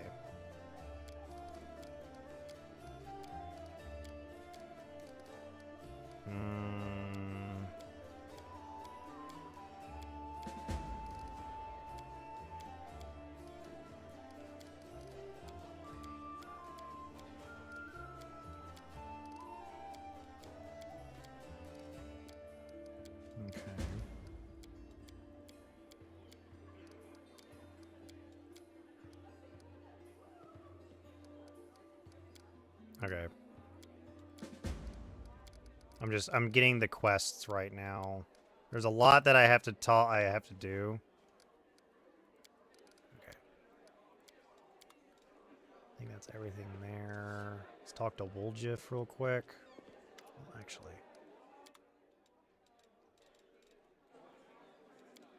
Can go ahead and head outside real quick, and we're gonna sell all of the weapons and crap that I've got, including the half plate.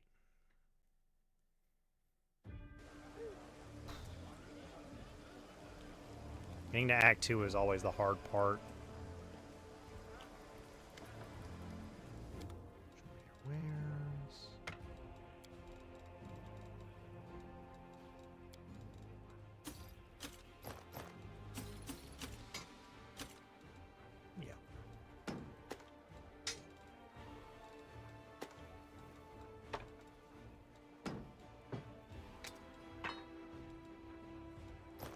of that because we don't have a... Not gonna use that.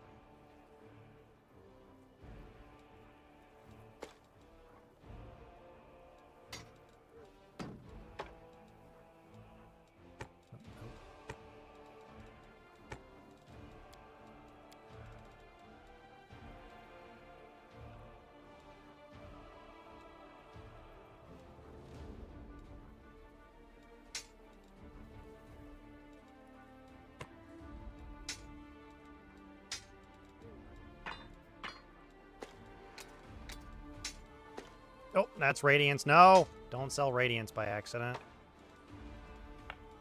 Actually, bulk selling.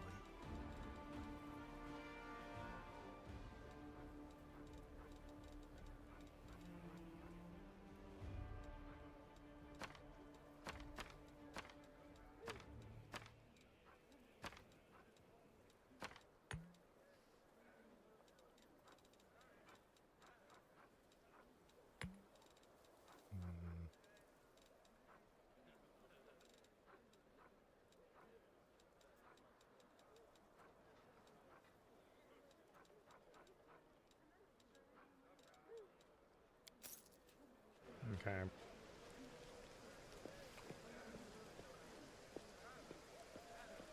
Now we go back inside.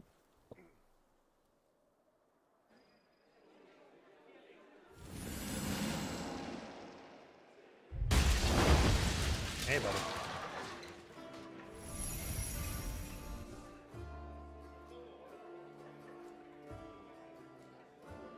What in the name of the Green Mother's going on in this crazy town? Who's in charge here? You there in the armor? Or is it you, tavern keeper?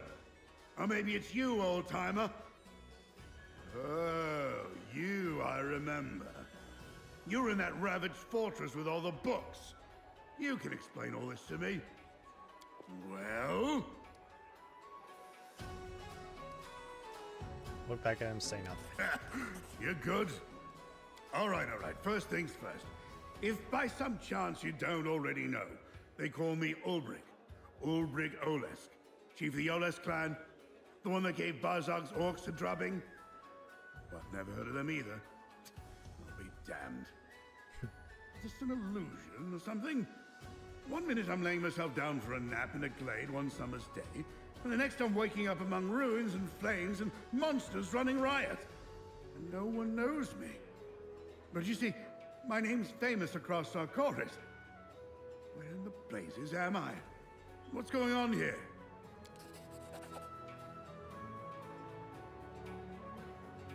You have heard songs that tell of the glorious victories of an alliance of Sakorian tribes over an orcish horde led by a chief called Barzag, but that was a long time ago, centuries in the past before the demon invasion. Is it possible that this man does not know that Sarkoris has fallen? In the library, there was a stone statue of a griffin. It came to life suddenly, flew off. Was that you? A statue, you say? Strange. I don't remember being turned to stone. But if it looked like a griffin, then it must have been me. Take a gander at this. Don't worry, I won't scratch you. I'm no werewolf, I'm a shifter. My powers were granted to me by the sacred griffin Erevar, who protects our clan. I doubt you've got any other griffins flying about this city of yours. Said you saw me in the library when? Now, let me think. Strange, the memory's in there, but it's all broken up in little pieces. So, I opened my eyes, I saw books and stones around me, and you were there. Then I was flying over the city.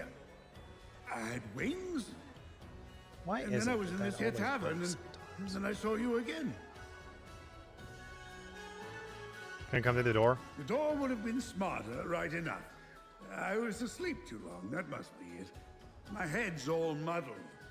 I remember I was flying over the city looking for something, and when I found it, I just drove straight for it. Roads and roofs be damned. But what was I looking for? Drinks? Warriors? No, that's not it.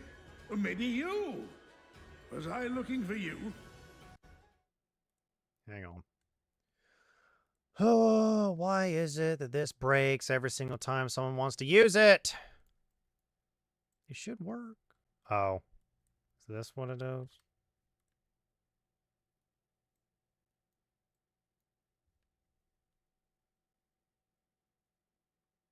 Oh, it's queued? Why did it not go? That's weird.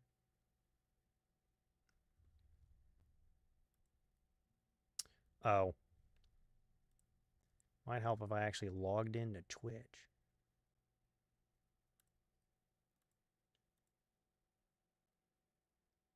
Hang on. Hang on. Let me redeem you those points.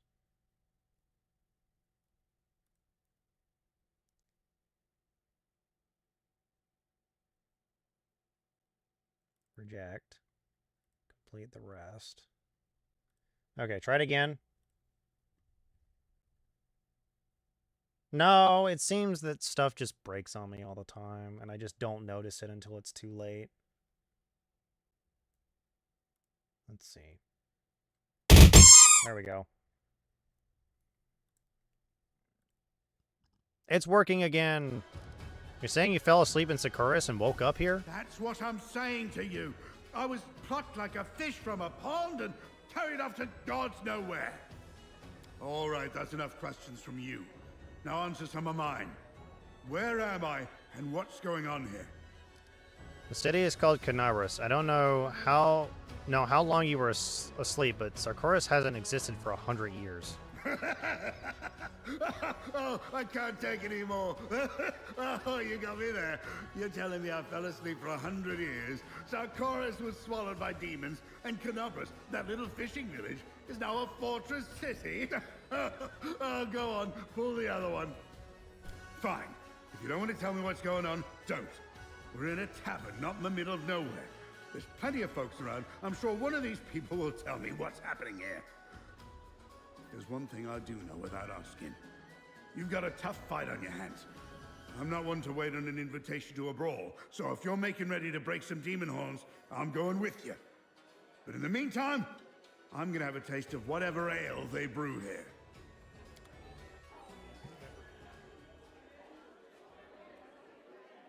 You wish. Okay, so we just got Old Bridge. Nice.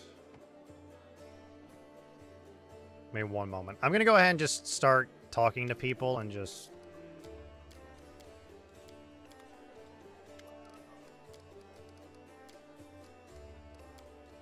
Okay.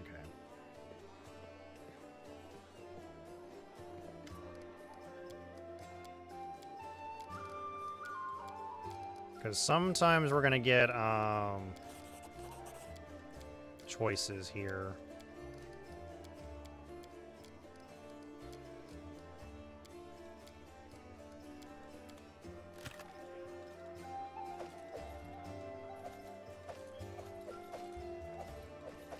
Actually, I don't want that stuff. I do want to put these away. Oops. Things that don't weigh anything.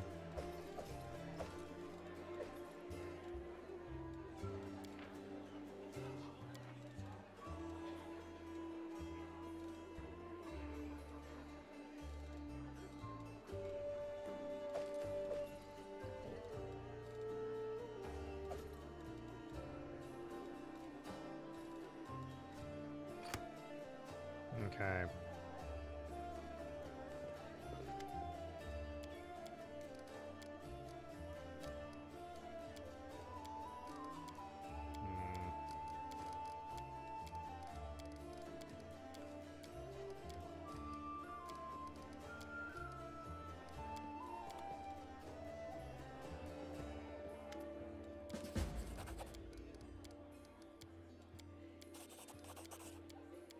Okay, there we go.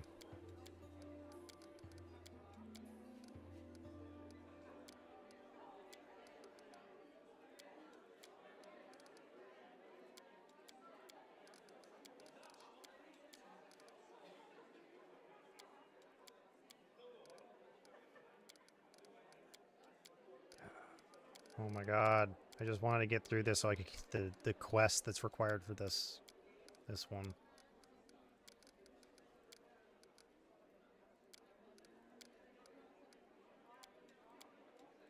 Okay. Speak to land too. Need to make sure I speak to everyone.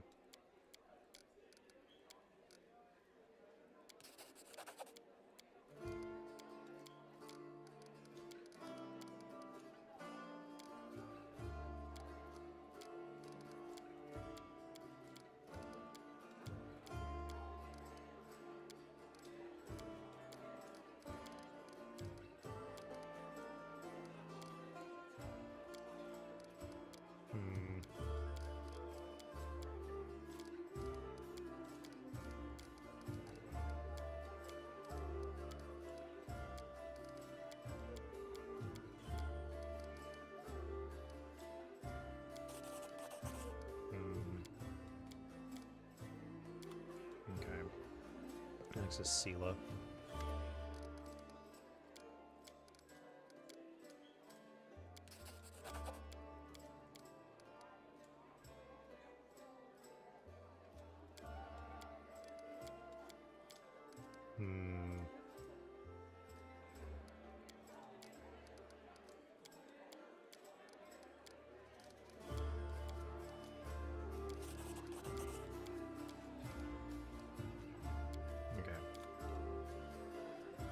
There we go.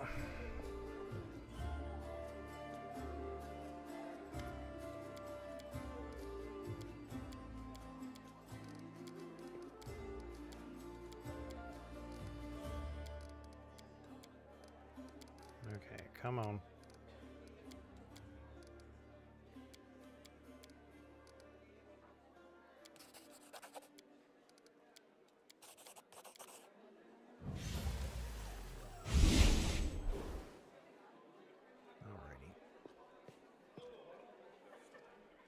I'm gonna go ahead and just try to get to the next,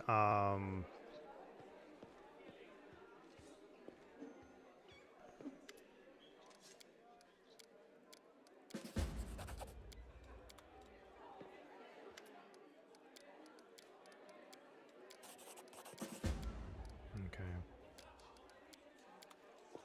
Alrighty.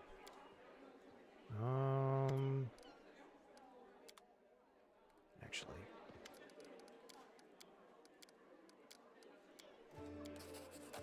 There we go. Okay. Now, let's see here. Is there anything in here that I would like to buy? Dark Omen's actually really good to grab, but that'd be a waste. I'm gonna go ahead and grab that. See if there's anything else in here that I would really want. Nope. We're gonna take that. We're gonna go ahead and use it immediately.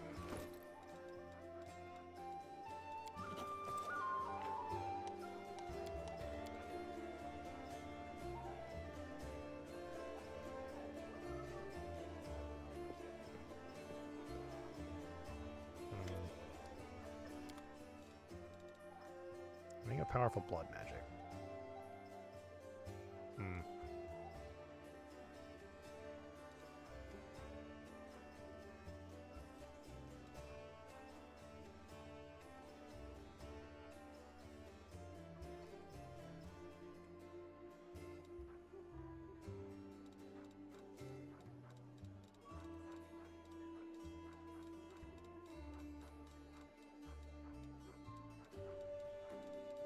Okay.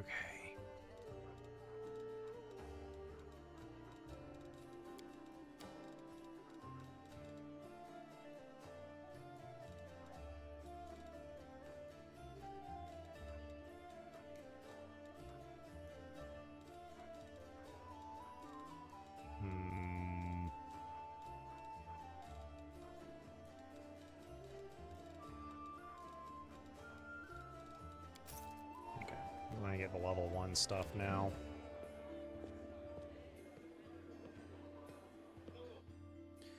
Alrighty. Let's see if there's a weapon or something that I could buy. Come really in handy.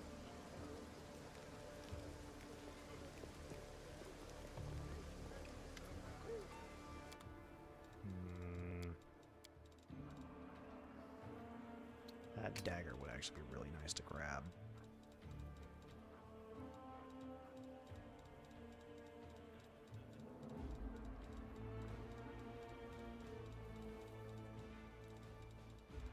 Just so that Woljif actually has a dagger. A magic dagger.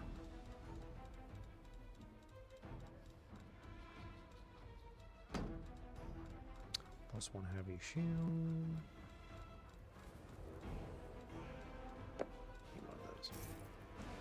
Okay, Woljif now has a weapon.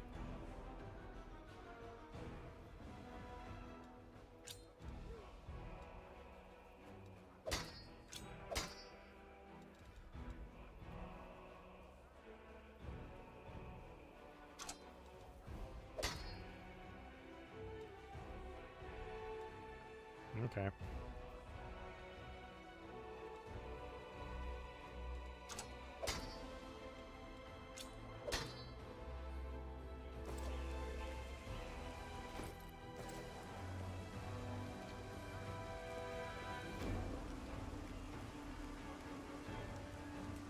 Okay. Accept.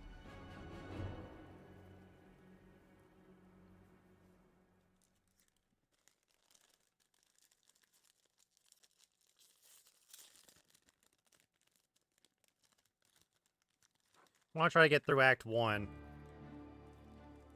Might take me a little bit, but...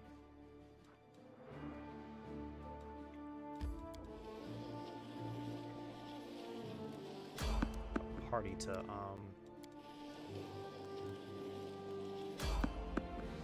Come on.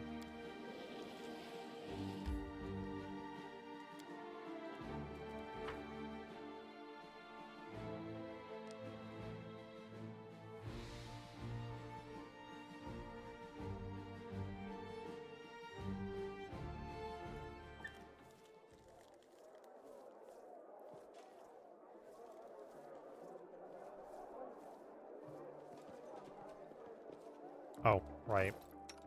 Got Sela a new weapon, or a new shield.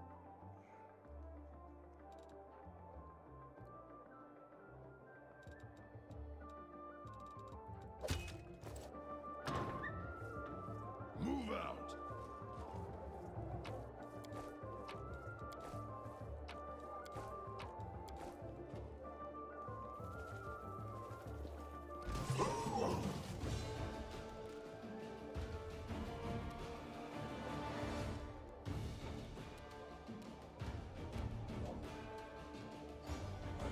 No glory without risk.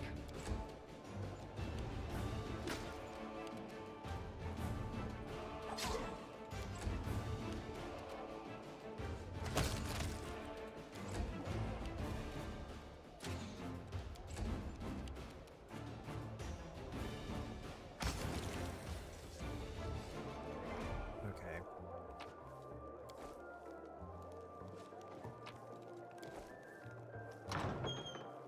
Head on!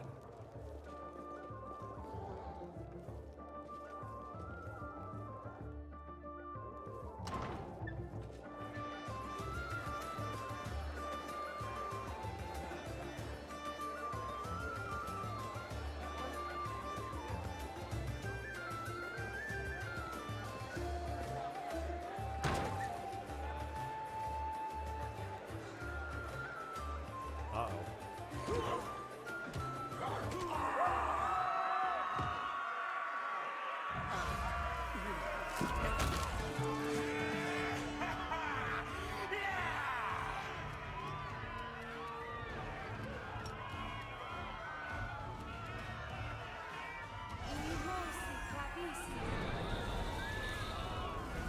I don't really want Barks to be cast upon, but it should work.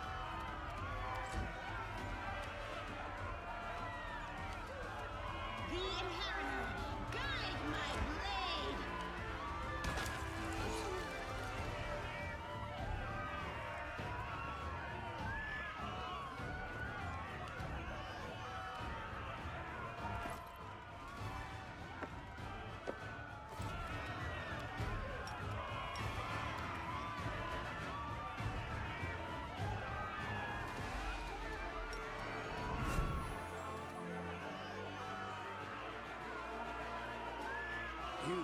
survive me.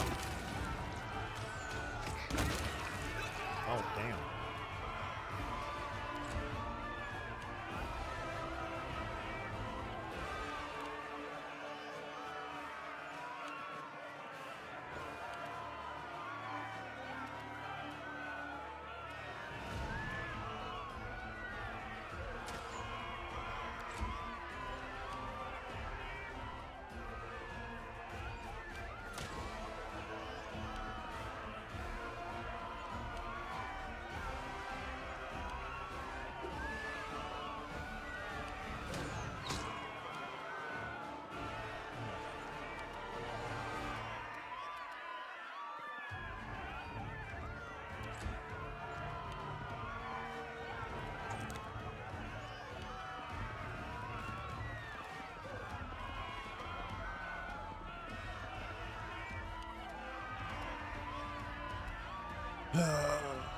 So much screaming!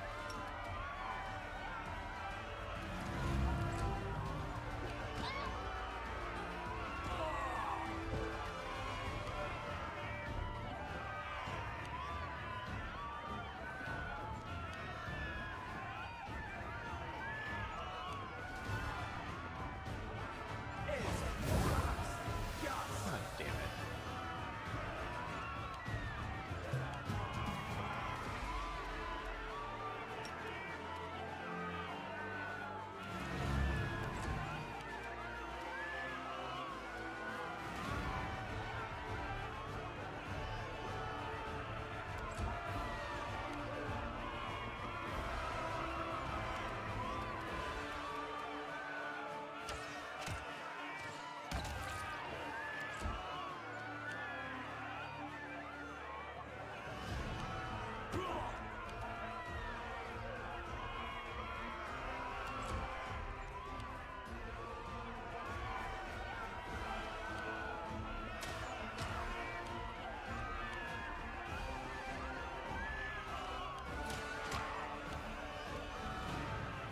Distract them from me.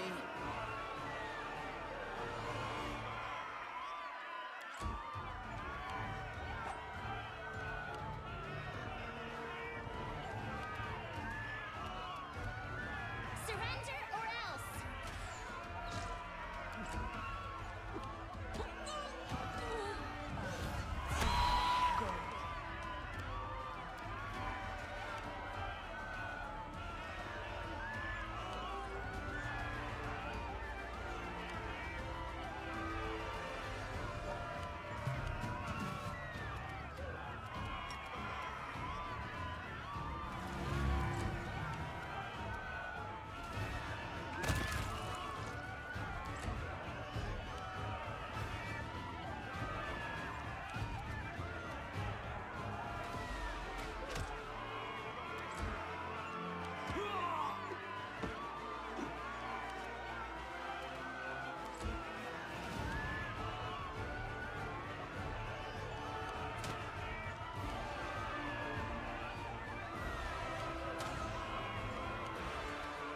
Time to share your treasures.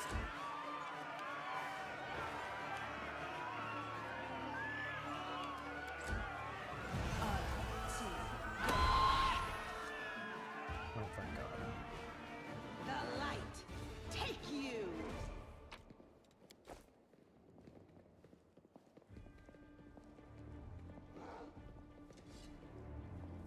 Welcome back, everyone. Greetings, valiant stranger who has just burst into my life. I am the master of this house, Count Daron Kale, myriad mellifluous monikers Aronde. No need to introduce yourself. I find remembering insignificant details, such as the name of passing acquaintances, such a bore. Wow. Bonafide blue bloods and unparalleled aristocracy. All this makes me itch to do something really crass. Ooh, like blow my nose on the curtains. What are you waiting for, my squamous squire? The curtains in this room are velvet, but we have some excellent silk ones with gold thread elsewhere in the house. Take your pick. My soft furnishings are yours to do with as you wish. I'm quite sick of the place, truly. I shall either sell it, or burn it to the ground and build a new mansion in its place. Now that we've finished with the niceties, tell me this. How did all those thrice-damned demons end up at my soiree? Tenebris lies in ruins. Dascari killed Terendelev. The Wardstone has been captured, and you're asking me why demons gate-crashed your party? Tenebris in ruins. Dascari. Well, well, well. And I was already lamenting the lack of excitement at my little banquet. Although it must have been tolerable enough if we didn't get notice of a great hulking demon attacking a dragon just outside the window. It seems as though Dascari's occasion was altogether more of a crush than mine, if you will pardon the pun. What should I know about you, Count, apart from the fact that you're highborn and very rich? As a child, I had my very own pony, but I always dreamed of having a lamb. I was never allowed one. Sheep were seen as peasant animals, utterly unsuitable for the scion of a noble line. The trauma haunts me to this day. I think of it every time I have roast lamb for dinner. I'm sorry that happened to you. Such a sad story. I had not even the slightest intention of upsetting such a lovely child. I'm not lovely. Some people have even called me a scarecrow before. That's patently absurd. Why, you can't possibly be a scarecrow with a crow following you around. I'm sorry if I failed to sate your curiosity. I loathe talking about myself to people I don't know, even more to those I do know. The only thing worth knowing, aside from the fact that I am highborn and filthy rich, is that I dislike Puritans and demons in equal measure. Well, perhaps demons a tad more. You don't seem very concerned about the city's fate. I have no friends here whose untimely demise I would care to mourn. The only alarming thing is how easily all this happened. I don't care for the thought that demons could come calling at my door at any moment.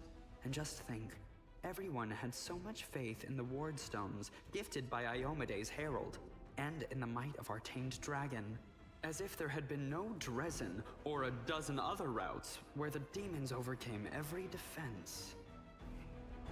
The Orendes are one of the most ancient and noble families in Mendiv. They are related by blood to Queen Galfrey herself. The Count is the last remaining member of his dynasty. The rest all perished around 10 years ago.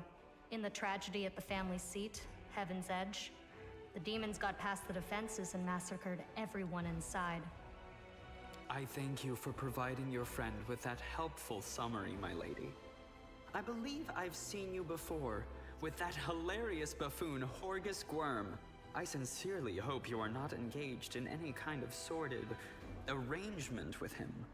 The thought of something so splendid in proximity to something so grotesque makes me feel quite ill. You deserve a better fate than that, no doubt. Your civility knows no bounds, Count. I most assuredly do not have any arrangement with Master Gwyrm. I expect a lower grad too for safety. Of course, where are my manners? There. You can also poke about the house and claim whatever takes your fancy. Though I imagine some of you already had that in mind. I'm feeling very attacked right now. You can go to the Defender's Heart. It's under the protection of Erebath, Terabate, and the Eagle Watch. I thank you for the invitation, but I am not quite as desperate as I may seem. At times, it is better to be surrounded by the repugnant mugs of demons than the sour and dour physiognomies of Iomede's righteous paladins. What about my physiognomy? Sour enough for his lordship? Don't worry, another few minutes with the dazzling Count here, and it'll sour like week-old milk. What's this? An attractive paladin with a sense of humor? You're a veritable walking scandal. Either way, my mansion is now safe. I have a pair of half-decent guards. I just need to drag them out of the storeroom and bring them to their senses. I ordered them to drink a love potion, you see? For reasons which seemed extremely witty at the time and in the state of inebriation I then found myself in. They can guard the house while the valorous paladins beat back the demon assault. They will beat them back, yes? As regards myself, I feel like stretching my legs. I know rudimentary divine spells, I am no friend to demons, and I elevate any society that I deign to grace with my presence. I shall accompany you, only for a short time, of course. I have no desire to remain at the vanguard for a protracted period. What say you, my ephemeral but highly diverting acquaintance? After all, Lord Descari spoiled my party. I now burn with the desire to spoil his. I don't like this guy much at all. Not even because of his personality, but just... I sense something dark about him. I guess thumping him one next time he comes out with more aristocratic witterings is not allowed? All the more reason to take him with us. If we don't kill him, the demons surely will. He has all these friends at his party, and he still looks so lonely. We can take him with us. Maybe it will make him feel better? Don't ask me. Having him tag along would be like going for a nighttime stroll through the back alleys with a diamond tiara on your head. Even I don't like that kind of attention. The Count's presence can only benefit us.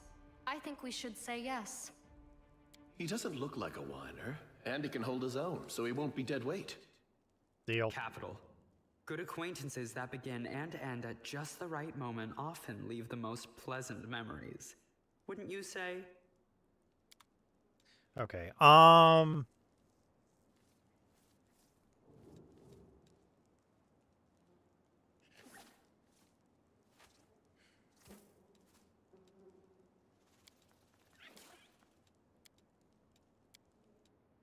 Hate to get rid of Woljif, but I really don't need him anymore.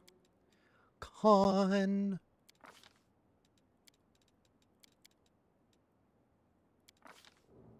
Okay, let's see here. Do. You're gonna get protection from alignment communal. So honestly, that'll come really in handy later down the line.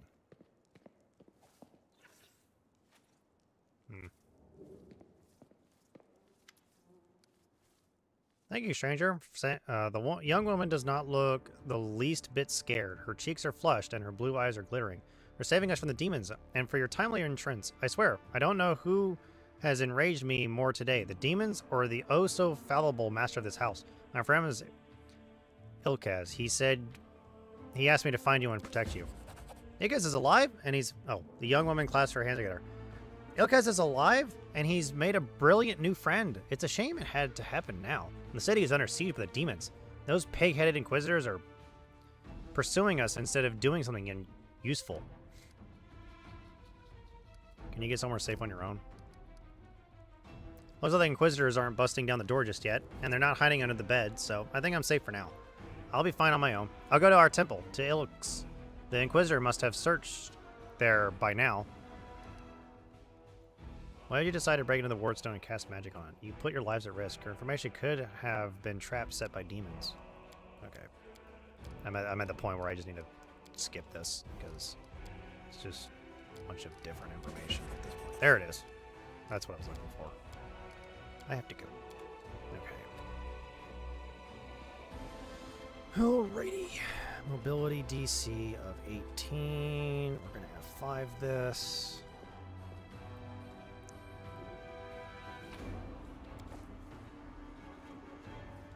Thanks, Lan. You're so awesome, Lan.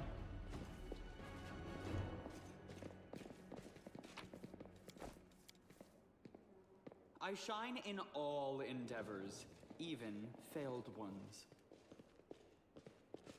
Okay.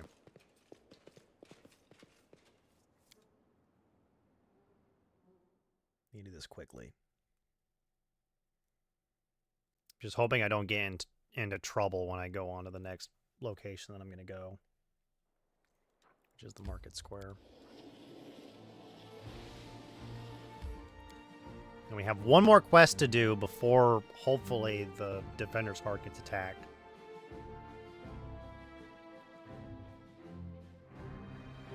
Oh, I forgot to tell Erebeth about the stuff. Oops.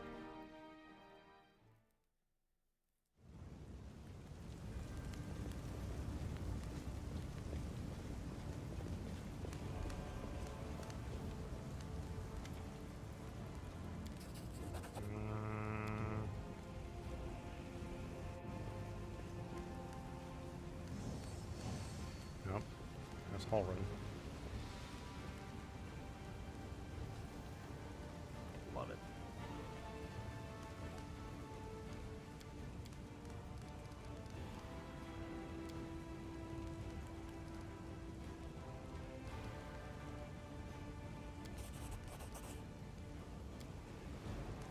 Okay. Do the Heaven's Path.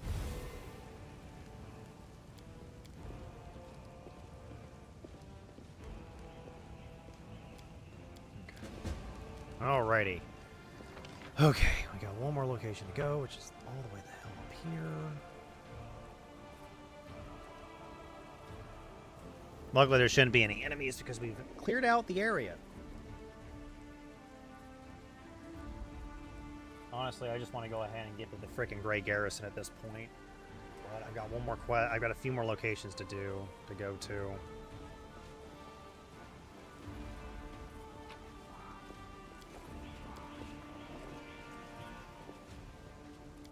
Let me get the Azada path.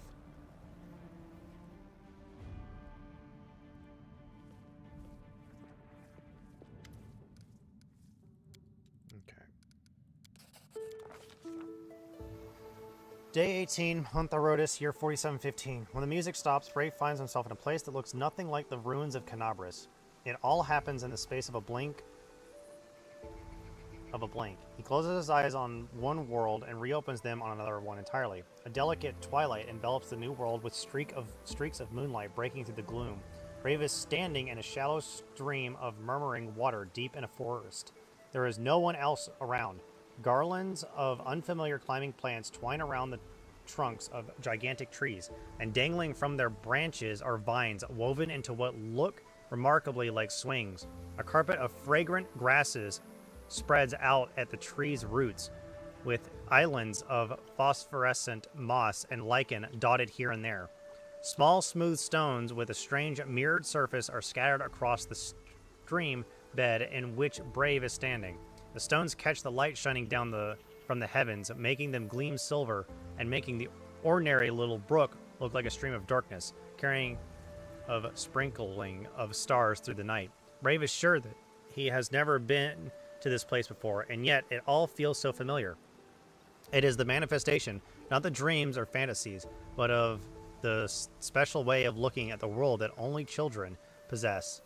When a glint of light reflected off of a piece of glass becomes a fallen star, when an oddly shaped stone can be a remarkable artifact, and when every shadow or twist in a path promises mystery or an incredible adventure. A single glance into the forest stream brings his feeling rushing back. Realizing this, Brave unhurriedly makes his way along the stream bed, taking in his surroundings. The whimsical, twisting stream runs through the silent forest, and Brave unhurriedly strolls along it. This place evokes a strange feeling of not calm, no, in fact, quite the opposite, feeling of restlessness and anticipation of incredible discoveries or unexpected encounters. Or, then again, perhaps it's not the place at all, but the eternal hunger, the craving for new experiences, which dwells within many mortal hearts. Speculations aside, just as Brave rounds the next bend, an unexpected encounter does indeed take place. They come closer, not attempting to hide, stepping lightly on the mossy carpet, leaping from branch to branch, or flitting through the air. The creatures are thoroughly bizarre, as though they were deliberately conceived to try the sanity of every taxonomist on the planet.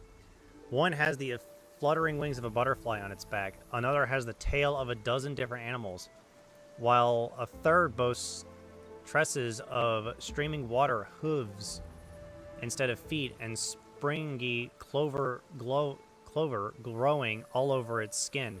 "We have a visitor," claims one of the strange creatures, and it immediately runs along the stream, sending up moonlight slivered splashes with every step. "Oh, where am I?" "Don't you know where you are?" asked the creature in amazement. "There are plains of breathtaking beauty and plains of astonishing wonders, but only Elysium is woven from the craving for beauty, from the belief in wonders. That is where you are, in the most peaceful and most wonderful corner of the plain of boundless freedom." "Who are you?" Don't you know where we are Azadas, the children of freedom, says one of the creatures, carelessly swinging from the branches of a tree. This forest is our home for today. Tomorrow our home could be a lake 100 leagues to the south, or an underground cave in the azure ocean, or a castle of clouds that scatters in the dawn breeze. How did I get here? We don't know how you came to be here, says the creature with a dozen tails, smiling. Mortals rarely come to Elysium during their lifetime. But here you are, which means that something must have brought you, something in your soul. Your soul did not harbor even the slightest spark of freedom, yearning, and compassion. You never would have found your way here. Now that you know the answer, tell us, what do you want? I have to go back. They need me there. The creature with butterfly wings who has hit Herto remains silent, gives the visitor a serious look and nods to itself. I smell the burning blood and tears of the place you have come from. It clings to you. It is right that you don't wish to turn your back on the suffering of those you left behind. None of us children of Elysium would do such a thing. Go back. Be a bulwark against evil and strife. Your path is true. But would you like to take something from this place as memento? The question hangs in the air, and though the words that Brave utters next are merely words, not a spell nor a military command, they seem to have equal bearing on destiny and life. Yes, I really want to. The Azadas draw closer. Take this memory with you. Take this light. Take the knowledge that any pebble struck by a moonbeam can be equal to any star. Take the understanding that you cannot fight evil with clever plans until you have conquered evil within your soul, and your soul cannot be cleansed of evil if it is not free. Take our song. Remember it, and may help you, and it may help you, but only when you are true to that which brought you beneath this sky.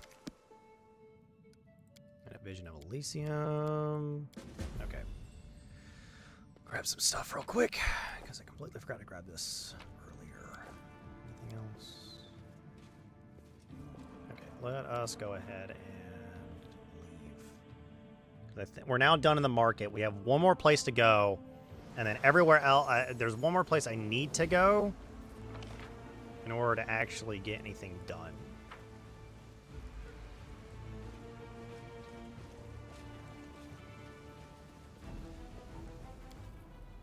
It's going to be full of demons, too, which is going to be great.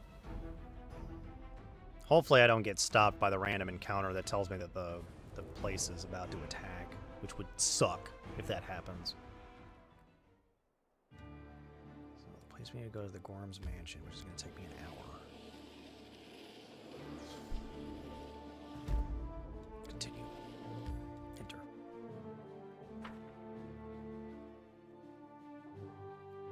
Okay.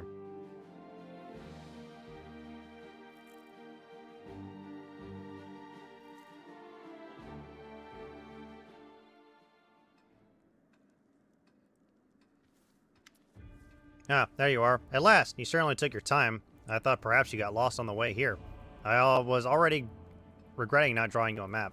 Marcus's relief is palpable, even though his grossing. It's a tragedy. You know what? We're just gonna get through this. Okay. I'm gonna go this way first.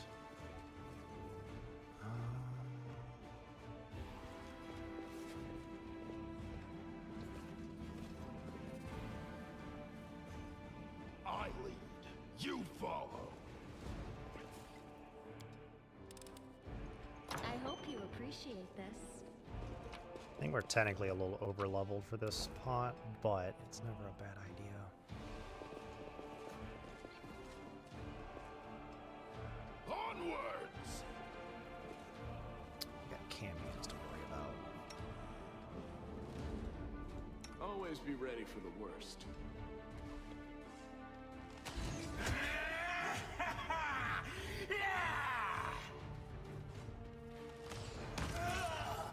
Camion's dead.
endure this!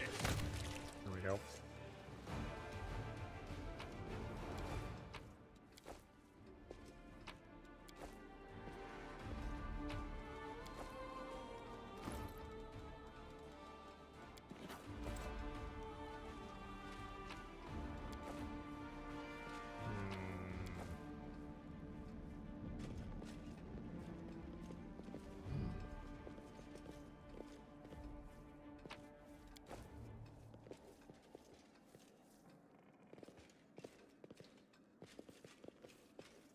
Move out!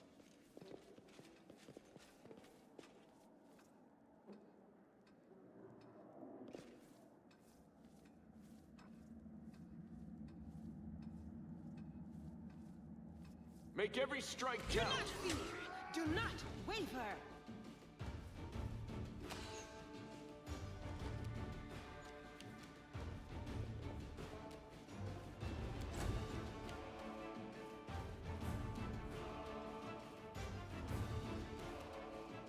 Let's hear you cry!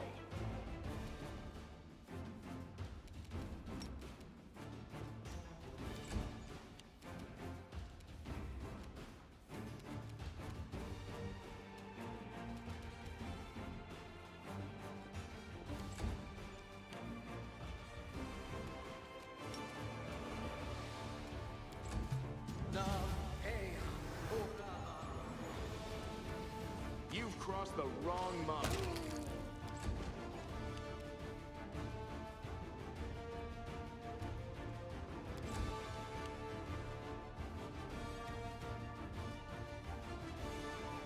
Run them through!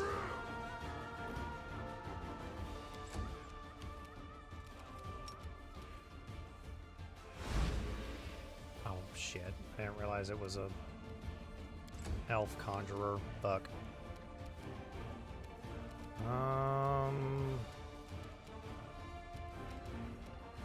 Out of my sight!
And pick up books.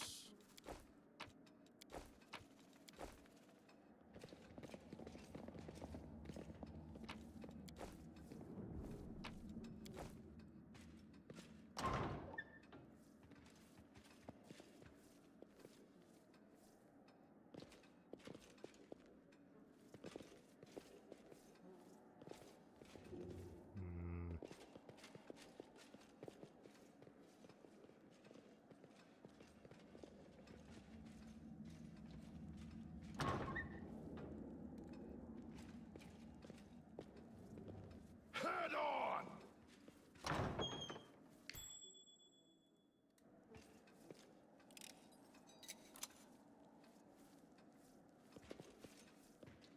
I lead. You follow.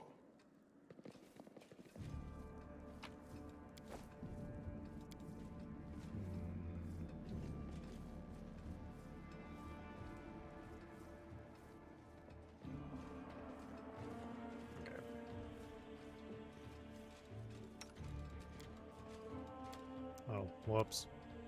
Try to turn off the cold iron arrows.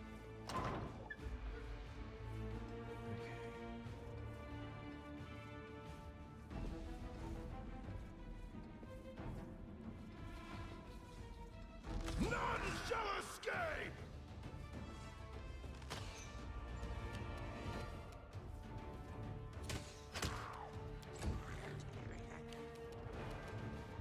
I will see to your demise.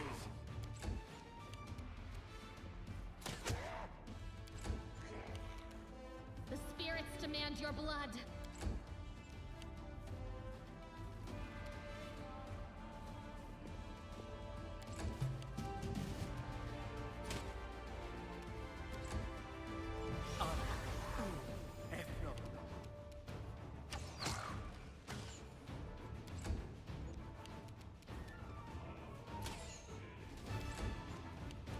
Too late for apologies.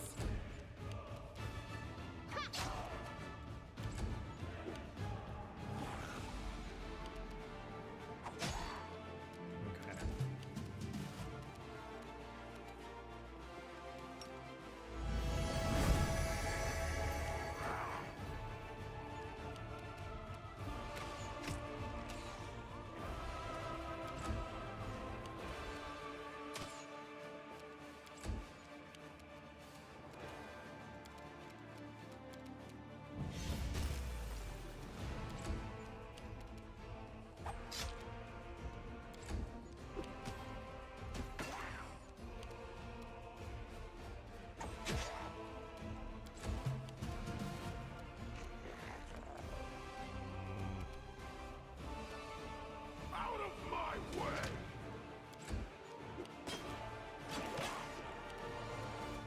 You won't survive me. Precision and grace.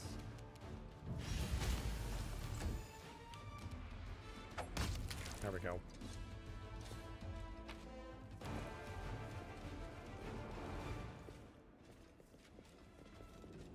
Rules are made to be broken.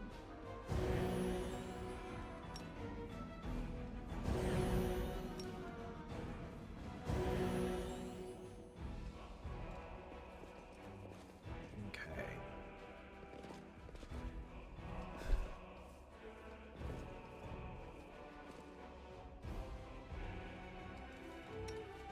Endure this! Oh, come on. There we go.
Into the fray! I'm done to not move.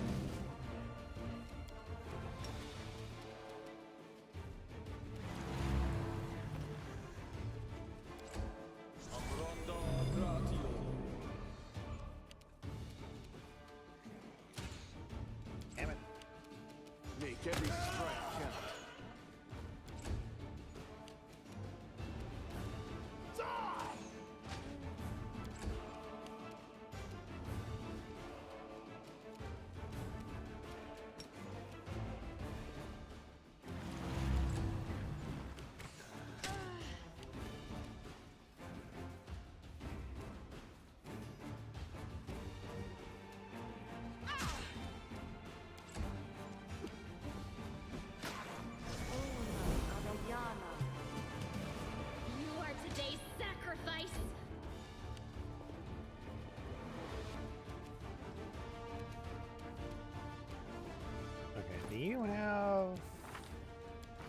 shot.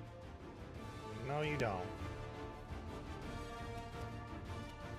I'll make short work of this. You've crossed the wrong mongrel.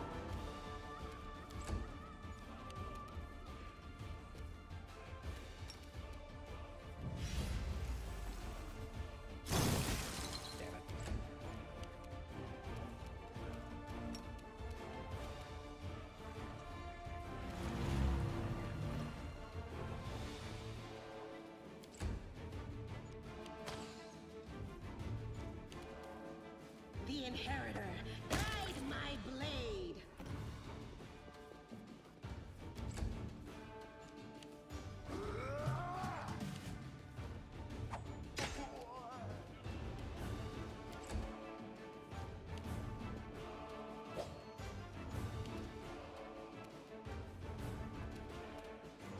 Out of my sight.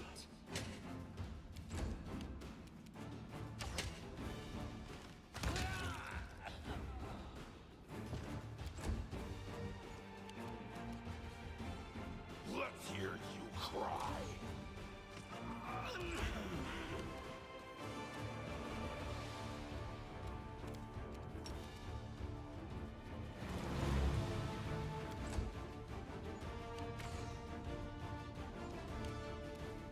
No glory without risk.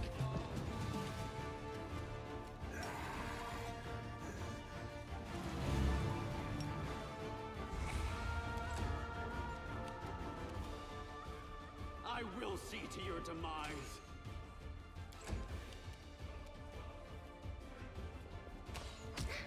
There we go.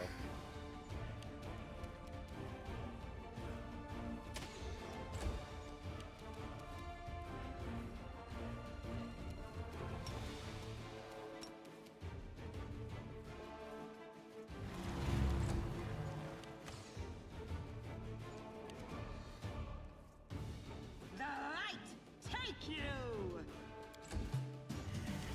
It's actually not the hardest fight that we're gonna have. Actually, the next room.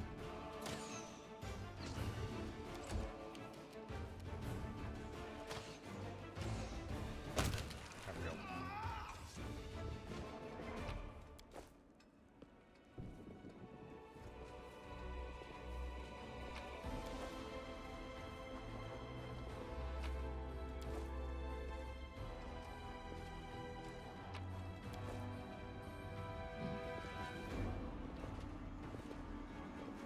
Suffering from medium encumbrance.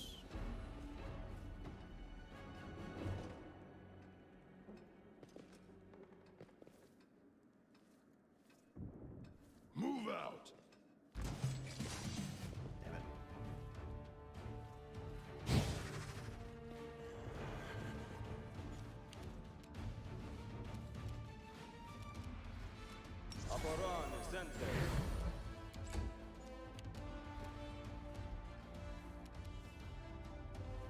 You won't survive me.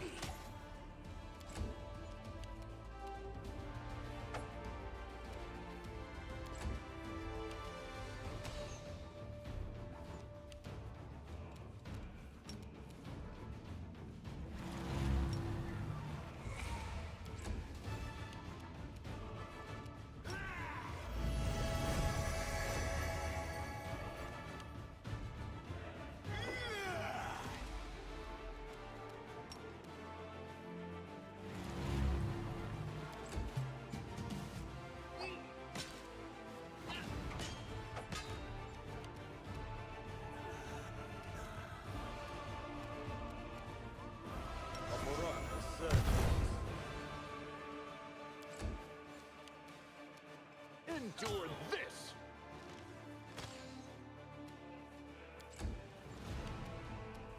The Inheritor, guide my blade.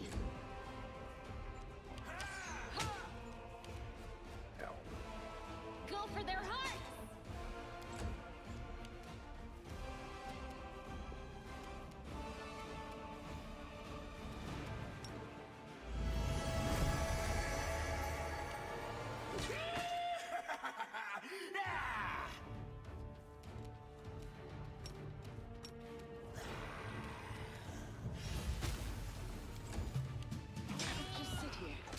Really? Don't worry about me. Fucking crit. Precision and grace. Oh my god, stop missing! Fucking hell.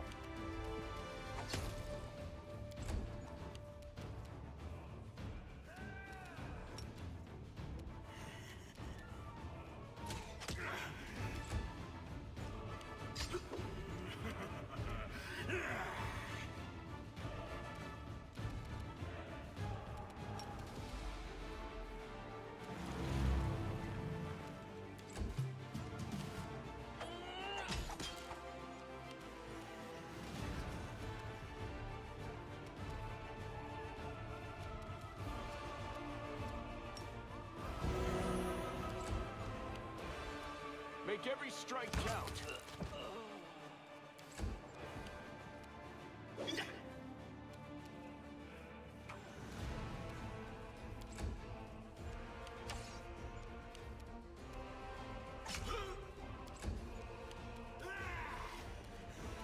Run them through! Damn it.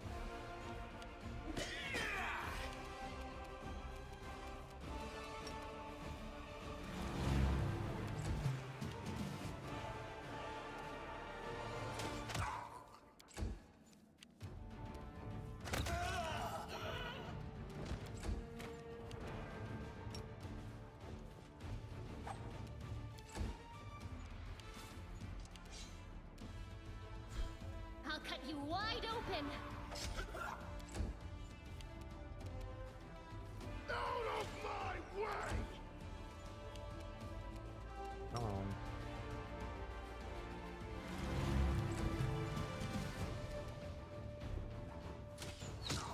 There we go. Okay. Whew, wee.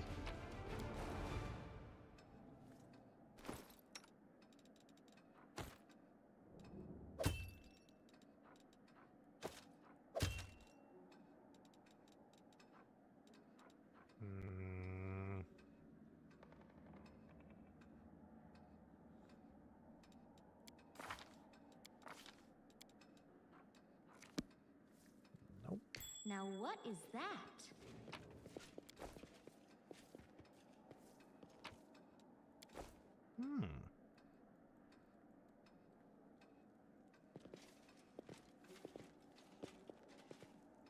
Head on!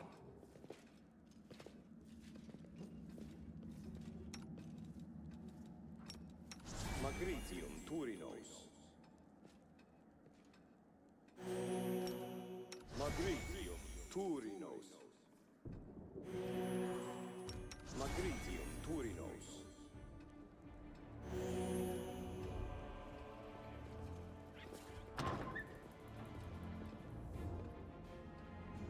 I lead, you follow.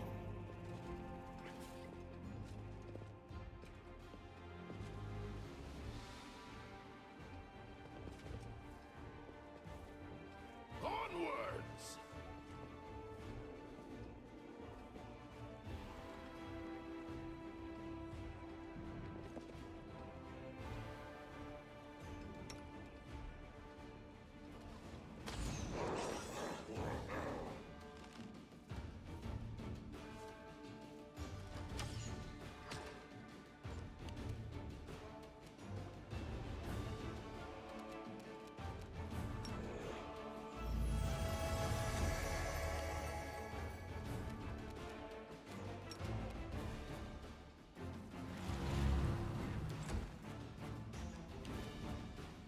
That's not all the enemies that are in here.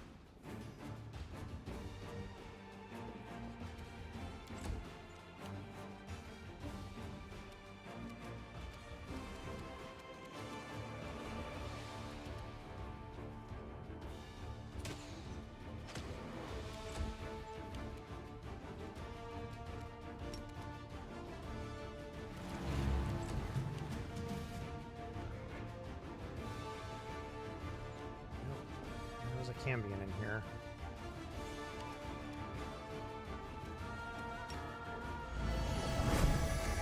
There's the Babao.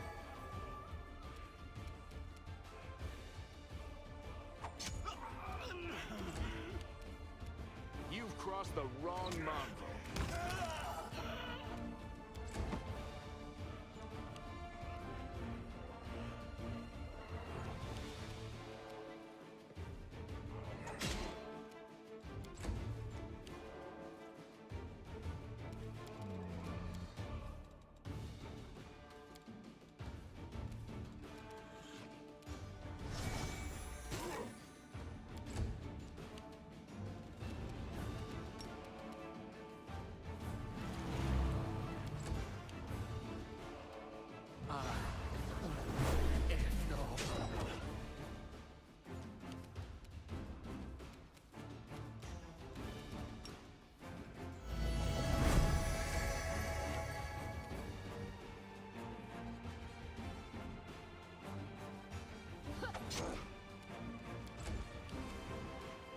You won't survive me.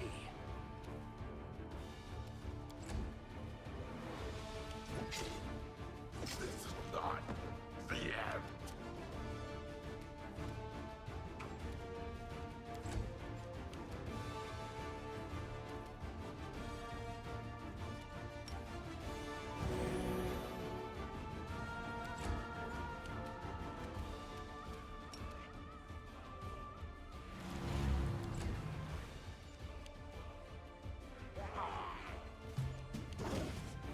Oh. Son of a bitch. Ah! Fuck! Oh, I hate that. That is bullshit. God damn it. Oh, I fucking hate this fight. I hate this fight. This fight's fucking annoying. God damn, I hate it. I hate it so goddamn much. Should not be this hard. Bow are not that tough. God, do I hate Babao. I hate that they have sneak attack. God.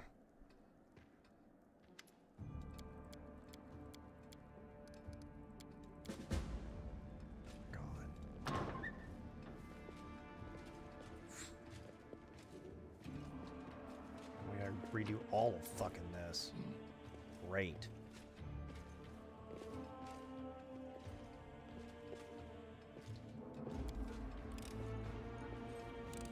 I am helpful, am I not? Move out.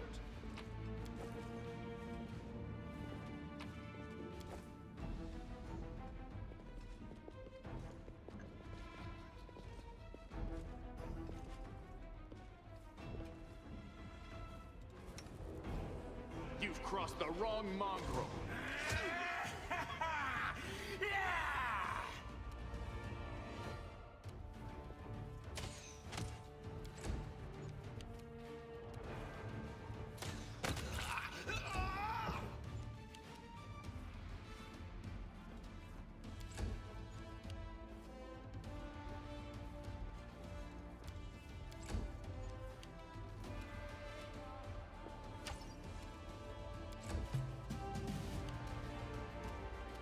Out of my sight.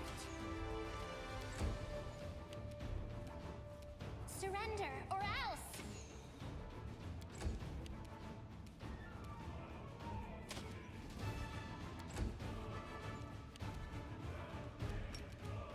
The light, take you!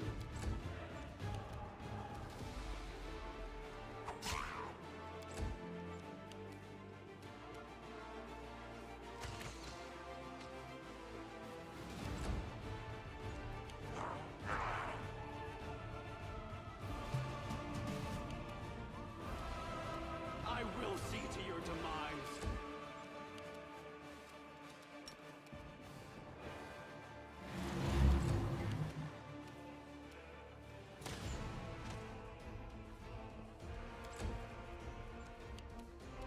The Inheritor, guide my blade!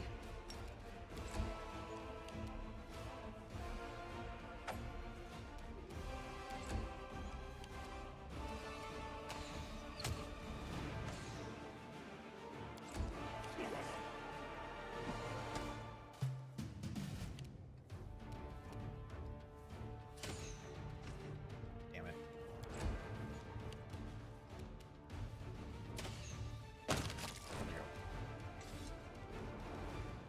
Ugh.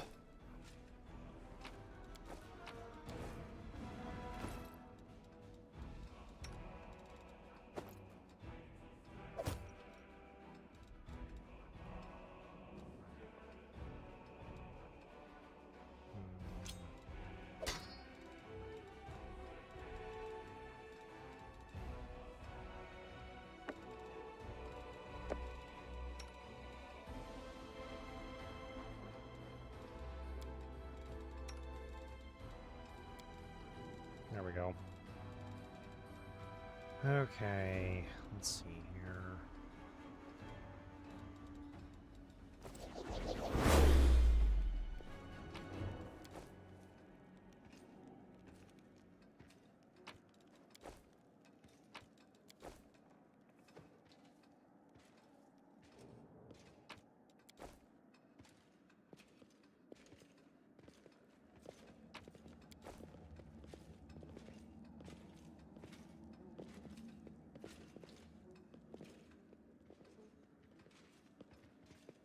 Head on!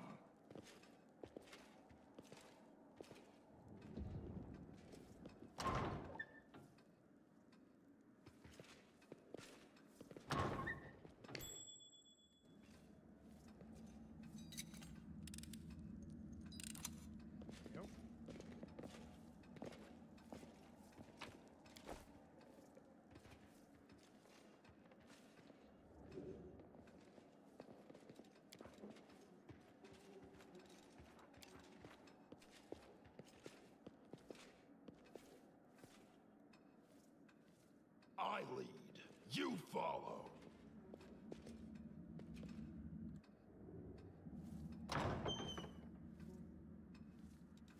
They will not expect my strike.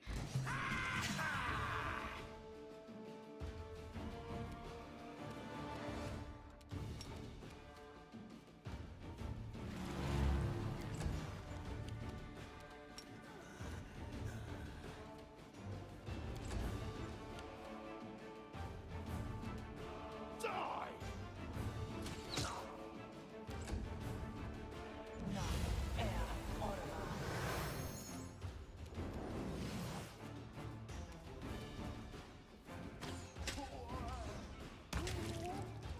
He's gone.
I don't think any of these we need to read, but I'm going to just in case they give something useful.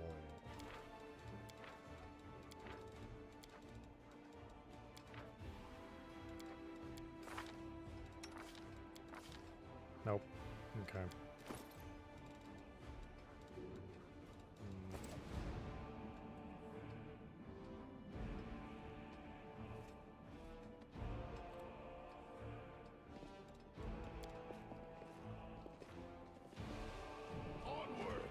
Oh, I missed this door completely last time.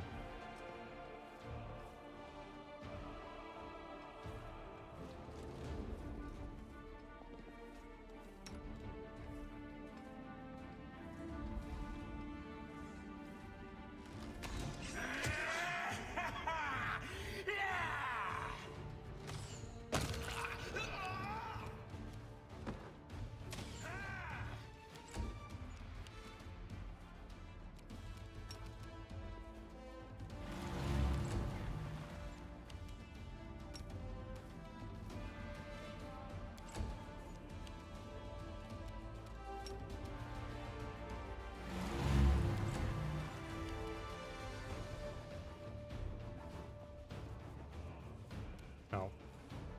Why is that? He has the wrong weapon. Equipped.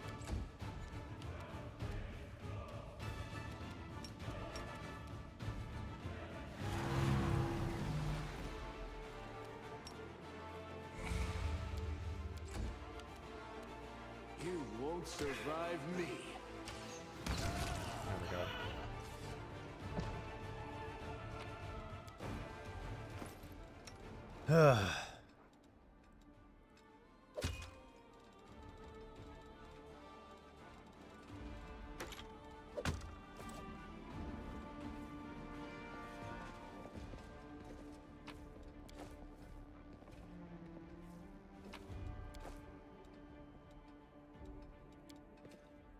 Just go and use one of the apprentice lockpicks that we have.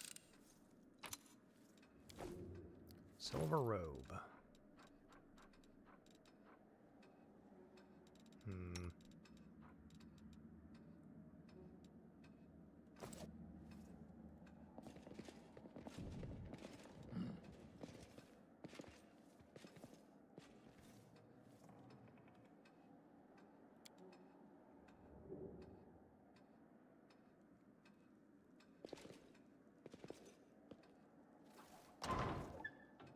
Move out!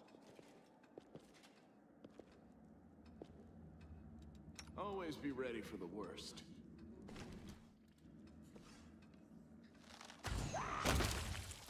Jesus. Was not expecting the immediate, I'm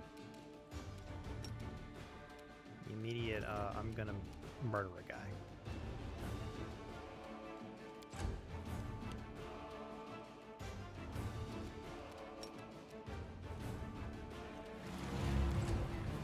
Was not expecting the critical hit. I'm not gonna lie.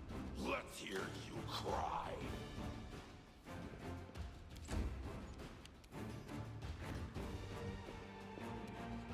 Precision and grace.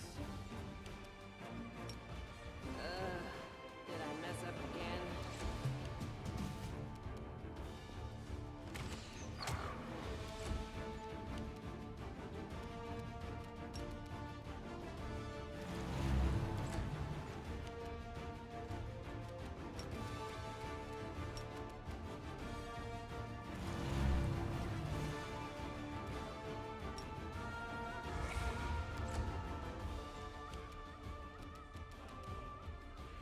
Run them through! I'll make short work of this.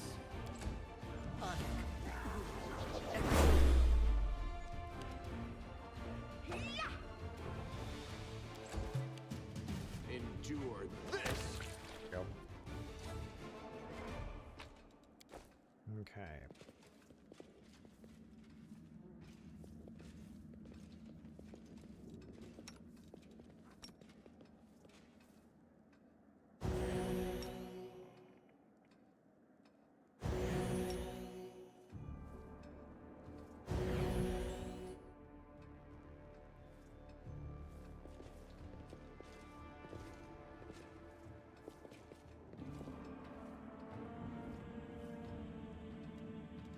A goat, a lizard, and a human enter a tavern. What'll it be, lamb? None shall escape!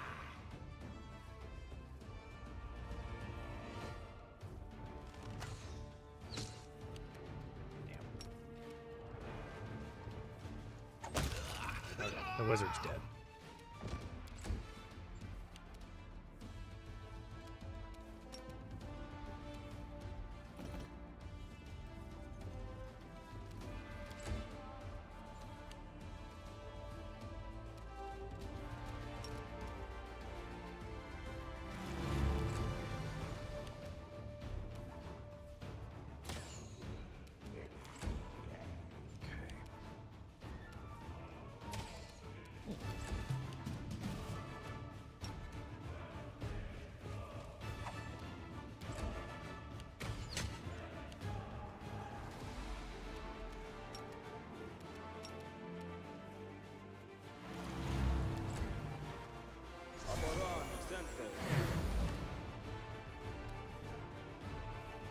make every strike count.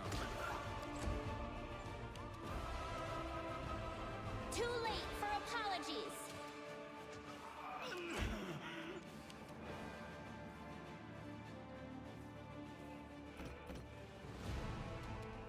Out of my sight!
I will see to your demise.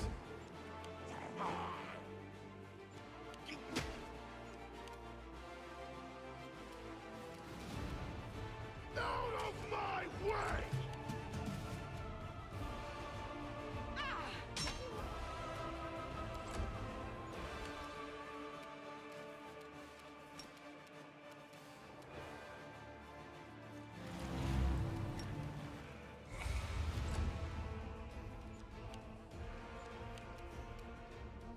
You've crossed the wrong mongrel.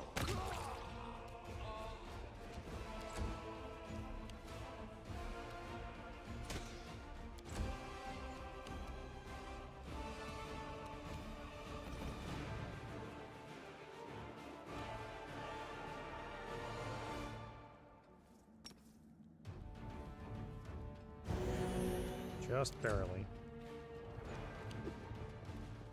Just sit here. Don't worry about me.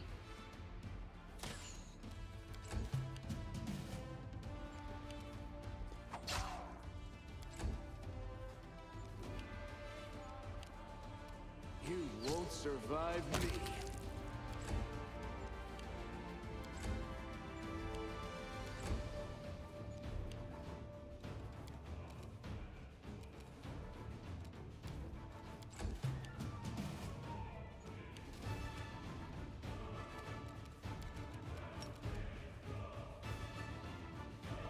The world in crimson!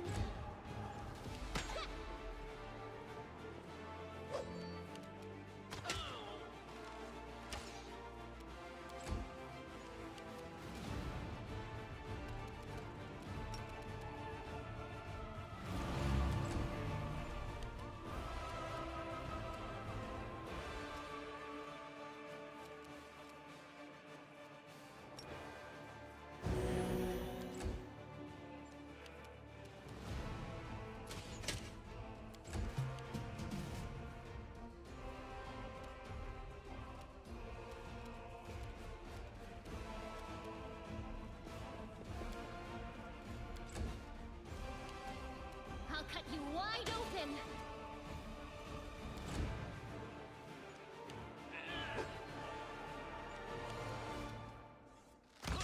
There we go.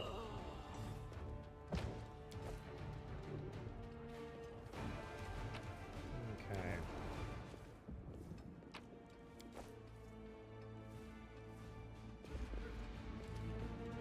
I welcome your company. Magritio, Turinos.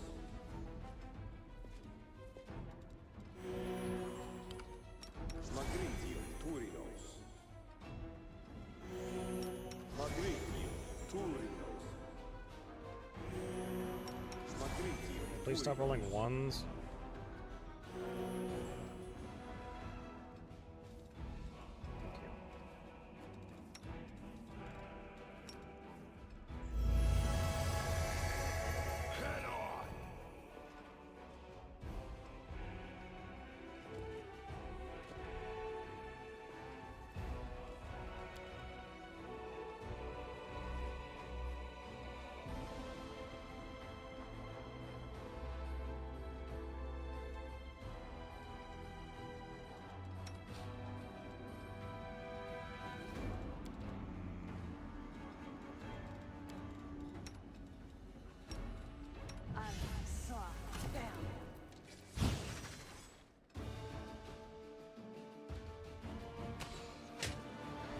you.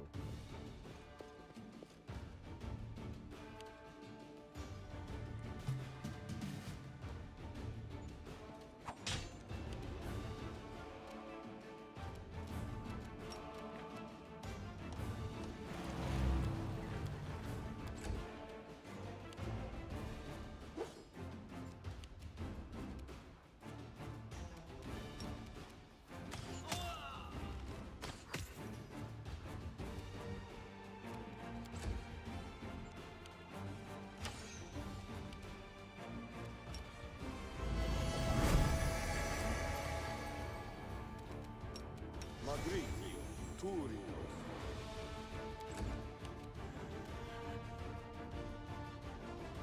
I'm done with you.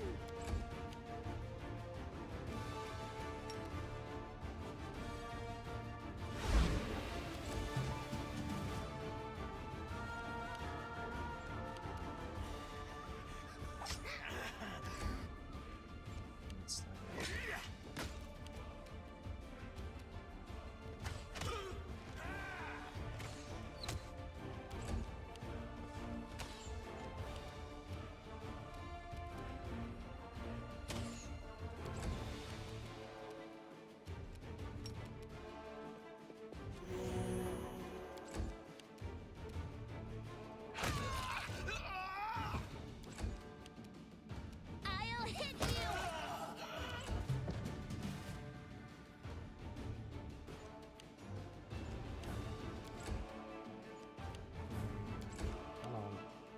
Come on. Come on. There we go.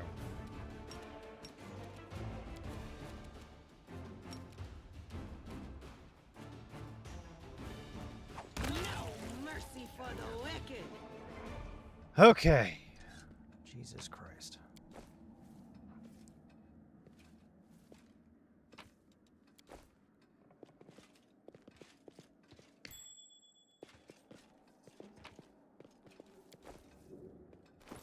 Okay.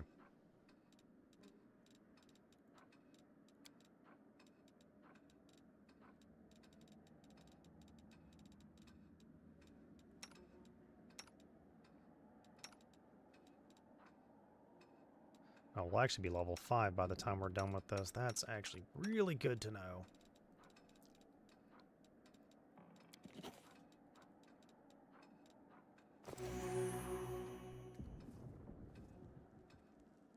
Okay. I'll open the door real quick.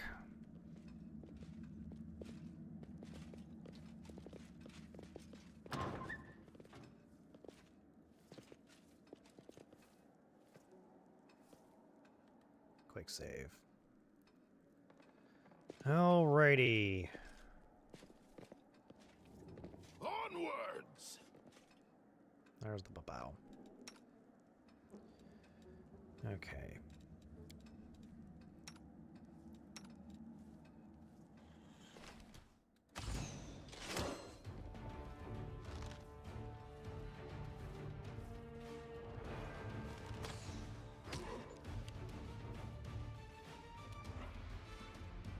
Precision and grace.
Endure this!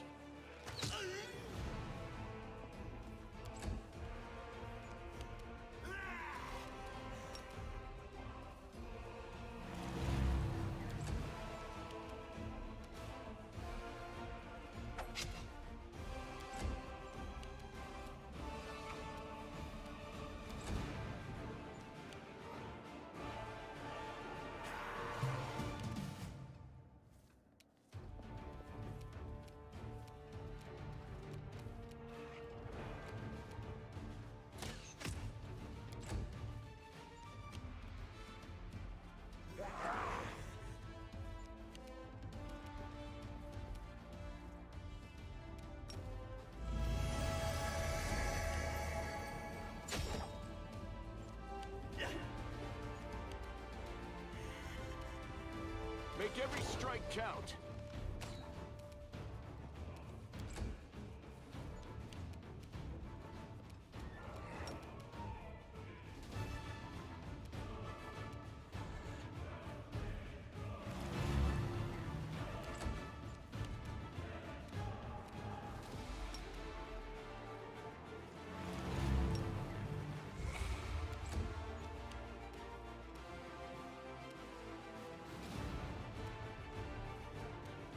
Into the fray!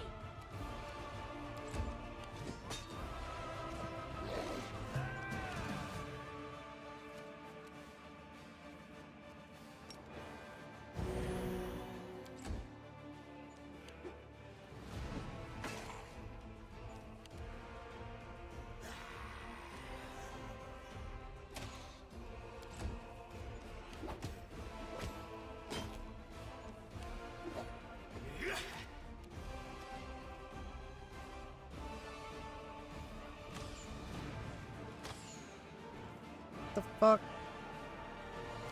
Come on.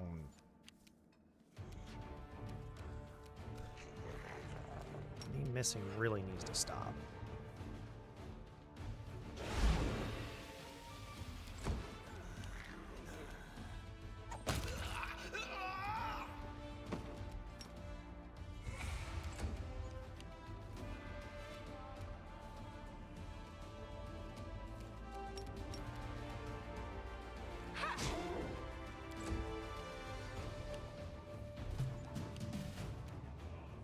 I'll make short work of this.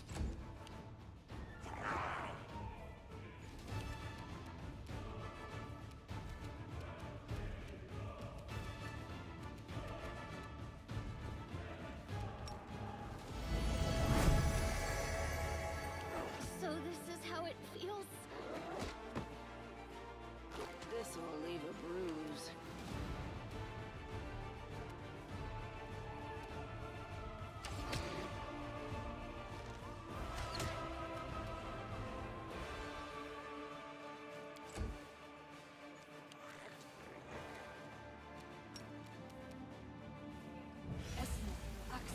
Yes.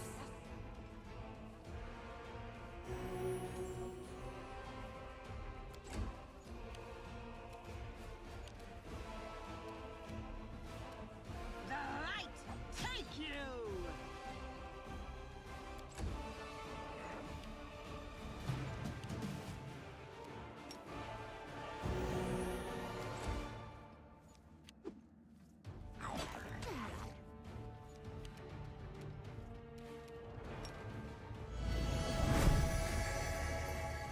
I'm all right.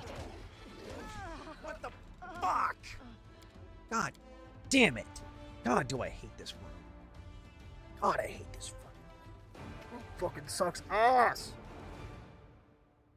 Why did the Babaus have such fucking high AC? They should only have like a 16 AC, not a fucking 19 AC. I hate how fucking bullshit some of this is.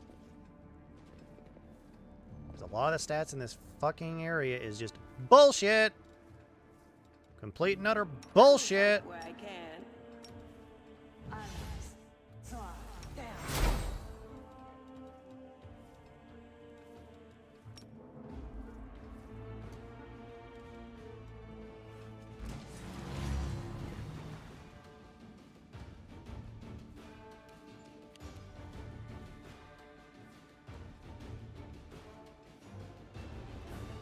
I just bullshit because of the second Babao that's in fucking in here. Which you can't fucking see apparently. Out of my sight.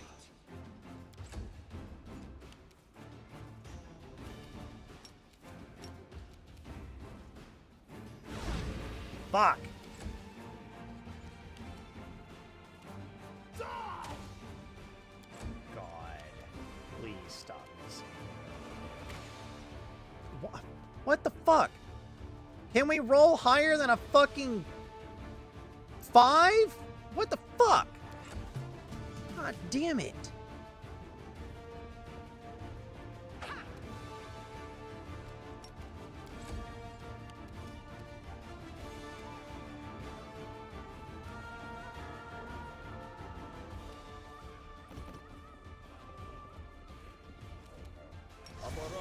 presente.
Into the fray!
I'll cut you wide open.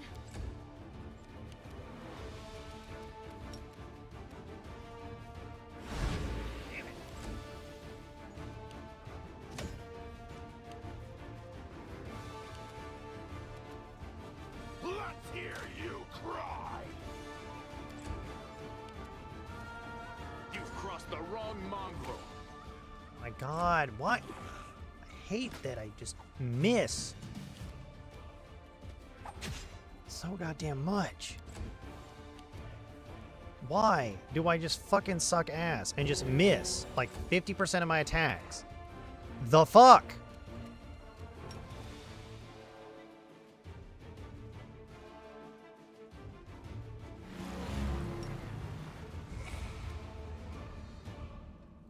Now what is that?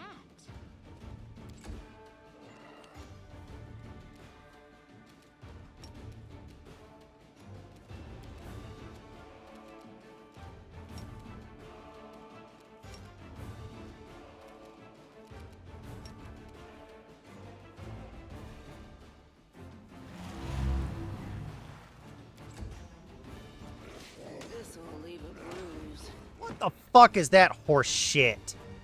God fuck do I hate. God, I fucking hate babaos so goddamn much. Why are these babaos level 7? Why? Why are these why is this room being such a fucking pain in the ass? Why is this room being a pain in the ass? This room should not be a pain in the ass. But it wants to be. Wants to say fuck you. Fuck you and your laden plan. It fucking sucked dick.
really wish the rolls would just stop fucking me over.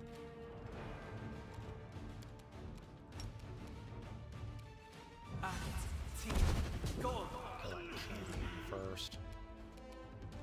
At least attempt to. Hey, insert.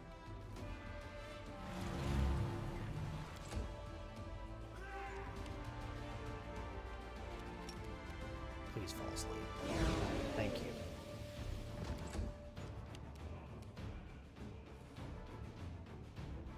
I think I did, because usually what happens is that, what happens is that more than likely people try to send me invites and then I just ignore them because of all that. Do that here in a moment.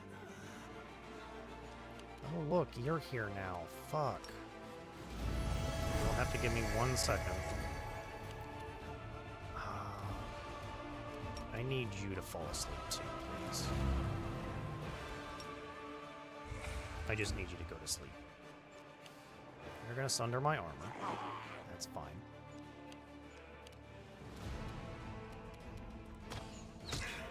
This Cambion just needs to die, please. Thank you. Cambion's dead.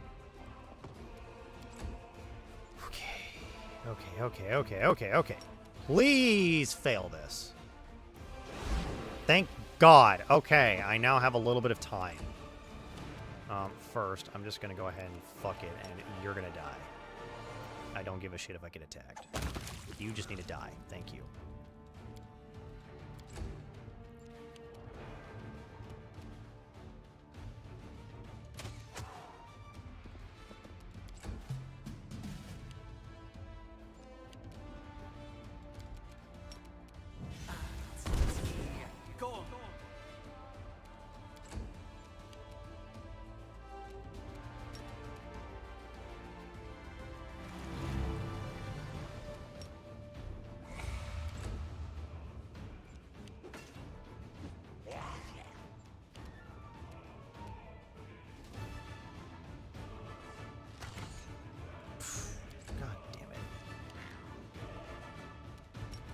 Go to sleep.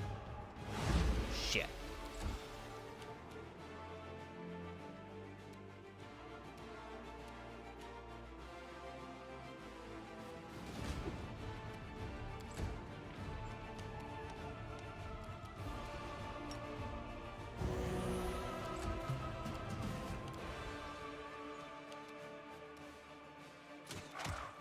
Okay, 10 damage.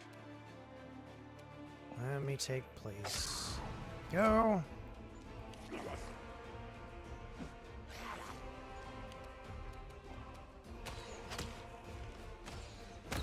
Okay, you're dead.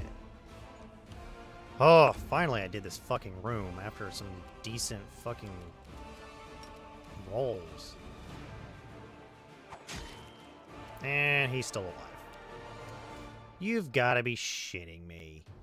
Really? Fuck you.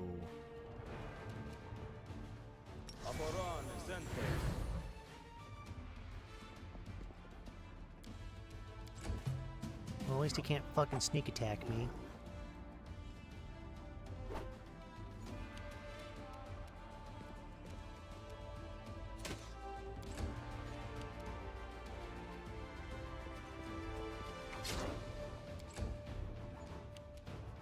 You've crossed the wrong mongrel. Please just die. Oh my god.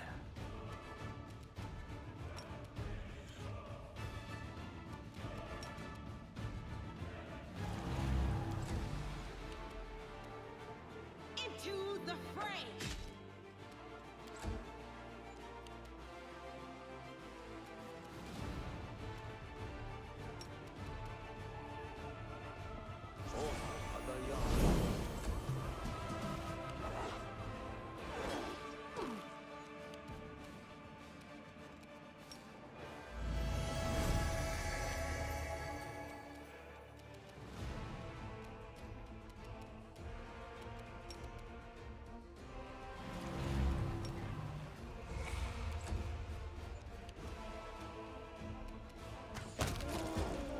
Fucking finally.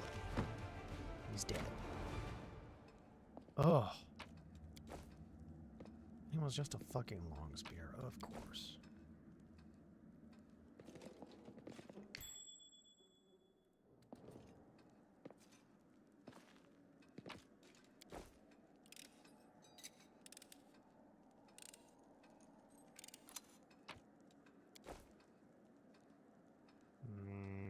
Short bow of code. Okay. Let's go ahead and finish this.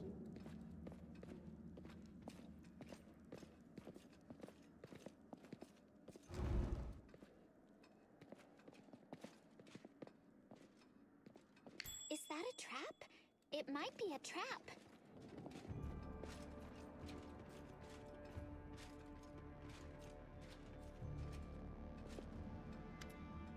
Okay.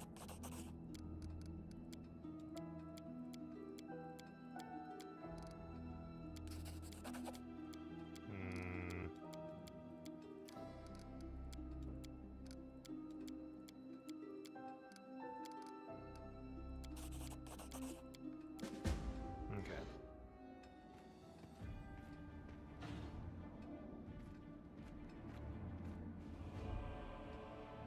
There we go. We're now level 5.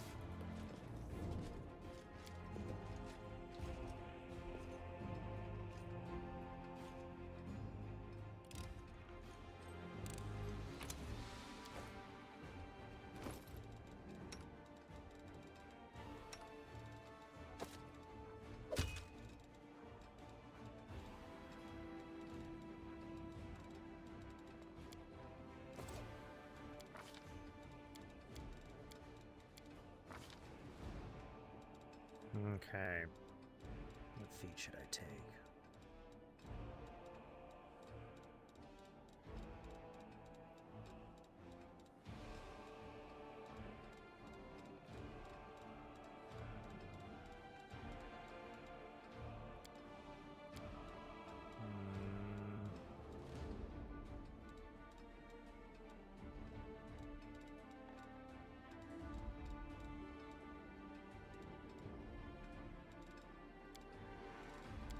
Take spell focus transmutation.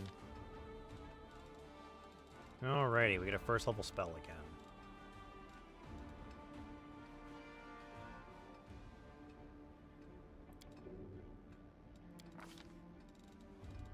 Oh boy, what should I take? Not taking Scorching Ray, we're gonna get that one. Acid Arrow is actually a really good spell to take. Let me check something real quick.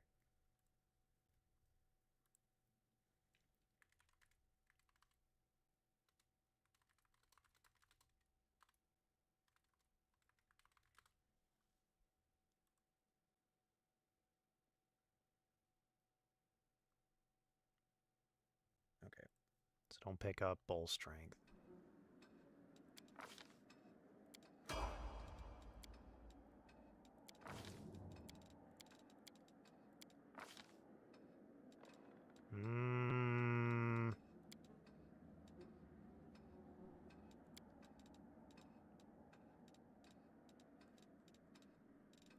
Yeah, weapon focus longsword.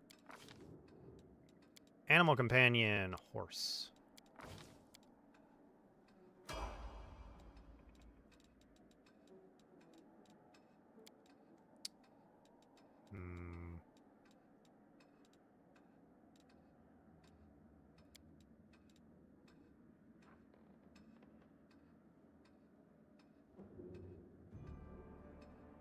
We're gonna take Bulwark.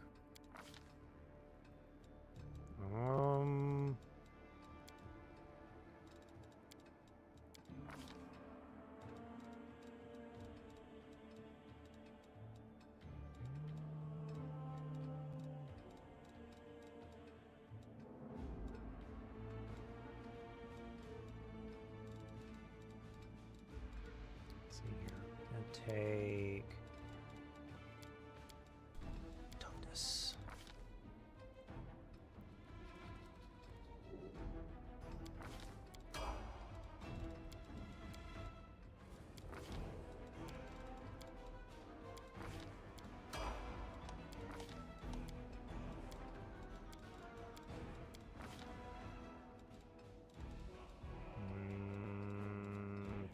Dodge.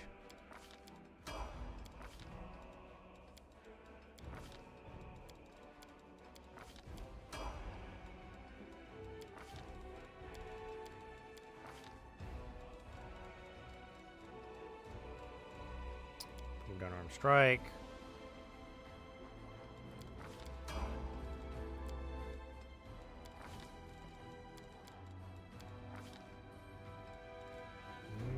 Fencing, Grace, Rapier.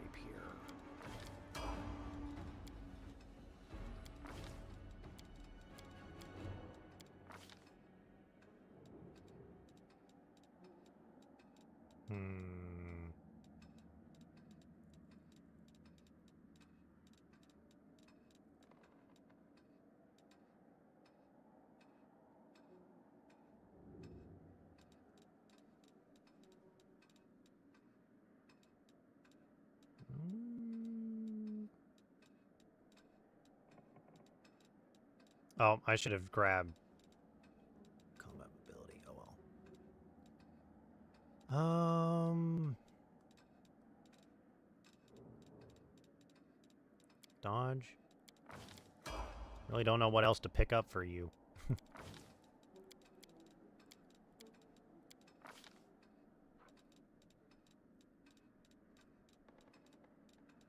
Can always pick up extra hacks, which actually may be a good idea, but I actually need spell pen. For you, I need spell pen at least.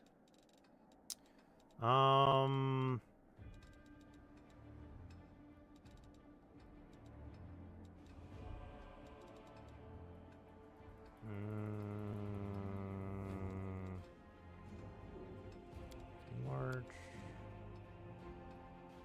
Actually, command might be a good one.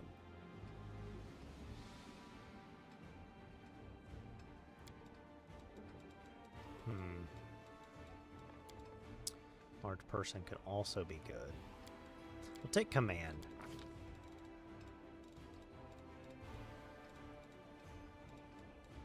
Go ahead and take Bone Shaker.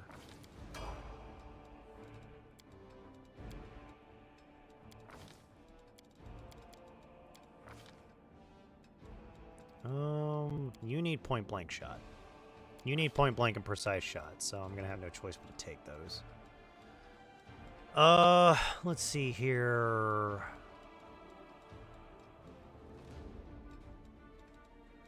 Command as well. As well as you getting...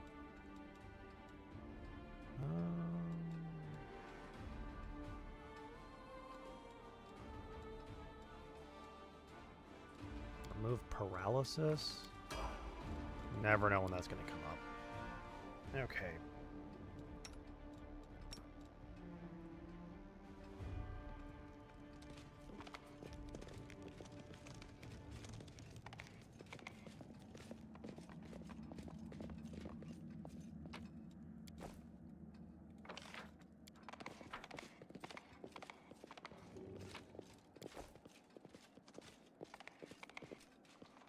Okay.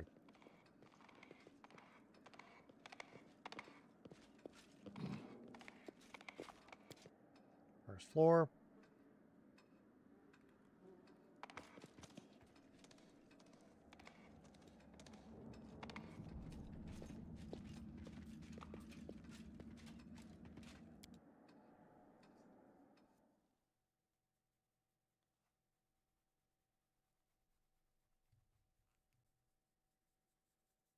Okay.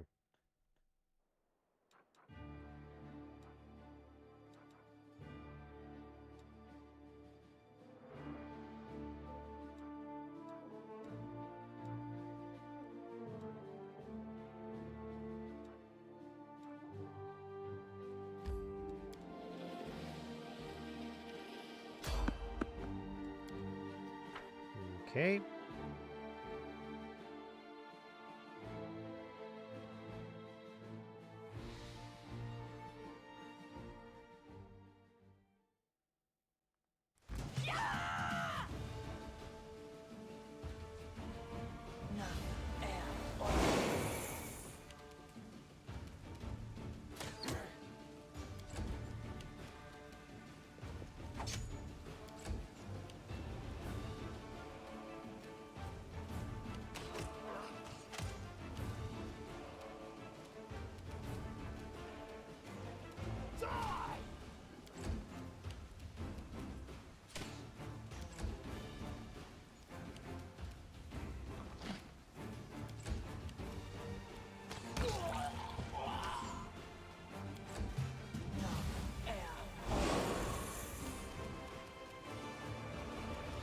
Surrender or else.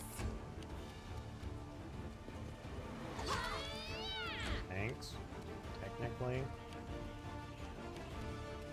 Let's hear you cry.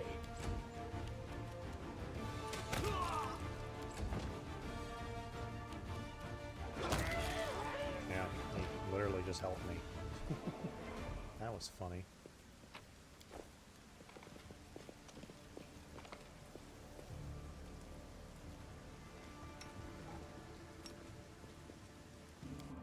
There we go.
Move out.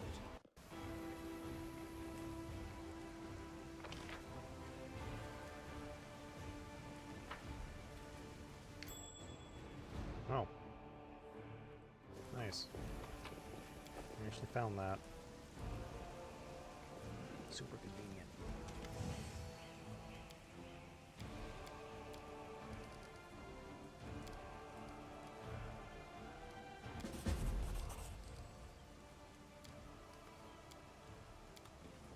Okay.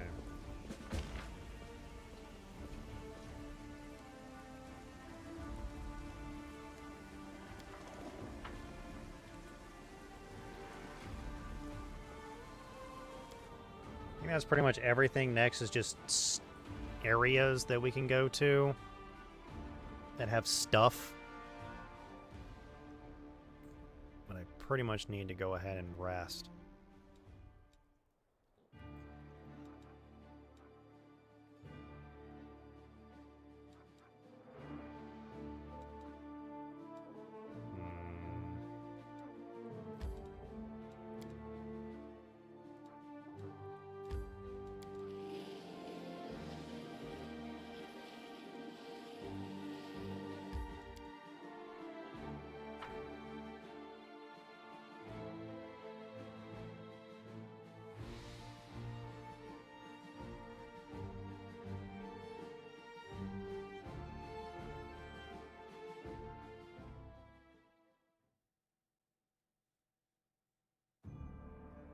Come on.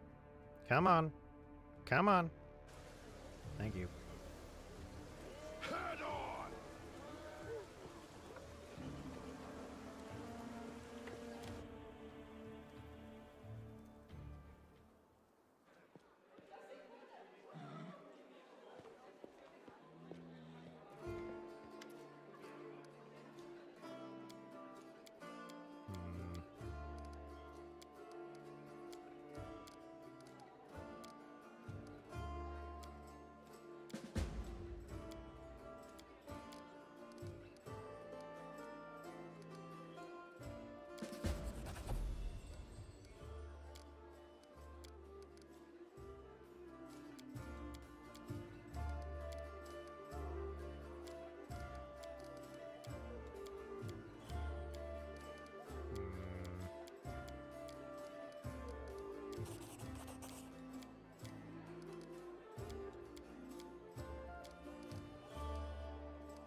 I'm actually fatigued. Just noticed that.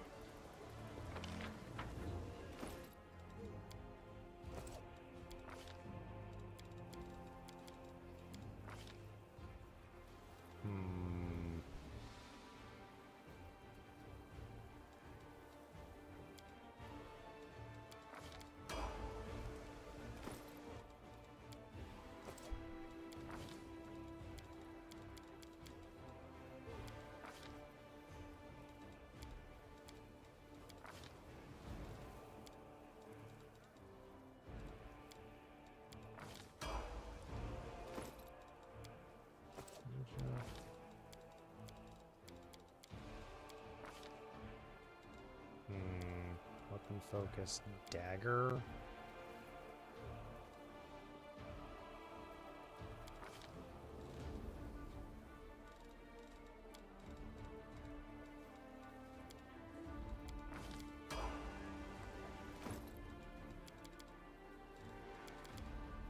Okay.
Just while I'm here.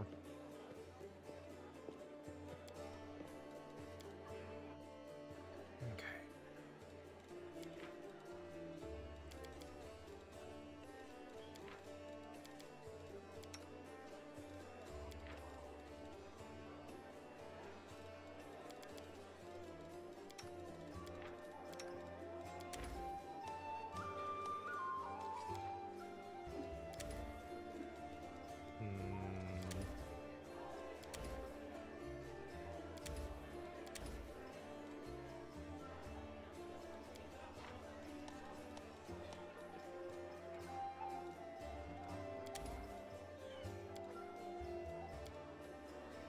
Well, what's it like to sleep on the ground and subsist on rations? It must seem like torture to you. Nobles wouldn't normally sink so low. Hardly. Do you know how my antecedents amassed all the wealth I now enjoy? They slept on the ground and subsisted on rations until they got what they wanted.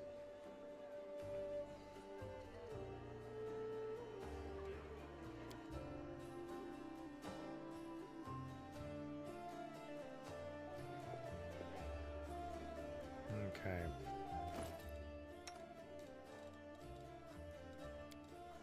There we go. Now nobody has filth fever, which is good.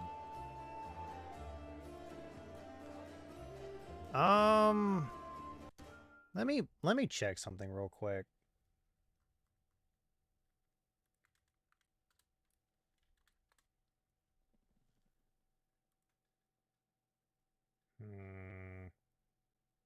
Actually, let me just check my quests real quick. That one might actually be a better idea. Let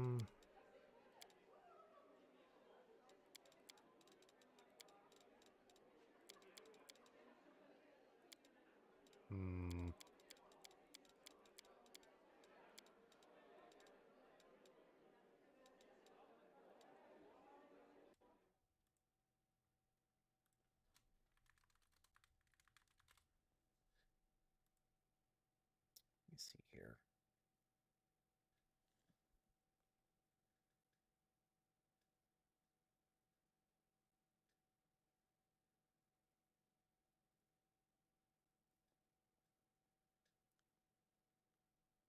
Okay. There anything else in Act 1 that I really need? Let me see here.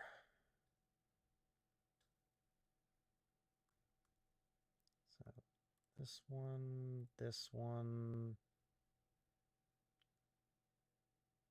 and this one. The only ones that I need to worry about.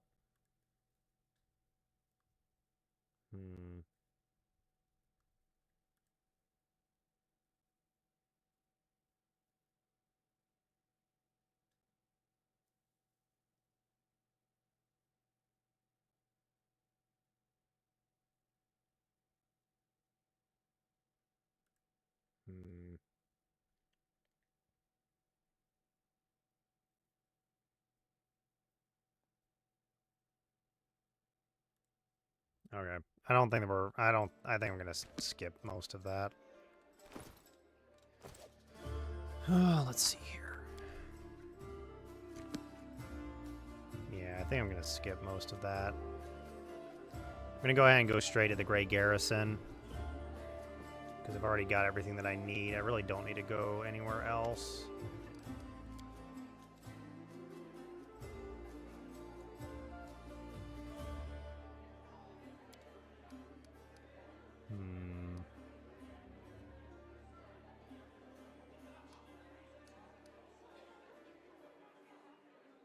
Yeah.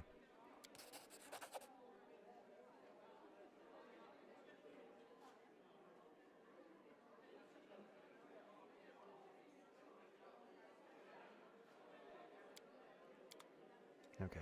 I'm gonna take Woljif over Camellia. And that's on purpose.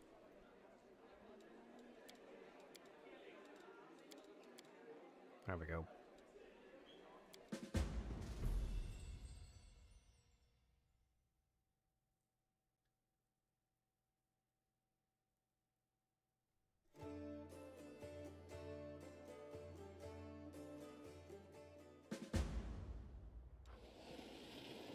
I know I missed a whole bunch of stuff in here, but in my honest opinion, I really just needed to skip most of it. Because most of it's just going to end up being not worth it in the long run. So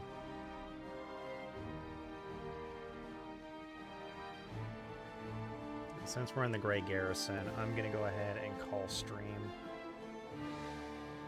once we're done here.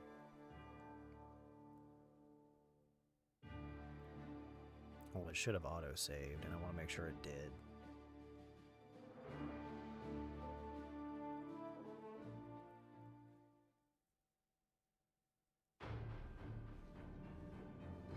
Okay. Game auto-saved. Alrighty.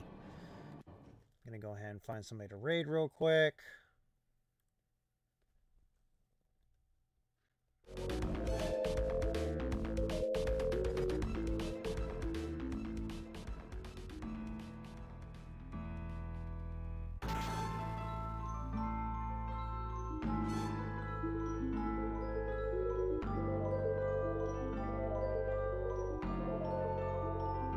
Mildra's actually live. I usually don't get to raid him, though. We're gonna go ahead and raid him today. Looks like he's discussing tabletop RPGs. Looks like Covenant Crucibles. Beyond. Alright. Thanks for joining me, and I'll see you guys later.